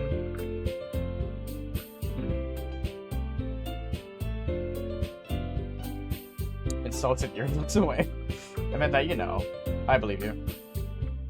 Tea and reading might not be a pastime for me, but I at least enjoy tea. I'm glad. Yuri faintly smiles to herself in relief. So, Sky, what kinds of things do you like to read? Well, manga. I muttered quietly to myself, half joking. He said manga! He said manga. Not much of a reader, I guess. Well, that could change. Anyway, what about you, Yuri? Yep, deep, complex fantasy worlds. And she likes horror, too.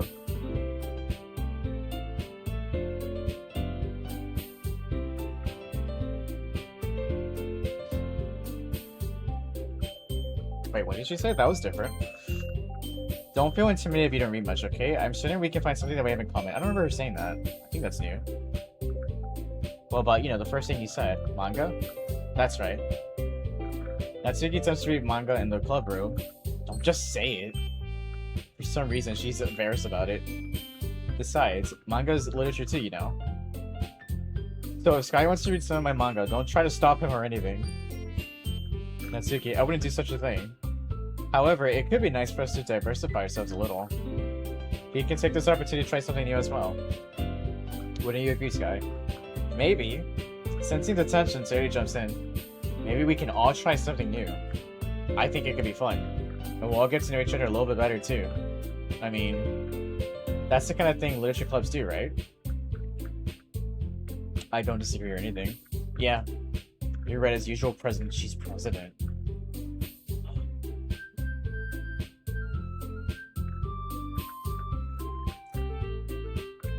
Guess that means I should try picking up a novel or something, huh? Well, that would make 2 of us. I wouldn't mind doing it if I'm not the only one. And as for Yuri...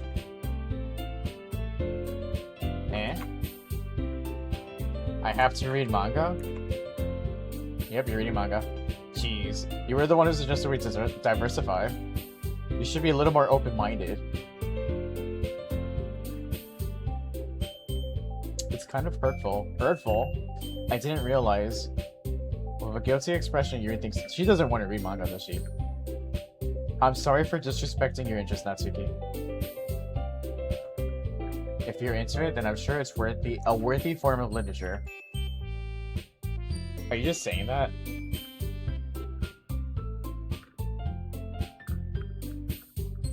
No. I've realized my error. So if you're willing to consider starting a novel, then I'll offer my gratitude by finding a manga to read as well. Really?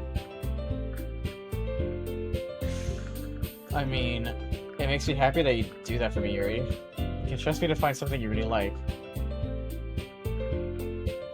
Same here. Perhaps I'll visit the bookstore after the club meeting. Just you? Would you like to come along with me? If you don't mind. Not at all. I always go alone, so yeah, me too. This is so cute. Sayori, shut up. I'll show you some manga there too, okay? Yeah. Look forward to it. Natsuki and Yuri trying to clean up the food. So we're just gonna go through all these days like without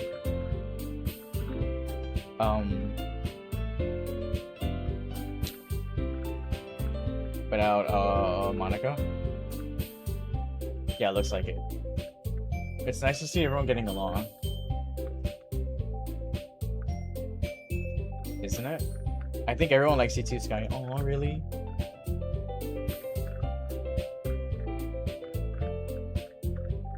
You think so? Well, everyone always seems to get along a little better with you around Sayori. Oh, Sky, don't say something like that. It's embarrassing.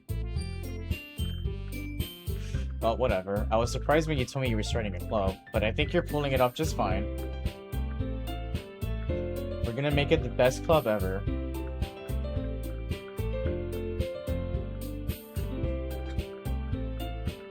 Now that you joined, every day is gonna be so much fun.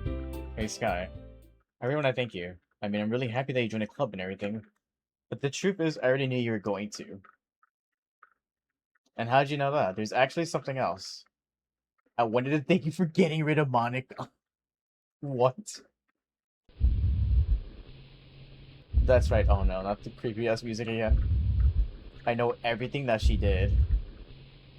Maybe it's because I'm the president now. But I really know everything, Sky. Should I be concerned? I know how hard you try to make everyone happy. I know about all the awful things that Monica did to make everyone really sad. But none of that matters anymore. It's just us now. And you may be the happiest girl in the whole world. I don't know why hearing that sentence actually makes me very sad. I can't wait to spend every day like this with you. Forever and ever. F. O. R. E. I was like, what the fuck is she spelling? B. E. R. No. Eh? What's happening? I won't let you hurt him. Who? I'm sorry, I was wrong. There's no happiness here after all. Goodbye, Sayori. Goodbye, Sky. Goodbye, Literature Club.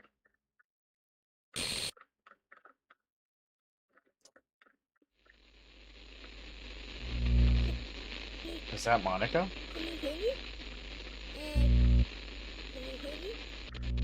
I hear something. Can you hear me?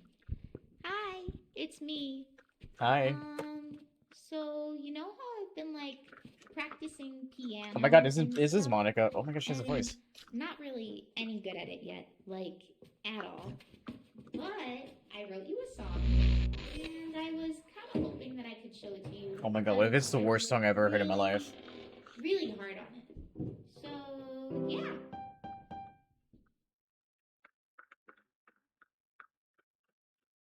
Music play audio.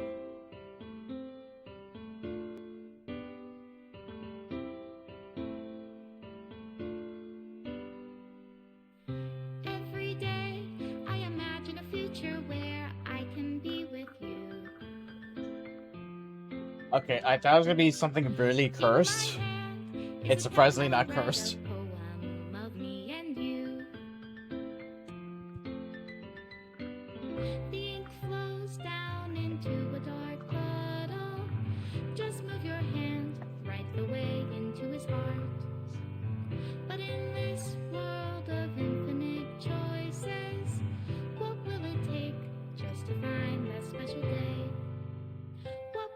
take just to find that special day?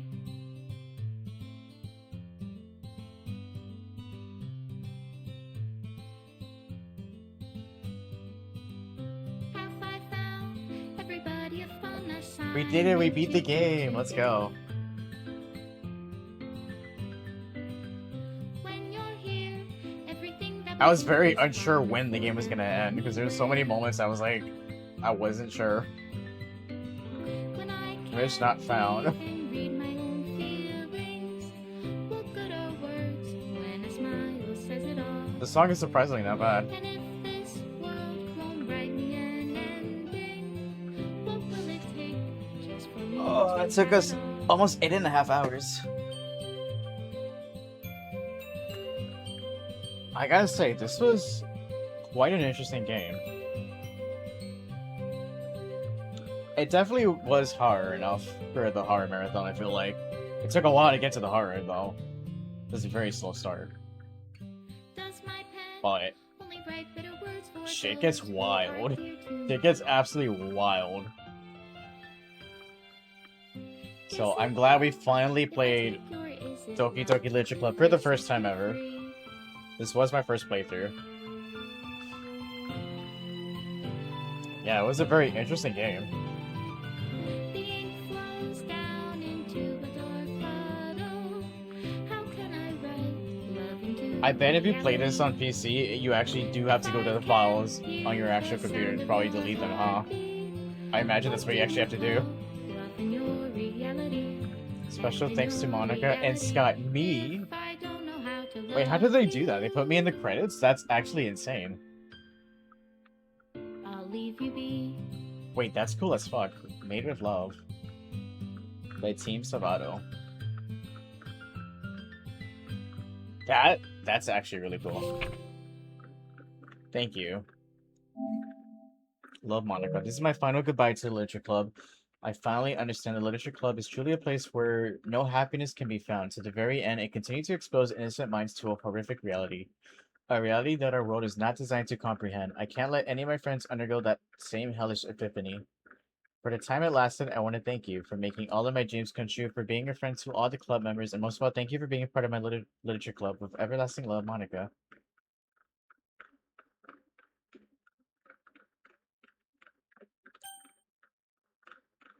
Required files are missing or corrupt.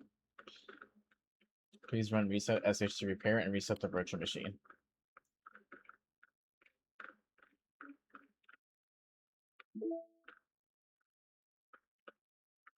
There's some fucked up images.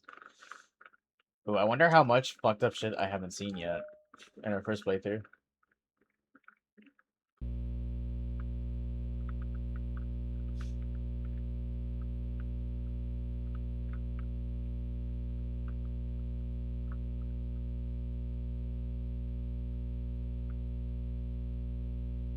Restoring entities.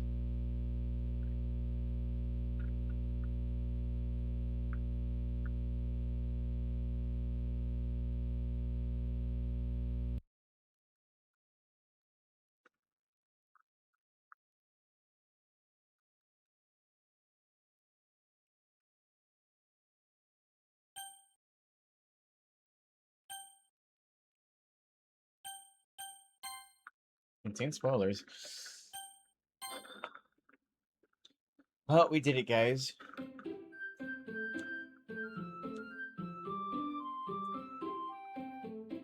They really warned you many times, like, yo, this game isn't suitable. I wonder. Oh yeah, no saves. Interesting. Well, I hope you guys enjoyed this first playthrough of Doki Doki Literature Club. I had pretty good time. It was a lot of fucking reading, and the fact that I'm low-key a little sick. I can yap for hours, but damn, just reading all the dialogue was actually like making my throat hurt, I won't lie. But I did it. I did it for the stream, I overcame it. But yeah, I hope you enjoyed it. If you watched this on YouTube, thank you for watching. I hope you guys enjoyed the video, and I'll see you in the next video. Bye, YouTube. Bye. But yeah, that was a very interesting game, very interesting experience. I'm glad I finally played it. I'm very glad I went into this very blind without knowing a lot. Like, I didn't watch anybody play this. Because usually, if I want to play a game on stream, I won't watch people play it. So I'm glad I did that with this game. All I knew is that shit gets wild, but that's it. That's all I knew. I didn't know what happened. So I'm very glad I finally played it. Let's get a banger going.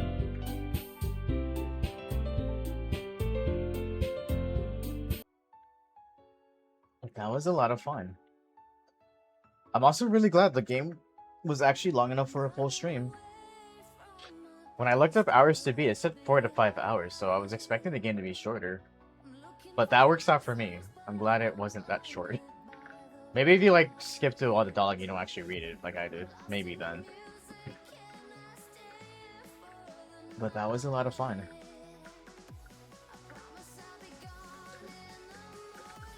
Out of sight and out of mind. I'm gonna take a look to see who's live currently that we could raid tonight.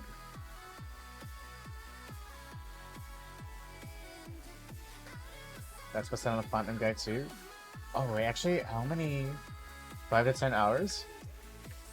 Alright, that was perfect. How many trophies are there?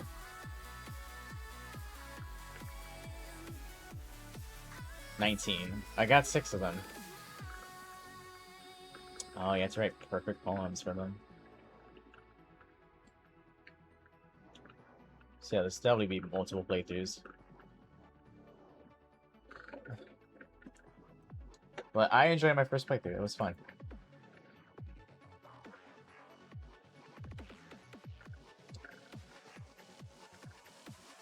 Let's see. Ooh, the Mandalorian's live right now. He's playing Arc Raiders.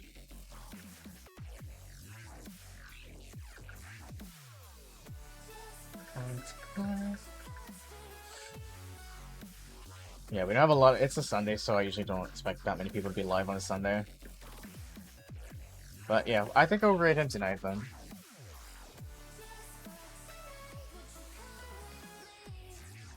But thank you guys for being here. I hope you guys enjoyed the stream today. I had a wonderful time.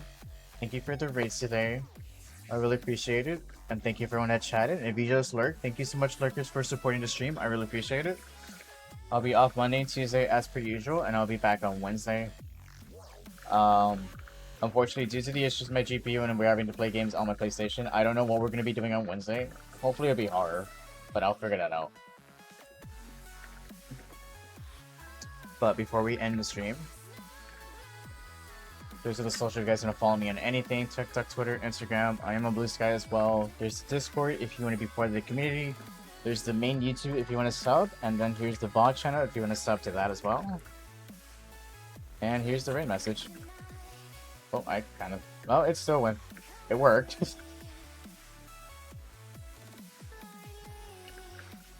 Didn't mean to caps lock half of that word.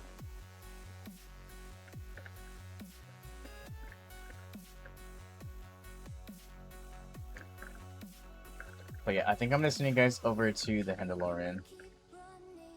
Just playing Arc Raiders. So thank you guys for being here. Also, one more thing, as a thank you for everyone being here. I almost forgot. Boom. Hope you guys have a great rest of your day or night whenever you're watching, and I will see you guys on Wednesday. Have a great one, guys, and I'll see you Wednesday.